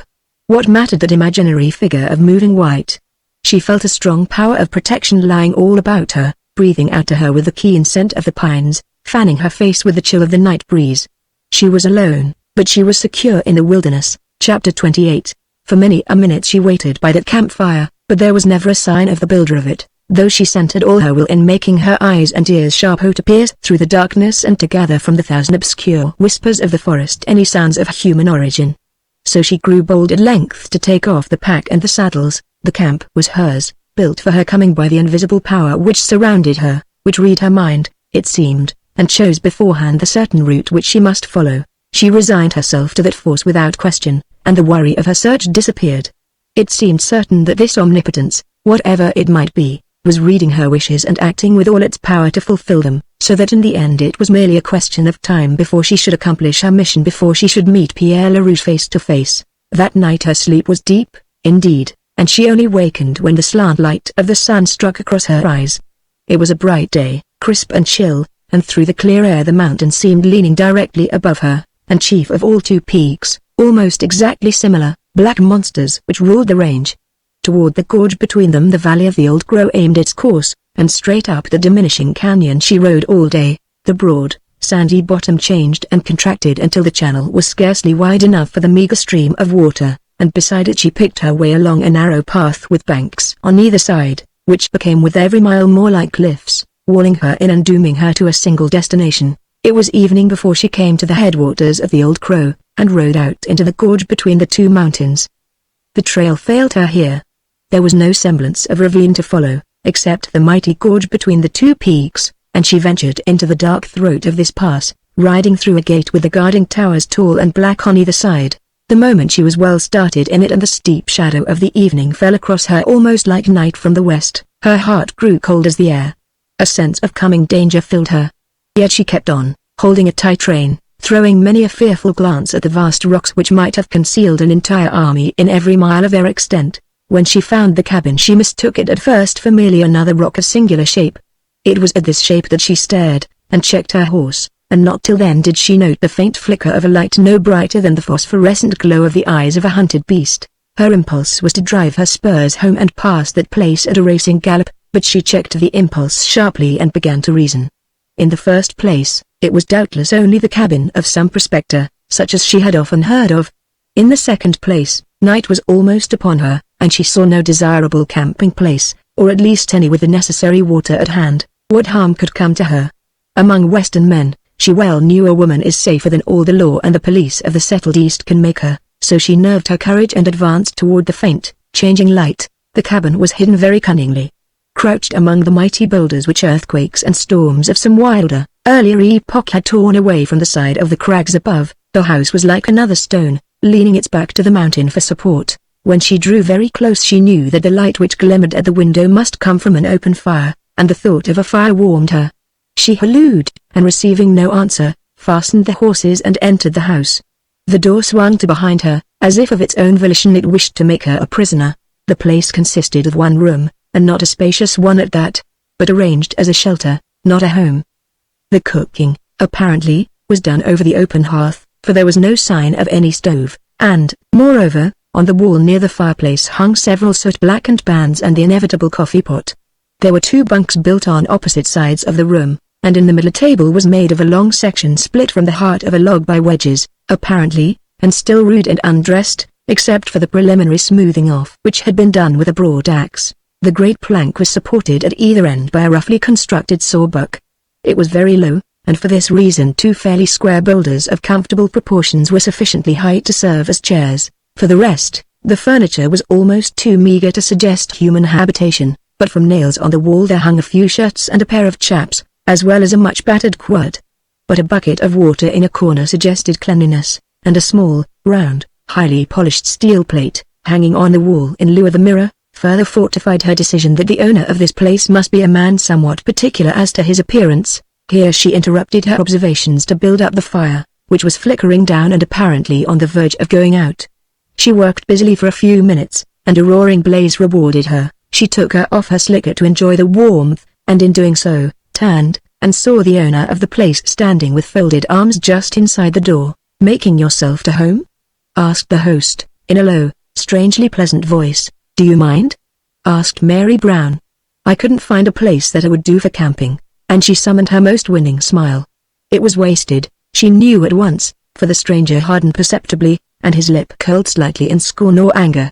In all her life Mary had never met a man so obdurate, and, moreover, she felt that he could not be wooed into a good humor. "If you'd gone farther up the gorge," said the other, "you'd have found the best sort of a camping place, water and everything." "Then I'll go," said Mary, shrinking at the thought of the strange, cold outdoors compared with this cheery fire.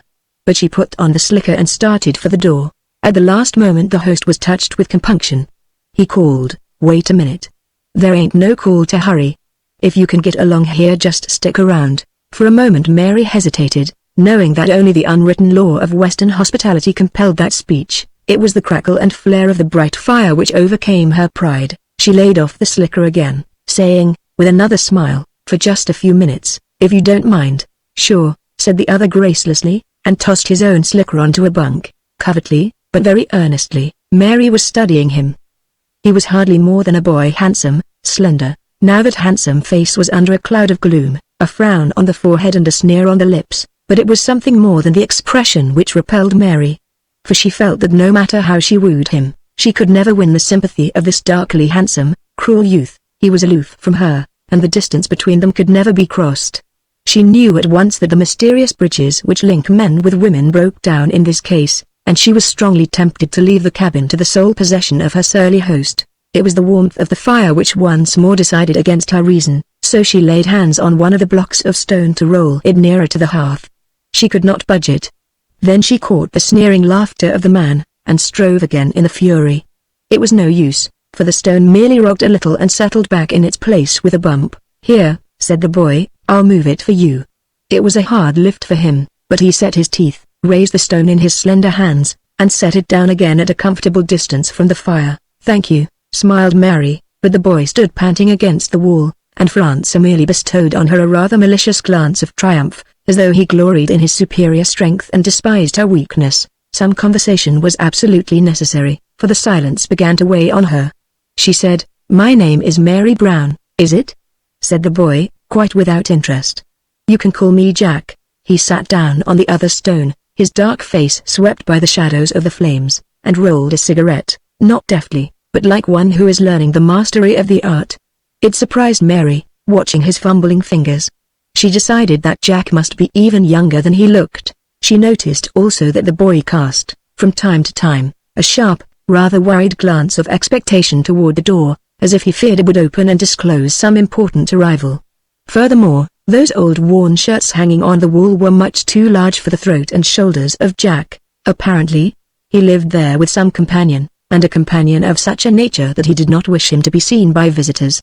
This explained the lad's coldness in receiving a guest. It also stimulated Mary to linger about a few more minutes. Chapter 29. Not that she stayed there without a growing fear, but she still felt about her, like the protection of some invisible cloak, the presence of the strange guide who had followed her up the valley of the Old Crow. It seemed as if the boy were reading her mind. "See, you got 2 horses.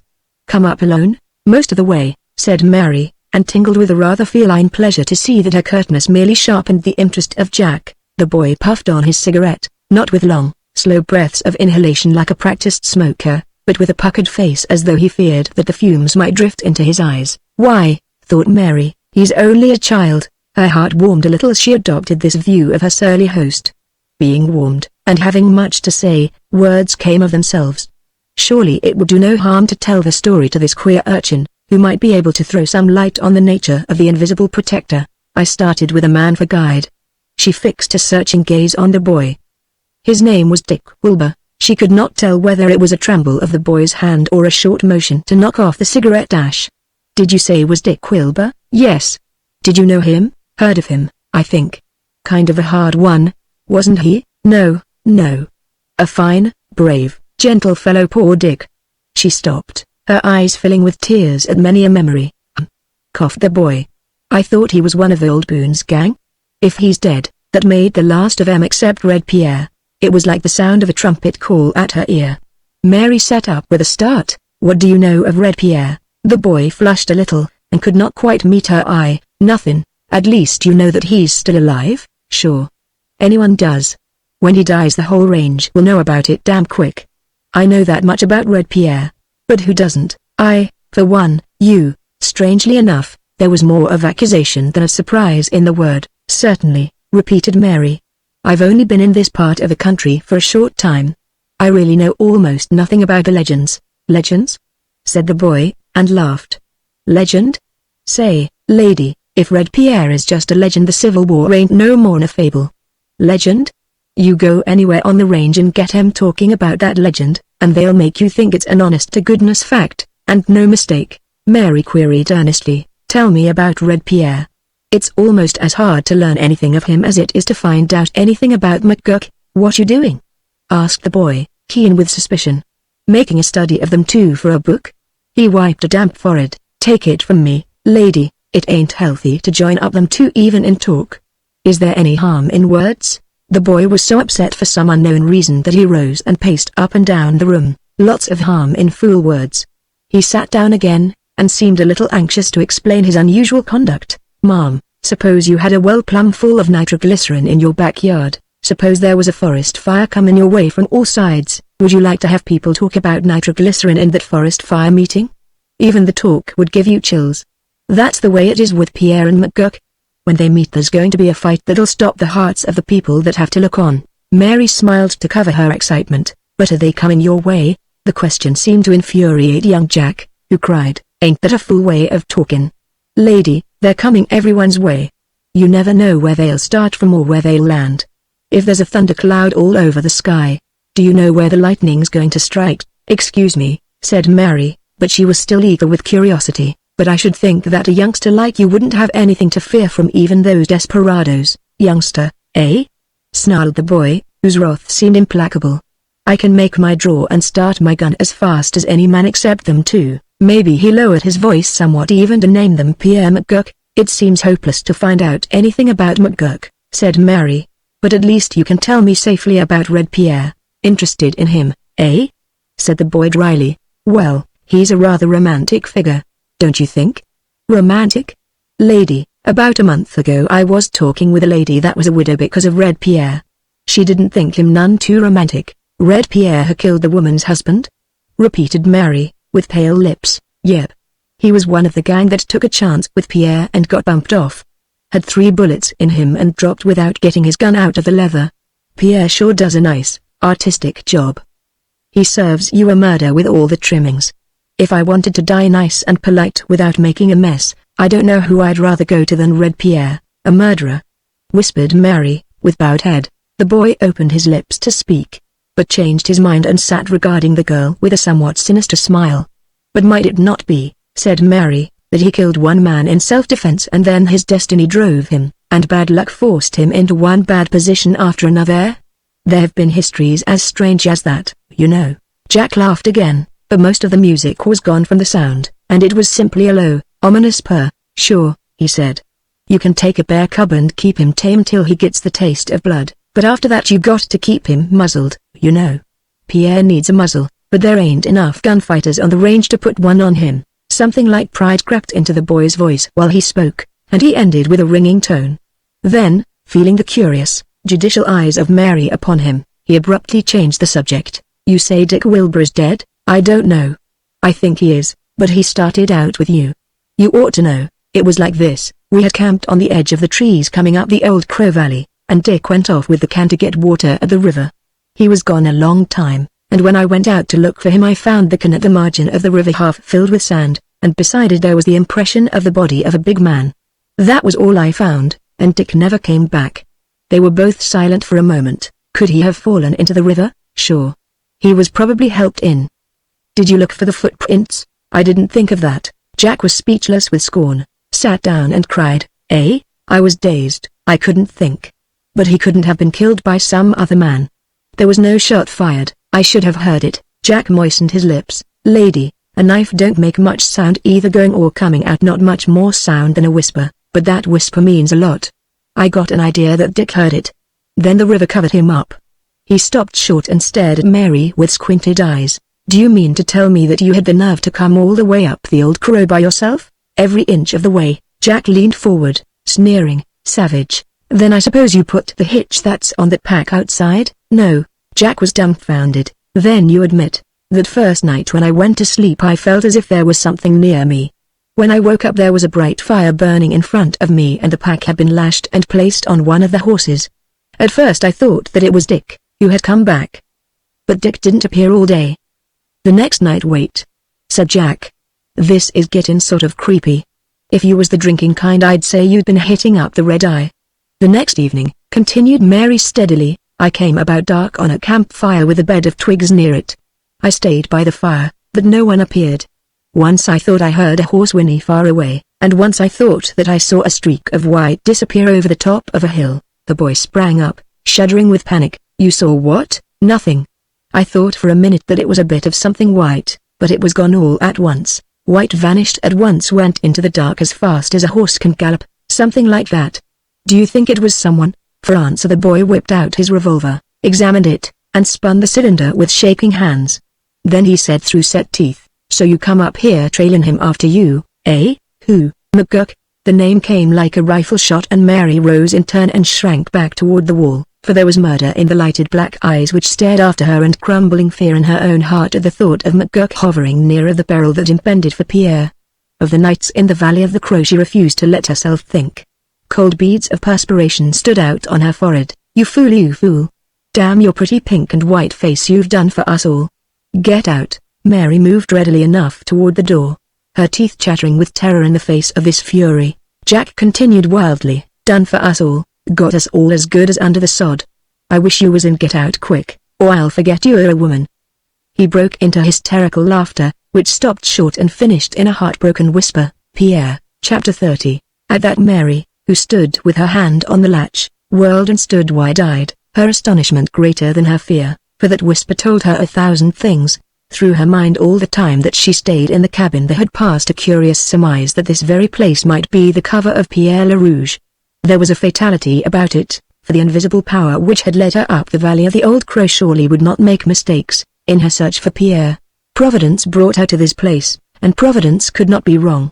This, a vague emotion stirring in her somewhere between reason and the heart, grew to an almost certain knowledge as she heard the whisper, the faint, heartbroken whisper, Pierre. And when she turned to the boy again, noting the shirts and the chaps hanging at the wall, she knew they belonged to Pierre as surely as if she had seen him hang them there. The fingers of Jack were twisted around the butt of his revolver, white with the intensity of the pressure. Now he cried, "Get out! You've done your work, get out!" But Mary stepped straight toward the murderous, pale face. "I'll stay," she said, "and wait for Pierre." The boy blanched. "Stay?" he echoed. The heart of Mary went out to this trusted companion who feared for his friend. She said gently, "Listen, I've come all this way looking for Pierre, but not to harm him or to betray him. I'm his friend. Can't you trust me, Jack?" "Trust you? No more than I'll trust what came with you." And the fierce black eyes lingered on Mary and then fled past her toward the door, as if the boy debated hotly and silently whether or not it would be better to put an end to this intruder, but stayed his hand, fearing that power which had followed her up the valley of the Old Crow. It was that same invisible guardian who made Mary strong now. It was like the hand of a friend on her shoulder, like the voice of a friend whispering reassuring words at her ear. She faced those blazing, black eyes steadily. "It would be better to be frank, wholly frank. This is the house of Pierre. I know it as surely as if I saw him sitting here now. You can't deceive me. And I'll stay. I'll even tell you why. Once he said that he loved me, Jack, but he left me because of a strange superstition, and so I followed to tell him that I want to be near no matter what fate hangs over him." And the boy, whiter still, and whiter, looked at her with clearing, narrowing eyes. "So you're one of them," said the boy softly. "You're one of the fools who listened to Red Pierre. Well, I know you. I've known you from the minute I seen you crouched there at the fire. You're the one Pierre met at the dance at the Crittenden schoolhouse. Tell me." "Yes," said Mary, marveling greatly. "And he told you he loved you?" "Yes." It was a fainter voice now, and the color was going up her cheeks. The lad fixed her with his cold scorn and then turned on his heel and slipped into an easy position on the bunk. "Then wait for him to come. He'll be here before morning." But Mary followed across the room and touched the shoulder of Jack. It was as if she touched a wild wolf, for the lad whirled and struck her hand away in an outburst of silent fury. "Why shouldn't I stay? He hasn't changed, Jack." The insolent black eyes looked up and scanned her slowly from head to foot. Then he laughed in the same deliberate manner. "No, I guess he thinks as much of you now as he ever did." "You are lying to me," said the girl faintly, but the terror in her eyes said another thing. "He thinks as much of you as he ever did. He thinks as much of you as he does of the rest of the soft-handed, pretty-faced fools who listen to him and believe him. I suppose." He broke off to laugh heartily again, with a jarring, forced note which escaped Mary. "I suppose that he made love to you one minute and the next told you that bad luck something about the cross kept him away from you?" Each slow word was like a blow of a fist. Mary closed her eyes to shut out the scorn of that handsome, boyish face, closed her eyes to summon out from the dark of her mind the picture of Pierre Le Rouge as he had told her of his love, and then she heard the voice of Pierre announcing her. She opened her eyes again. She cried, "It is all a lie. If he is not true, there's no truth in the world." "If you come down to that," said the boy coldly, "there ain't much wasted this side of the Rockies. It's about as scarce as rain." He continued in an almost kindly tone, "What would you do with a wild man like Red Pierre? Run along, get out of here, grab your horse, and beat it back to civilization. There ain't no place for you up here in the wilderness." "What would I do with him?" cried the girl. "Love him." It seemed as though her words, like whips, lashed the boy back to his murderous anger. He lay with blazing eyes, watching her for a moment, too moved to speak. At last he propped himself on one elbow, shook a small, white-knuckled fist under the nose of Mary, and cried, "Then what would he do with you?" he went on. "Would he wear you around his neck like a watch charm? I'd bring him back with me back into the East, and he would be lost among the crowds and never suspected of his past. You'd bring Pierre anywhere. Say, lady, that's like hearing the sheep talk about leading the wolf round by the nose. If all the men in the ranges can't catch him, or make him budge an inch out of the way he's picked, do you think you could stir him?" Jeering laughter shook him. It seemed that he would never be done with his laughter, yet there was a hint of the hysterically mirthless in it. It came to a jarring stop. He said, Do you think he's just been driven around by chance? Lady, do you think he even wants to get out of this life of his? No. He loves it. He loves the danger. Do you think a man that's used to breathing in a whirlwind can get used to living in calm air? It can't be done, and the girl answered steadily, for every man there is one woman, and for that woman the man will do strange things. You poor, white-faced, whimpering fool, snarled the boy, gripping at his gun again. Do you dream that you're the one that's picked out for Pierre? No, there's another. Another? A woman who loves Pierre, a woman that's fit for him. She can ride like a man, she can shoot almost as straight and as fast as Pierre, she can handle a knife, and she's been through hell for Pierre, and she'll go through it again. She can ride the trail all day with him and finish it less fagged than he is. She can chop down a tree as well as he can, and build a fire better. She can hold up a train with him or rob a bank and slip through a town in the middle of the night and laugh with him about it afterward around a campfire. I ask you, is that the sort of a woman that's meant for Pierre? And Mary answered, with bowed head, she is. She cried instantly afterward, cutting short the look of wild triumph on the face of the boy. But there's no such woman, there's no one who could do these things. I know it. The boy sprang to his feet, flushing as red as the girl was white. You fool, if you're blind and got to have your eyes open to see, look at the woman. And she tore the wide-brimmed sombrero from her head. Down past the shoulders flooded a mass of blue-black hair. The firelight flickered and danced across the silken shimmer of it. It swept wildly past the waist, a glorious, night-dark tide in which the heart of a strong man could be tangled and lost. With quivering lips Jacqueline cried, "Look at me. Am I worthy of him?" Short step by step Mary went back, staring with fascinated eyes as one who sees some devilish, midnight revelry, and shrinks away from it lest the sight should blast her. She covered her eyes with her hands but instantly strong grips fell on her wrists and her hands were jerked down from her face. She looked up into the eyes of a beautiful tigress. Answer me, your yellow hair against mine, your child fingers against my grip. Are you equal with me? But the strength of Jacqueline faded and grew small, her arms fell to her side, she stepped back, with a rising pallor taking the place of the red.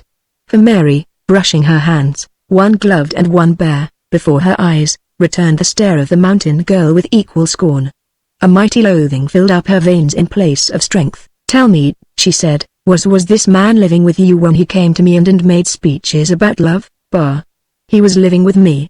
I tell you, he came back and laughed with me about it, and told me about your baby blue eyes when they filled with tears, laughed and laughed and laughed, I tell you, as I could laugh now. The other twisted her hands together, moaning, and I have followed him, even to the place where he keeps his woman. Ah, how I hate myself, how I despise myself. I'm unclean in my own eyes. Wait, called Jacqueline. You are leaving too soon. The night is cold, I am going. There is no need to jibe at me. But wait, he will want to see you. I will tell him that you have been here, that you came clear up the valley of the Old Crow to see him and beg him on your knees to love you. He'll be angry to have missed the scene. But the door closed on Mary as she fled with her hands pressed against her ears. Chapter 31. Jacqueline ran to the door and threw it open. Ride down the valley, she cried. That's right. He's coming up, and he'll meet you on the way. He'll be glad to see you. She saw the rider swing sharply about, and the clatter of the galloping hoofs died out up the valley. Then she closed the door, dropped the latch, and, running to the middle of the room, threw up her arms and cried out, a wild, shrill yell of triumph like the call of the old Indian brave when he rises with the scalp of his murdered enemy dripping in his hand. The extended arms she caught back to her breast, and stood there with head tilted back, crushing her delight closer to her heart, and she whispered, Pierre. Mine, mine. Pierre. Next she went to the steel mirror on the wall and looked long at the flushed, triumphant image. At length she started, like one awakening from a happy dream, and hurriedly coiled the thick, soft tresses about her head.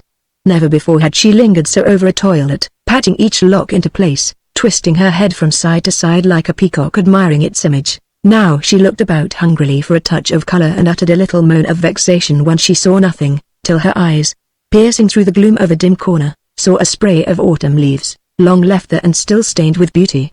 She fastened them at the breast of her shirt, and so arrayed began to cook. Never was there a merrier cook, not even some jolly French chef with a heart made warm with good red wine, for she sang as she worked, and whenever she had to cross the room it was with a dancing step. Spring was in her blood, warm spring that sets men smiling for no cause except that they are living, and rejoicing with the whole awakening world. So it was with Jacqueline. Ever and anon as she leaned over the pans and stirred the fire she raised her head and remained a moment motionless, waiting for a sound, yearning to hear, and each time she had to look down again with a sigh. As it was, he took her by surprise, for he entered with the soft foot of the hunted and remained an instant searching the room with a careful glance. Not that he suspected, not that he had not relaxed his guard and his vigilance the moment he caught sight of the flicker of light through the mass of great boulders, but the lifelong habit of watchfulness remained with him. Even when he spoke face to face with a man, he never seemed to be giving more than half his attention, for might not someone else approach if he lost himself in order to listen to any one voice? He had covered half the length of the room with that soundless step before she heard, and rose with a glad cry. Pierre, meeting that calm blue eye, she checked herself mightily. A hard ride? She asked. Nothing much. He took the rock nearest the fire and then raised a glance of inquiry. I got cold, she said, and rolled it over. He considered her and then the rock, not with suspicion, but as if he held the matter in abeyance for further consideration. A hunted man and a hunter must keep a knife for little things, must carry an armed hand and an armed heart even among friends. As for Jacqueline, her color had risen, and she leaned hurriedly over a pan in which meat was frying. Any results? She asked. Some. She waited, knowing that the story would come at length. He added after a moment, strange how careless some people get to be. Yes? She queried. Yes. Another pause, during which he casually drummed his fingers on his knee. She saw that he must receive more encouragement before he would tell, and she gave it, smiling to herself. Women are old in certain ways of understanding in which men remain children forever. I suppose we're still broke, Pierre? Broke? Well, not entirely. I got some results. Good. As a matter of fact, it was a pretty fair haul. Watch that meat, Jack. I think it's burning. It was hardly beginning to cook, but she turned it obediently and hid another slow smile. Rising, she passed behind his chair, and pretended to busy herself with something near the wall. This was the environment and attitude which would make him talk most freely, she knew. Speaking of careless men, said Pierre, I could tell you a yarn, Jack. She stood close behind him and made about his unconscious head a gesture of caress, the overflow of an infinite tenderness. I'd sure like to hear it, Pierre. Well, it was like this. I knew a fellow who started on the range with a small stock of cattle. He wasn't a very good worker, and he didn't understand cattle any too well, so he didn't prosper for quite a while. Then his affairs took a sudden turn for the better, his herd began to increase. Nobody understood the reason, though a good many suspected, but one man fell onto the reason. Our friend was simply running in a few doggies on the side, and he'd arranged a very ingenious way of changing the brands. Pierre, well, what does ingenious mean? Why, I should say it means skillful, clever, and it carries with it the connotation of novel. It carries the what's that word, Pierre? I'm going to get some books for you, Jack, and we'll do a bit of reading on the side, shall we? I'd love that. He turned and looked up to her sharply. He said, sometimes, Jack, you talk just like a girl. Do I? That's queer, isn't it? But go on with the story. He changed the brands very skillfully, and no one got the dope on him except this one man I mentioned, and that man kept his face shut. He waited, so it went on for a good many years. The herd of our friend grew very rapidly. He sold just enough cattle to keep himself and his wife alive. He was bent on making one big haul, you see. So when his doggies got to the right age and condition for the market, he'd trade them off. One fat doggy for 2 or 3 skinny yearlings.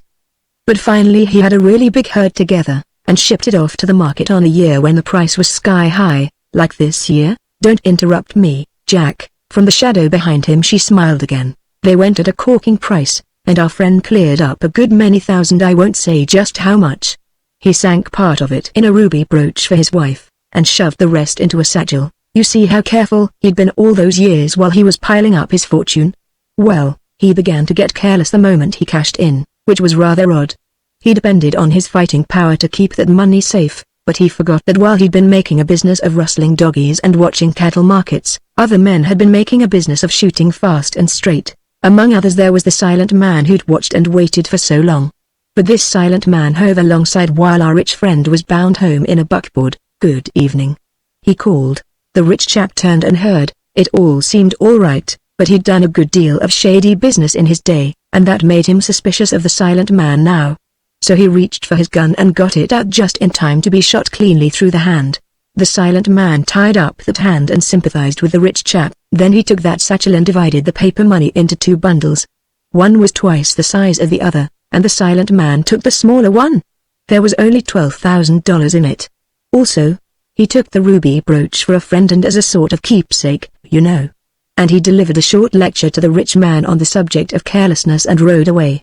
The rich man picked up his gun with his left hand and opened fire, but he'd never learned to shoot very well with that hand, so the silent man came through safe. That's a bully story, said Jack. Who was the silent man? I think you've seen him a few times. At that, she concealed another smile, and said in the most businesslike manner, chow time, Pierre, and set out the pans on the table.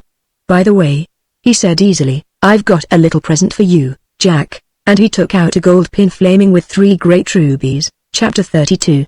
She merely stared, like a child which may either burst into tears or laughter. No one can prophesy which, he explained, rather worried. You see, you are a girl, Jack, and I remember that you were pleased about those clothes that you wore to the dance in the Cretendant schoolhouse, and so when I saw that pin oh, Pierre, said a stifled voice.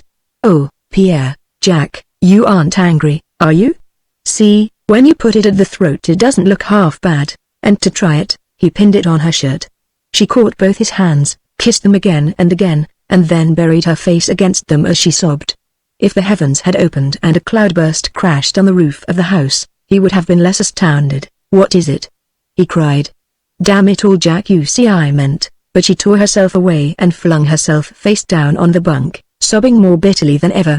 He followed, awe-stricken, terrified. He touched her shoulder, but she shrank away and seemed more distressed than ever. It was not the crying of a weak woman. These were heartrending sounds, like the sobbing of a man who has never before known tears. Jack, perhaps I've done something wrong, he stammered again. I didn't dream I was hurting you. Then light broke upon him. He said, it's because you don't want to be treated like a silly girl, eh, Jack? But to complete his astonishment she moaned, no. It's because you never do treat me like a GG girl, Pierre. He groaned heartily. Well, I'll be damned. And because he was thoughtful he strode away, staring at the floor. It was then that he saw it, small and crumpled on the floor. He picked it up, a glove of the softest leather. He carried it back to Jacqueline. What's this? WH what? This glove I found on the floor? The sobs decreased at once, broke out more violently, and then she sprang up from the bunk. Pierre, I've acted a regular chump. Are you out with me? Not a bit, old-timer. But about this glove? Oh, that's one of mine. She took it and slipped it into the bosom of her shirt. The calm blue eye of Pierre noted. He said, we'll eat and forget the rest of this, if you want, Jack, and you ain't mad at me, Pierre? Not a bit. There was just a trace of coldness in his tone, and she knew perfectly why it was there, but she chose to ascribe it to another cause. She explained, you see, a woman is just about 9/10 fool, Pierre, and has to bust out like that once in a while. Oh, said Pierre, and his eyes wandered past her as though he found food for thought on the wall. She ventured cautiously, after seeing that he was eating with appetite, how does the pin look? Why, fine. And the silence began again. She dared not question him in that mood, so she ventured again, the old boy shooting left-handed, didn't he even fan the wind near you? That was another bit of carelessness, said Pierre, but his smile held little of life. He might have known that if he had shot close by accident I might have turned around and shot him dead on purpose. But when a man stops thinking for a minute, he's apartment to go on for a long time making a fool of himself. Right, she said, brightening as she felt the crisis pass away. And that reminds me of a story about, by the way, Jack, I'll wager there's a more interesting story than that you could tell me. What? About how that glove happened to be on the floor? Why, partner, it's just a glove of my own. Didn't know you wore gloves with a leather as soft as that, no?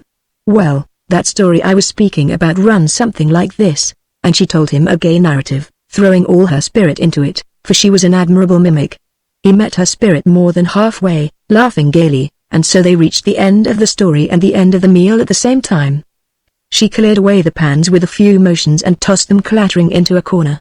Neat housekeeping was not numbered among the many virtues of Jacqueline. Now, said Pierre, leaning back against the wall, we'll hear about that glove. Damn the glove. Broke from her. Steady, pal, Pierre, are you going to nag me about a little thing like that? Why, Jack, you're red and white in patches. I'm interested. He sat up. I'm more than interested. The story, Jack. Well, I suppose I have to tell you. I did a fool thing today. Took a little gallop down the trail, and on my way back I met a girl sitting in her saddle with her face in her hands, crying her heart out. Poor kid. She'd come up in a hunting party and got separated from the rest, so I got sympathetic. About the first time on record that you've been sympathetic with another girl, eh? Shut up, Pierre. And I brought her in here right into your cabin, without thinking what I was doing, and gave her a cup of coffee. Of course it was a pretty green pawn trick, but I guess no harm will come of it. The girl thinks it's a prospector's cabin, which it was once. She went on her way, happy, because I told her of the right trail to get back with her gang. That's all there is to it. Are you mad at me for letting anyone come into this place? Mad? He smiled.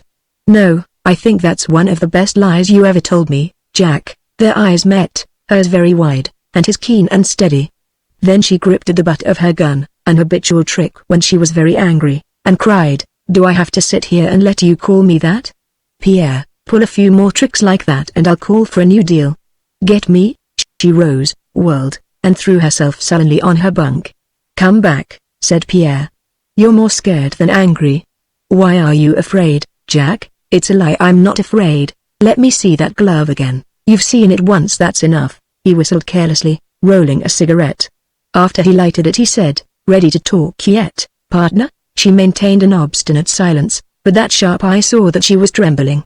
He set his teeth and then drew several long puffs on his cigarette. "I'm going to count to 10, pal, and when I finish you're going to tell me everything straight. In the meantime don't stay the thinking up a new lie. I know you too well, and if you try the same thing on me again, well?" She snarled, all the tiger coming back in her voice. "You'll talk, all right. Here goes the count, 1 2 3 4, as he counted, leaving a long drag of 2 or 3 seconds between numbers. There was not a change in the figure of the girl. She still lay with her back turned on him, and the only expressive part that showed was her hand. First it lay limp against her hip, but as the monotonous count proceeded it gathered to a fist. 5 6 7. It seemed that he had been counting for hours. His will against her will. The man in him against the woman in her, and during the pauses between the sound of his voice the very air grew charged with waiting. To the girl the wait for every count was like the wait of the doomed traitor when he stands facing the firing squad, watching the glimmer of light go down the aimed rifles, for she knew the face of the man who sat the counting. She knew how the firelight flared in the dark red of his hair and made it seem like another fire beneath which the blue of the eyes was strangely cold. Her hand had gathered to a hard-balled fist. 8 9. She sprang up, screaming, "No, no, Pierre!" and threw out her arms to him. 10. She whispered. It was the girl with yellow hair, Mary Brown. Chapter 33. It was as if she had said, "Good morning," in the calmest of voices.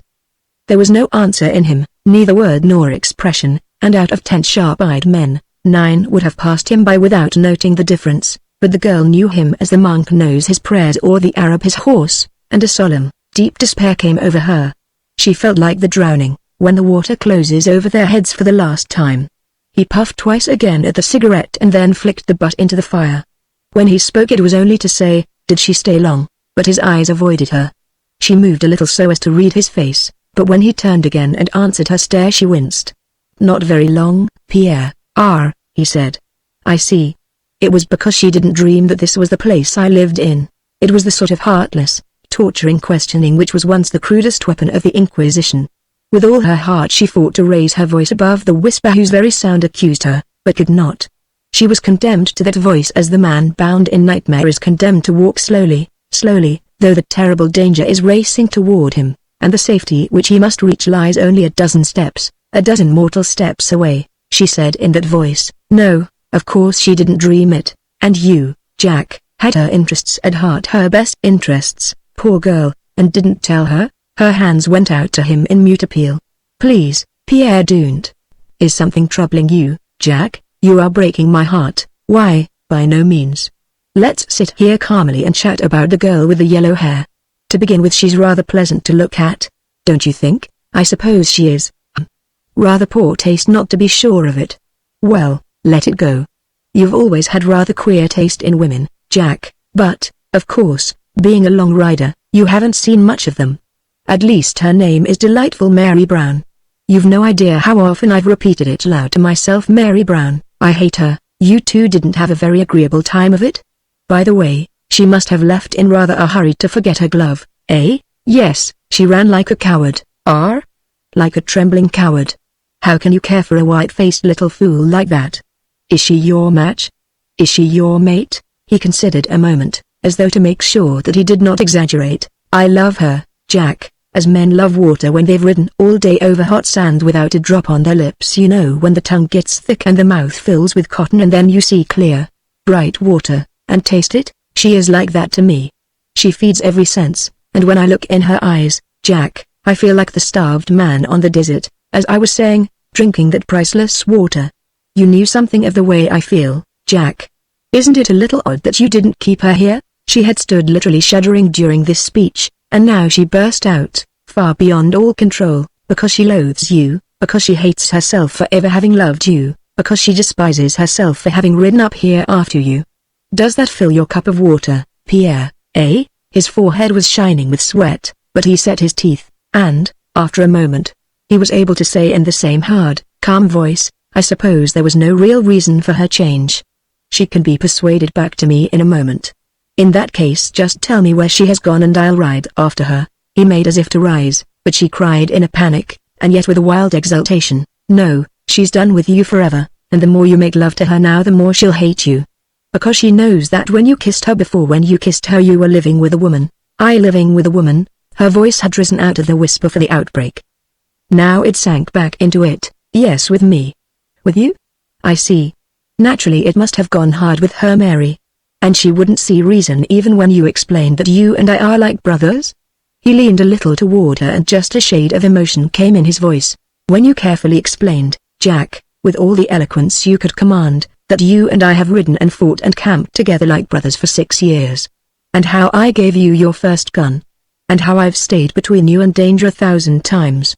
And how I've never treated you otherwise than as a man. And how I've given you the love of a blood brother to take the place of the brother who died. And how I've kept you in a clean and pure respect such as a man can only give once in his life and then only to his dearest friend. She wouldn't listen even when you talked to her like this, for God's sake, Pierre. Ah, but you talked well enough to pave the way for me. You talked so eloquently that with a little more persuasion from me she will know and understand. Come, I must be gone after her. Which way did she ride, up or down the valley? You could talk to her forever and she'd never listen. Pierre, I told her that I was your woman, that you'd told me of your scenes with her and that we laughed at them together. She covered her eyes and crouched, waiting for the wrath that would fall on her, but he only smiled bitterly on the bowed head, saying, why have I waited so long to hear you say what I knew already? I suppose because I wouldn't believe until I heard the whole abominable truth from your own lips. Jack, why did you do it, won't you see? Because I've loved you always, Pierre. Love you, your tiger heart? No, but you were like a cruel, selfish child. You were jealous because you didn't want the toy taken away. I knew it. I knew that even if I rode after her it would be hopeless. Oh, God, how terribly you've hurt me, partner. It wrung a little moan from her. He said after a moment, it's only the ghost of a chance. But I'll have to take it. Tell me which way she rode? No? Then I'll try to find her. She leapt between him and the door, flinging her shoulders against it with a crash and standing with outspread arms to bar the way. You must not go. He turned his head somewhat. Don't stand in front of me, Jack. You know I'll do what I say, and just now it's a bit hard for me to face you, Pierre. I feel as if there were a hand squeezing my heart small, and small, and small. Pierre, I'd die for you. I know you would. I know you would, partner. It was only a mistake. And you acted the way any cold-hearted boy would act if someone were to try to steal his horse, for instance. But just now it's hard for me to look at you and be calm. Don't try to be. Swear at me, curse, rave, beat me. I'd be glad of the blows, Pierre. I'd hold out my arms to M. But don't go out the door. Why? Because if you found her she's not alone. Say that slowly. I don't understand. She's not alone? I'll try to tell you from the first. She started out for you with Dick Wilbur for a guide. Good old Dick, God bless him. I'll fill all his pockets with gold for that, and he loves her, you know. You'll never see Dick Wilbur again. On the first night they camped she missed him when he went for water. She went down after a while and saw the mark of his body on the sand. He never appeared again. Who was it? Listen. The next morning she woke up and found that someone had taken care of the fire while she slept, and her pack was lashed on one of the saddles. She rode on that day and came at night to a campfire with a bed of boughs near it and no one in sight. She took that camp for herself and no one showed up, don't you see? Someone was following her up the valley and taking care of the poor baby on the way. Someone who was afraid to let himself be seen. Perhaps it was the man who killed Dick Wilbur without a sound there beside the river. Perhaps as Dick died he told the man who killed him about the lonely girl, and this other man was white enough to help Mary. But all Mary ever saw of him was that second night when she thought she saw a streak of white, traveling like a galloping horse, that disappeared over a hill and into the trees. A streak of white, yes, yes. The white horse. McGurk, McGurk, repeated Pierre stupidly. Then, and you knew she would be going out to him when she left this house? I knew. Pierre, don't look at me like that. I knew that it would be murder to let you cross with McGurk. You're the last of 7. He's a devil, no man, and you let her go out into the night to him. She clung to a last thread of hope. If you met him and killed him with the luck of the cross, it would bring equal bad luck on someone you love, on the girl. Pierre, he was merely repeating stupidly. You let her go out to him in the night. She's in his arms now, you devil, you tiger. She threw herself down and clung about his knees with hysterical strength. He tore the little cross from his neck and flung it into her upturned face. Don't make me put my hands on you, Jack. Let me go. There was no need to tear her grasp away. She crumpled and slipped sidewise to the floor. He leaned over and shook her violently by the shoulder. Which way did she ride? Which way did they ride? She whispered. Down the valley, Pierre, down the valley. I swear they rode that way. And as she lay in a half-swoon, she heard the faint clatter of galloping hoofs over the rocks and a wild voice yelling, fainter and fainter with distance. McGurk, Chapter 34. It came back to her like a threat. It beat at her ears and roused her, that continually diminishing cry, McGurk. It went down the valley, and Mary Brown, and McGurk with her, perhaps, had gone up the gorge. But it would be a matter of a short time before Pierre LaRouge discovered that there was no campfire to be sighted in the lower valley and whirled to storm back up the canyon with that battle cry, McGurk, still on his lips. And if the two met, she knew the result. 7 strong men had ridden together, fought together, and one by one they had fallen, disappeared like the white smoke of the campfire, jerked off into thin air by the wind, until only one remained. How clearly she could see them all. Bud Mancy, meager, lean, with a shifting eye.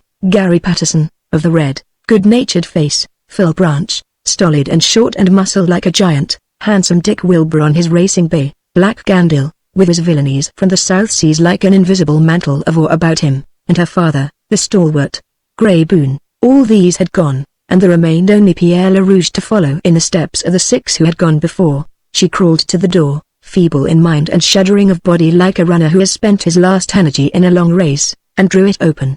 The wind blew up the valley from the Old Crow, but no sound came back to her, no calling from Pierre, and over her rose the black pyramid of the western peak of the Twin Bears like a monstrous nose pointing stiffly toward the stars. She closed the door, dragged herself back to her feet, and stood with her shoulders leaning against the wall. Her weakness was not weariness, it was as if something had been taken from her. She wondered at herself somewhat vaguely. Surely she had never been like this before, with a singular coldness about her heart and the feeling of loss, of infinite loss. What had she lost? She began to search her mind for an answer. Then she smiled uncertainly, a wan, small smile. It was very clear, what she had lost was all interest in life and all hope for the brave tomorrow. Nothing remained of all those lovely dreams which she had built up by day and night about the figure of Pierre LaRouge. He was gone, and the bright-colored bubble she had blown vanished at once. She felt a slight pain at her forehead and then remembered the cross which Pierre had thrown into her face. Casting that away, he had thrown his faintest chance of victory with it. It would be a slaughter, not a battle, and red-handed McGurk would leave one more foe behind him. But looking down, she found the cross and picked up the shining bit of metal. It seemed as if she held the greater part of Pierre LaRouge in her hands. She raised the cross to her lips. When she fastened the cross about her throat, it was with no exultation, but like one who places over his heart a last memorial of the dead, a consecration, like the red sign or the white which the Crusaders wore on the covers of their shields. Then she took from her breast the spray of autumn leaves. He had not noticed them, yet perhaps they had helped to make him happy when he came into the cabin that night, so she placed the spray on the table. Next she unpinned the great rubies from her throat and let her eye linger over them for a moment. They were chosen stones, a lure and a challenge at once. The first thought of what she must do came to Jacqueline then, but not in an overwhelming tide. It was rather a small voice that whispered in her heart. Last, she took from her bosom the glove of the yellow-haired girl. Compared with her staunch riding gloves, how small was this? Yet, when she tried it, it slipped easily on her hand. This she laid in that little pile, for these were the things which Pierre would wish to find if by some miracle he came back from the battle. The spray, perhaps. He would not understand, and yet he might. She pressed both hands to her breast and drew a long breath, for her heart was breaking. Through her misted eyes she could barely see the shimmer of the cross. She dropped to her knees, and twisted her hands together in agony. It was prayer. There were no words to it. But it was prayer, a wild appeal for aid. That aid came in the form of a calm that swept on her like the flood of a clear moonlight over a storm-beaten landscape. The whisper which had come to her before was now a solemn speaking voice, and she knew what she must do. She could not keep the two men apart, but she might reach McGurk before and strike him down by stealth, by craft, any way to kill that man as terrible as a devil, as invulnerable as a ghost. This she might do in the heart of the night, and afterwards she might have the courage left to tell the girl the truth and then creep off somewhere and let the steady pain burn its way out of her heart. Once she had reached a decision, it was characteristic that she moved swiftly. Also, there was cause for haste, for by this time Pierre must have discovered that there was no one in the lower reaches of the gorge and would be galloping back with all the speed of the cream-colored mare which even McGurk's white horse could not match. She ran from the cabin and into the little lean-to behind it where the horses were tethered. She swung her saddle with expert hands, whipped up the cinch, and pulled it with the strength of a man, mounted, and was off up the gorge. For the first few minutes she let the long-limbed black race on at full speed, a breathless course, because the beat of the wind in her face raised her courage, gave her a certain impulse which was almost happiness, just as the martyrs rejoiced and held out their hands to the fire that was to consume them. But after the first burst of headlong galloping, she drew down the speed to a hand canter, and this in turn to a fast trot, for she dared not risk the far-echoed sound of the clattering hoofs over the rock, and as she rode she saw at last the winking eye of red which she longed for and dreaded. She pulled her black to an instant halt and swung from the saddle, tossing the reins over the head of the horse to keep him standing there. Yet, after she had made half a dozen hurried paces something forced her to turn and look again at the handsome head of the horse. He stood quite motionless, with his ears pricking after her, and now as she stopped he whinnied softly, hardly louder than the whisper of a man. So she ran back again and threw the reins over the horn of the saddle. He should be free to wander where he chose through the free mountains, but as for her, she knew very certainly now that she would never mount that saddle again, or control that triumphant steed with a touch of her hands on the reins. She put her arms around his neck and drew his head down close. There was a dignity in that parting, for it was the burning of her bridges behind her. She drew back, the horse followed her apace, but she raised a silent hand in the night and halted him. A moment later she was lost among the boulders. It was rather slow work to stalk that campfire, for the big boulders cut off the sight of the red eye time and again, and she had to make little, cautious detours before she found it again, but she kept steadily at her work. Once she stopped, her blood running cold, for she thought that she heard a faint voice blown up the canyon on the wind. McGurk. For half a minute she stood frozen, listening, but the sound was not repeated, and she went on again with greater haste. So she came at last in view of a hollow in the side of the gorge. Here there were a few trees, growing in the cove, and here, she knew, there was a small spring of clear water. Many a time she had made a cup of her hands and drunk here. Now she made out the fire clearly, the trees throwing out great spokes of shadow on all sides, spokes of shadows that wavered and shook with the flare of the small fire beyond them. She dropped to her hands and knees and, parting the dense underbrush, began the last stealthy approach. Chapter 35. Up the same course which Jacqueline followed, Mary Brown had fled earlier that night with the triumphant laughter of Jack still ringing in her ears and following her like a remorseless, pointed hand of shame. There is no power like shame to disarm the spirit. A dog will fight if a man laughs at him, a coward will challenge the devil himself if he is whipped on by scorn, and this proud girl shrank and moaned on the saddle. She had not progressed far enough to hate Pierre. That would come later, but now all her heart had room there was a consuming loathing of herself. Some of that torture went into the spurs with which he punished the side of the bay, and the tall horse responded with a high-tossed head and a burst of whirlwind speed. The result was finally a stumble over a loose rock that almost flung Mary over the pommel of the saddle and forced her to draw rein. Having slowed the pace she became aware that she was very tired from the trip of the day, and utterly exhausted by the wild scene with Jacqueline, so that she began to look about for a place where she could stop for even an hour or so and rest her aching body. Thought of McGurk sent her hand trembling to her holster. Still she knew she must have little to fear from him. He had been kind to her.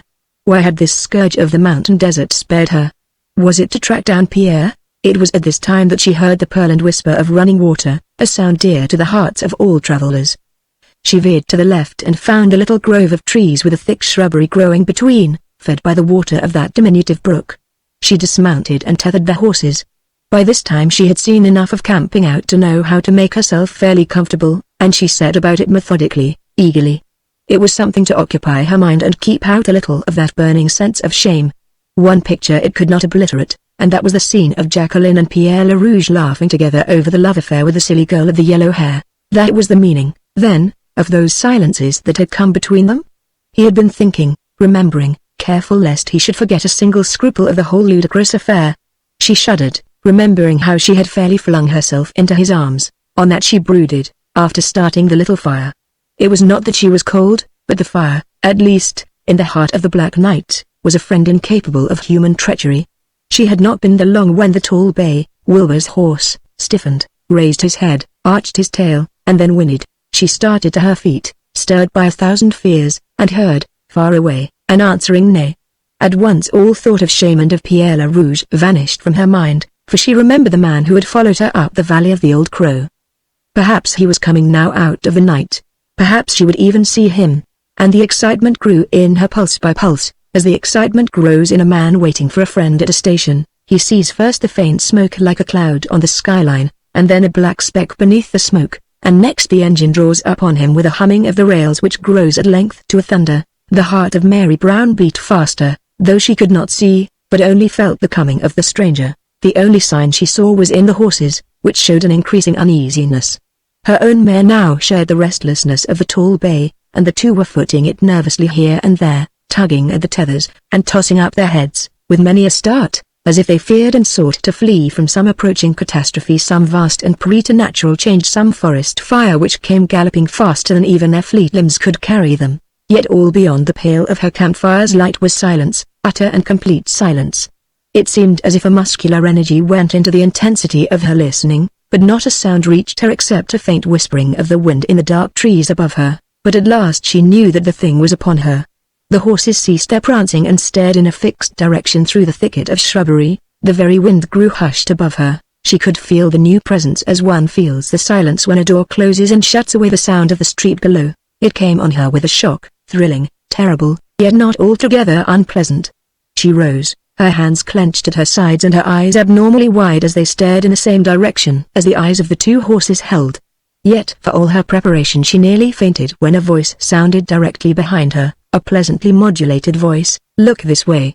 I am here, in front of the fire." She turned about and the two horses, quivering, whirled toward that sound. She stepped back until the embers of the fire lay between her and that side of the little clearing. In spite of herself the exclamation escaped her. "McGurk," the voice spoke again. "Do not be afraid. You are safe, absolutely. What are you?" "Your friend. Is it you who followed me up the valley?" "Yes, come into the light. I must see you." A faint laughter reached her from the dark. "I cannot let you do that. If that had been possible I should have come to you before, but I feel almost as if you are a ghost and no man of flesh and blood. It is better for you to feel that way about it," said the voice solemnly, "than to know me. At least, tell me why you have followed me, why you have cared for me. You will hate me if I tell you, and fear me. No, whatever you are, trust me. Tell me at least what came to Dick Wilbur." "That's easy enough. I met him at the river, a little by surprise, and caught him before he could even shout.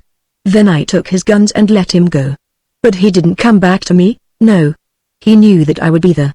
I might have finished him without giving him a chance to speak, girl, but I'd seen him with you and I was curious. So I found out where you were going and why, and let Wilbur go.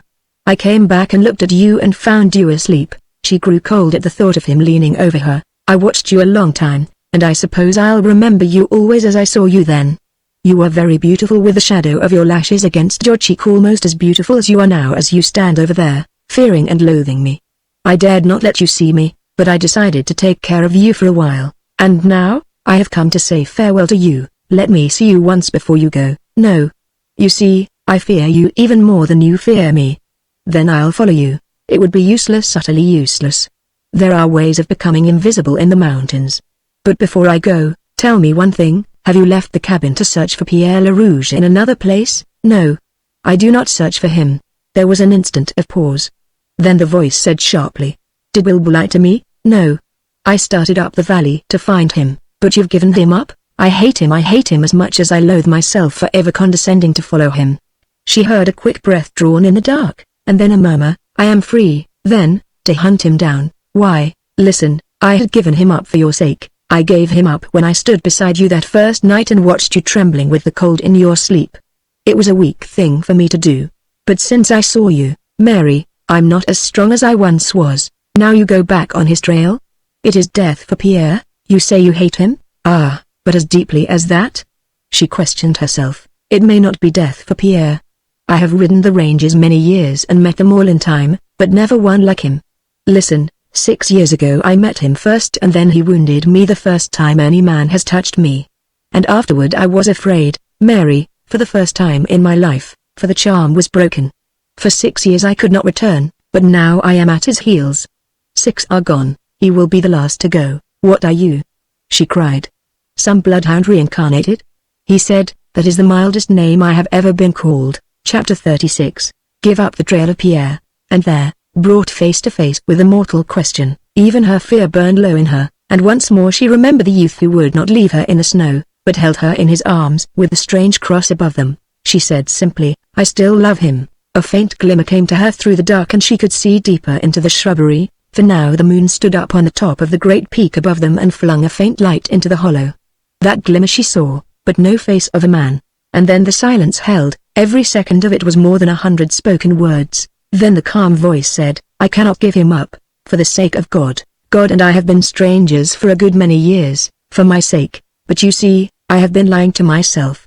I told myself that I was coming merely to see you once for the last time. But after I saw you, I had to speak, and now that I have spoken it is hard to leave you, and now that I am with you I cannot give you up to Pierre Le Rouge, she cried. What will you have of me? He answered with a ring of melancholy. Friendship? No, I can't take those white hands, mine are so red. All I can do is to lurk about you like a shadow with a sting that strikes down all other men who come near you, she said, for all men have told me about you. I know you could not do that, Mary. I tell you there are things about me, and possibilities, about which I don't dare to question myself. You have guarded me like a brother. Be one to me still. I have never needed one so deeply. A brother?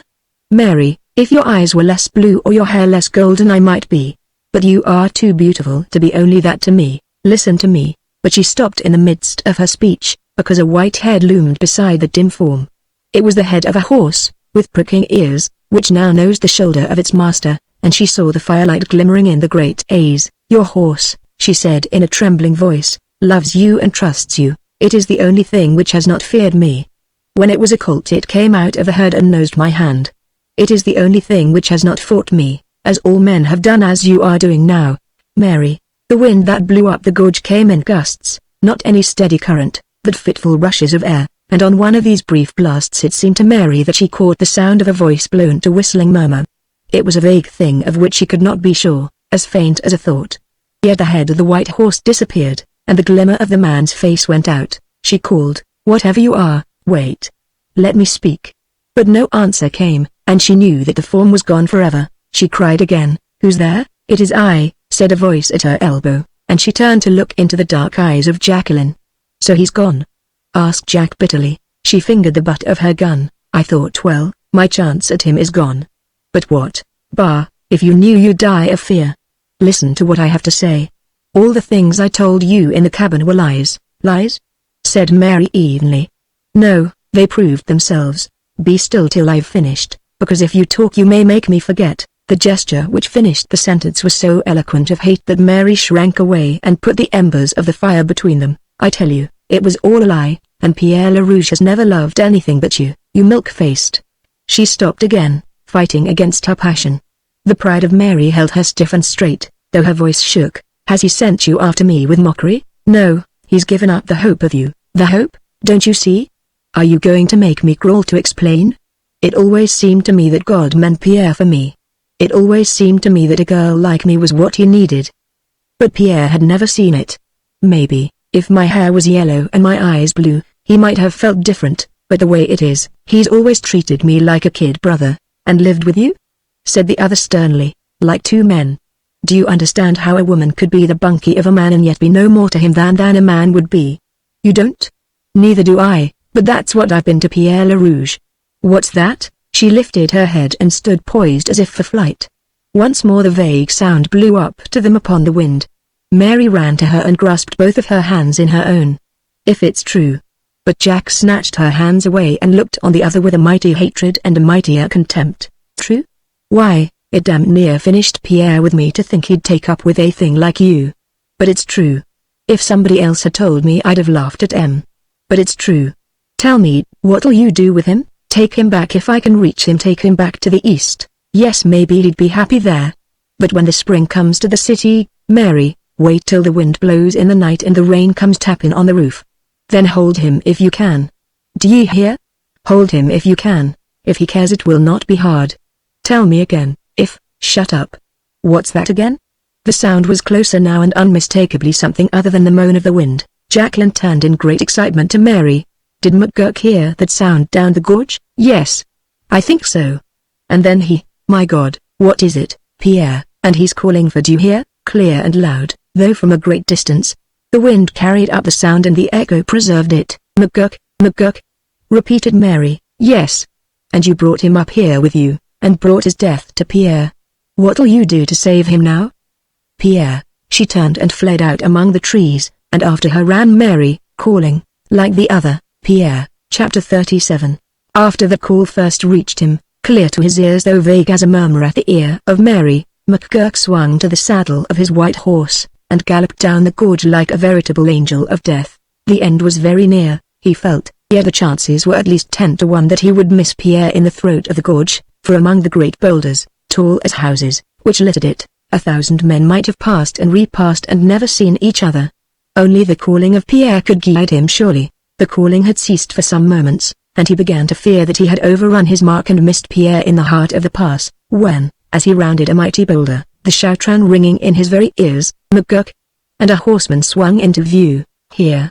He called in answer, and stood with his right hand lifted, bringing his horse to a sharp halt, like some ancient cavalier stopping in the middle of the battle to exchange greetings with a friendly foe. The other rider whirled alongside, his sombrero's brim flaring back from his forehead, so that McGurk caught the glare of the eyes beneath the shadow. So for the third time, my friend, said McGurk. Which is the fatal one, answered Pierre. How will you die, McGurk? On foot or on horseback? On the ground, Pierre, for my horse might stir and make my work messy. I love a neat job, you know. Good. They swung from the saddles and stood facing each other. Begin, commanded McGurk. I've no time to waste. I've very little time to look at the living, McGurk. Let me look my fill before the end, then look, and be done. I've a lady coming to meet me. The other grew marvelously calm. She is with you, McGurk, my dear Pierre. I've been with her ever since she started up the Old Crow. It will be easier to forget her. Are you ready, so soon? Come, man. There's much for us to say. Many old times to chat over. I only wonder, said Pierre, how one death can pay back what you've done. Think of it. I've actually run away from you and hidden myself among the hills. I've feared you, McGurk. He said it with a deep astonishment, as a grown man will speak of the way he feared darkness when he was a child. McGurk moistened his white lips. The white horse pawed the rocks as though impatient to be gone. Listen, said Pierre, your horse grows restive. Suppose we stand here at a convenient distance apart and wait with our arms folded for the next time the white horse paws the rocks, because when I kill you, McGurk, I want you to die knowing that another man was faster on the draw and straighter with his bullets than you are. Do you see? He could not have spoken with a more formal politeness if he had been asking the other to pass first through the door of a dining room. The wonder of McGurk grew and the sweat on his forehead seemed to be spreading a chill through his entire body. He said, I see. You trust all to the cross, eh, Pierre? The little cross under your neck? It's gone, said Pierre LaRouge. Why should I use it against a night rider, McGurk? Are you ready? And McGurk, not trusting his voice for some strange reason, nodded. The two folded their arms. But the white horse which had been pawing the stones only a moment before was now unusually quiet. The very postures of the men seemed to turn him to stone, a beautiful, marble statue with the moonlight glistening on the muscles of his perfect shoulders. At length he stirred. At once a quiver jerked through the tense bodies of the waiting men, but the white horse had merely stiffened and raised his head high. Now, with arched neck and flaunting tail he neighed loudly, as if he asked a question. How could he know, dumb brute, that what he asked only death could answer? And as they waited an itching came at the palm of McGurk's hand. It was not much, just a tingle of the blood. To ease it, he closed his fingers and found that his hand was moist with cold perspiration. He began to wonder if his fingers would be slippery on the butt of the gun. Then he tried covertly to dry them against his shirt. But he ceased this again, knowing that he must be of hair-trigger alertness to watch for the stamp of the white horse. It occurred to him, also, that he was standing on a loose stone which might wobble when he pulled his gun, and he cursed himself silently for his hasty folly. Pierre, doubtless, had noticed that stone, and therefore he had made the suggestion that they stand where they were. Otherwise, how could there be that singular calm in the steady eyes which looked across at him? Also, how explain the hunger of that stare? Was not he McGurk, and was not this man whom he had already once shot down? God, what a fool he had been not to linger an instant longer in that saloon in the old days and place the final shot in the prostrate body. In all his life he had made only one such mistake, and now that folly was pursuing him. And now, the foot of the white horse lifted struck the rock. The sound of its fall was lost in the explosion of two guns, and a ring of metal on metal. The revolver snapped from the hand of McGurk, whirled in a flashing circle, and clanged on the rocks at his feet. The bullet of Pierre had struck the barrel and knocked it cleanly from his hand. It was luck, only luck, that placed that shot, and his own bullet, which had started first, had travelled wild, for there stood Pierre Le Rouge, smiling faintly, alert, calm. For the first time in his life McGurk had missed. He set his teeth and waited for death, but that steady voice of Pierre said, "To shoot you would be a pleasure, but there wouldn't be any lasting satisfaction in it. So there lies your gun at your feet. Well, here lies mine." He dropped his own weapon to a position corresponding with that of McGurk's. "We were both very wild that time. We must do better now. We'll stoop for our guns, McGurk." "The signal?" "No, we won't wait for the horse to stamp. The signal will be when you stoop for your gun. You shall have every advantage, you see? Start for that gun, McGurk, when you're ready for the end." The hand of McGurk stretched out and his arm stiffened, but it seemed as though all the muscles of his back had grown stiff. He could not bend. It was strange. It was both ludicrous and incomprehensible. Perhaps he had grown stiff with cold in that position, but he heard the voice of Pierre explaining gently, "You can't move, my friend. I understand. It's fear that stiffened your back. It's fear that sends the chill up and down your blood. It's fear that makes you think back to your murders, one by one. McGurk, you're done for. You're through. You're ready for the discard. I'm not going to kill you. I've thought of a finer hell than death, and that is to live as you shall live. I've beaten you, McGurk, beaten you fairly on the draw, and I've broken your heart by doing it. The next time you face a man you'll begin to remember how one other man beat you at the draw. And that wonder, McGurk, will make your hand freeze to your side, as you've made the hands of other men before me freeze. Do you understand?" The lips of McGurk parted. The whisper of his dry panting reached Pierre, and the devil in him smiled. "In 6 weeks, McGurk, you'll be finished. Now get out," and pace by pace McGurk drew back, with his face still toward Pierre. The latter cried, "Wait. Are you going to leave your gun?" Only the steady retreat continued, and go unarmed through the mountains? What will men say when they see McGurk with an empty holster? But the outlaw had passed out of view beyond the corner of one of the monster boulders. After him went the white horse, slowly, picking his steps, as if he were treading on dangerous and unknown ground and would not trust his leader. Pierre was left to the loneliness of the gorge. The moonlight only served to make more visible its rocky nakedness, and like that nakedness was the life of Pierre under his hopeless inward eye. Over him loomed from either side the gleaming pinnacles of the Twin Bears, and he remembered many a time when he had looked up toward them from the crests of lesser mountains, looked up toward them as a man looks to a great and unattainable ideal. Here he was come to the crest of all the ranges, here he was come to the height and limit of his life, and what had he attained? Only a cruel, cold isolation. It had been a steep ascent, the declivity of the farther side led him down to a steep and certain ruin and the dark night below. But he stiffened suddenly and threw his head high as if he faced his fate, and behind him the cream-colored mare raised her head with a toss and whinnied softly. It seemed to him that he had heard something calling, for the sound was lost against the sweep of wind coming up the gorge. Something calling there in the night of the mountains as he himself had called when he rode so wildly in the quest for McGurk. How long ago had that been? But it came once more, clear beyond all doubt. He recognized the voice in spite of the panting which shook it, a wild wail like that of a heartbroken child, coming closer to him like someone running. "Pierre! Oh, Pierre!" And all at once he knew that the moon was broad and bright and fair, and the heavens clear and shining with gold points of light. Once more the cry. He raised his arms and waited. Chapter 38. So Mary, running through the wilderness of boulders, was guided straight and found Pierre, and before the morning came, they were journeying east side by side, east and down to the cities and a new life. But Jacqueline, 1,000 times quicker of foot and surer of eye and ear, missed her goal, went past it, and still on, running finally at a steady trot, until at last she knew that she had far overstepped her mark and sank down against one of the rocks to rest and think out what next she must do. There seemed nothing left. Even the sound of a gun fired she might not hear, for that sharp call would not travel far against the wind. It was while she sat there, burying Pierre in her thoughts. A white shape came glimmering down to her through the moonlight. She was on her feet at once, alert and gun in hand. It could only be one horse, only one rider, McGurk coming down from his last killing with a sneer on his pale lips. Well, he would complete his work this night and kill her fighting face to face, a man's death, that was all she craved. She rose, she stepped boldly out into the center of the trail between the rocks. There she saw the greatest wonder she had ever looked on. It was McGurk walking with bare, bowed head, and after him, like a dog after the master, followed the white horse. She shoved the revolver back into the holster. This should be a fair fight, McGurk. Very slowly the head went up and back, and there he stood, not 10 paces from her, with the white moon full on his face. The sneer was still there, the eyelid fluttered in scornful derision. And the heart of Jacqueline came thundering in her throat, but she cried in a strong voice, "McGurk, do you know me?" He did not answer. "You murderer, you night rider. Look again, it's the last of the Boons." The sneer, it seemed to her, grew bitterer, but still the man did not speak. Then the thought of Pierre, lying dead somewhere among the rocks, burned across her mind.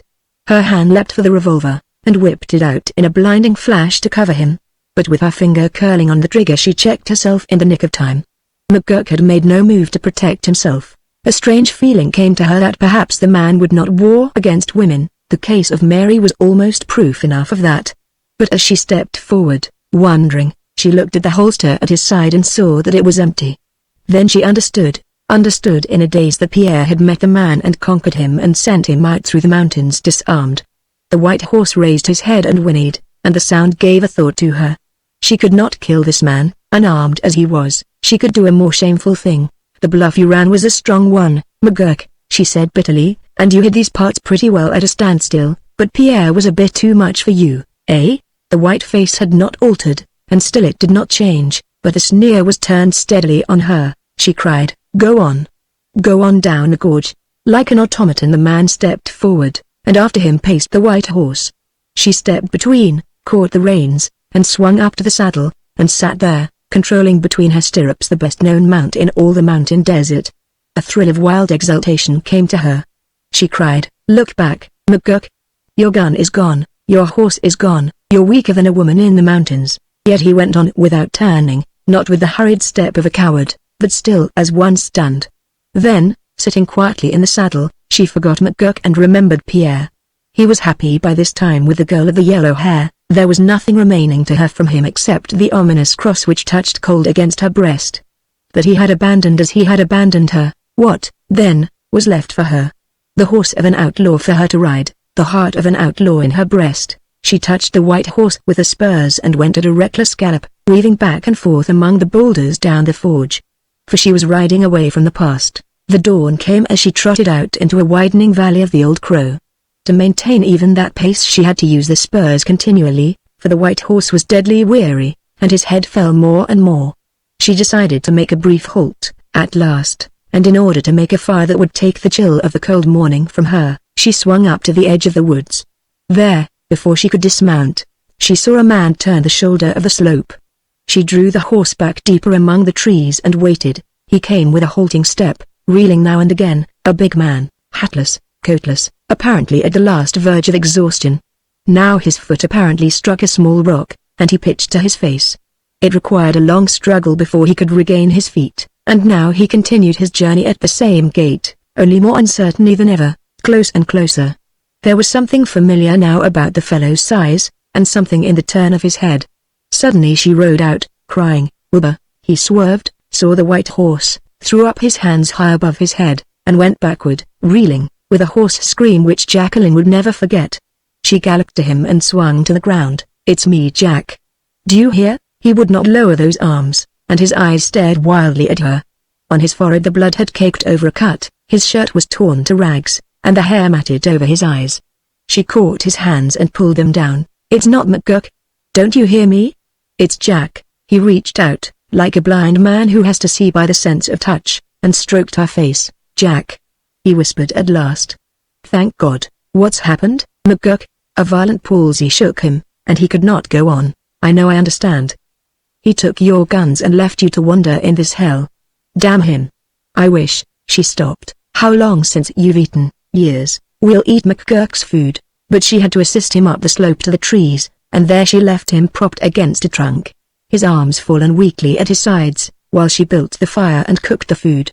Afterwards she could hardly eat, watching him devour what she placed before him, and it thrilled all the woman in her to a strange warmth to take care of the long rider. Then, except for the disfigured face and the bloodshot eyes, he was himself. "Up there? What happened?" He pointed up the valley. "The girl and Pierre. They're together." "She found him?" "Yes." He bowed his head and sighed. "And the horse, Jack?" He said it with awe. "I took the horse from McGurk." "You?" She nodded. "After all, it was not a lie. You killed McGurk," she said coolly. "I let him go the way he let you, Dick. He's on foot in the mountains without a horse or a gun. It isn't possible. There's the horse for proof." He looked at her as if she was something more than human. Jack did this? We've got to start on. Can you walk, Dick?" 1,000 miles now." Yet he staggered when he tried to rise, and she made him climb up to the saddle. The white horse walked on, and she kept her place close at the stirrup of the rider. He would have stopped and dismounted for her 100 times, but she made him keep his place. "What's ahead of us, Jack? We're the last of the gang? The last of Boone's gang?" "We are. The old life over again? What else?" "Yes, what else?" "Are you afraid, Dick?" "Not with you for a pal." 7 was too many. "With 2 we can rule the range, partners, Dick." How could he tell that her voice was gone so gentle because she was seeing in her mind's eye another face than his? He leaned toward her. "Why not something more than partners, after a while, Jack?" She smiled strangely up to him. "Because of this, Dick," and fumbling at her throat, she showed him the glittering metal of the cross. "The cross goes on, but what of you, Jack?" A long silence fell between them. Words died in the making. The great weight pressing down on that slender throat was like the iron hand of a giant, but slowly, one by one, the sounds marshaled themselves. God knows. It was the passing of judgment. God knows. Not I. Epilogue. But what of the legendary gunfighter, McGurk? How could the spirit of any man survive that terrible defeat at the hands of Red Pierre, after that night, when he had walked from the dark heart of the mountain without a horse or gun, head bowed, eyes glazed? It seemed that the life of Bob McGurk had burned down to black ash. Indeed, no one heard of him for 5 long years. Then, phoenix-like, he was reborn in fire, emerging in the raw border country of Texas. His rebirth was spectacular. No longer the lone phantom fighter of past days, he led a gang of cold-hearted thieves and killers that became the scourge of the Rio Grande. But McGurk never returned to the mountain desert country of his shame and defeat. And only he knew that the face of Red Pierre never left him. It blazed in his mind by day and haunted his nights. Then, as suddenly as he had reappeared, after proving his skill and courage afresh in a score of wild, bullet-filled encounters, the great gunfighter vanished from the world of civilized men. His gang dispersed and the border country saw no more of him. McGurk was finally gone. Only the legend remained.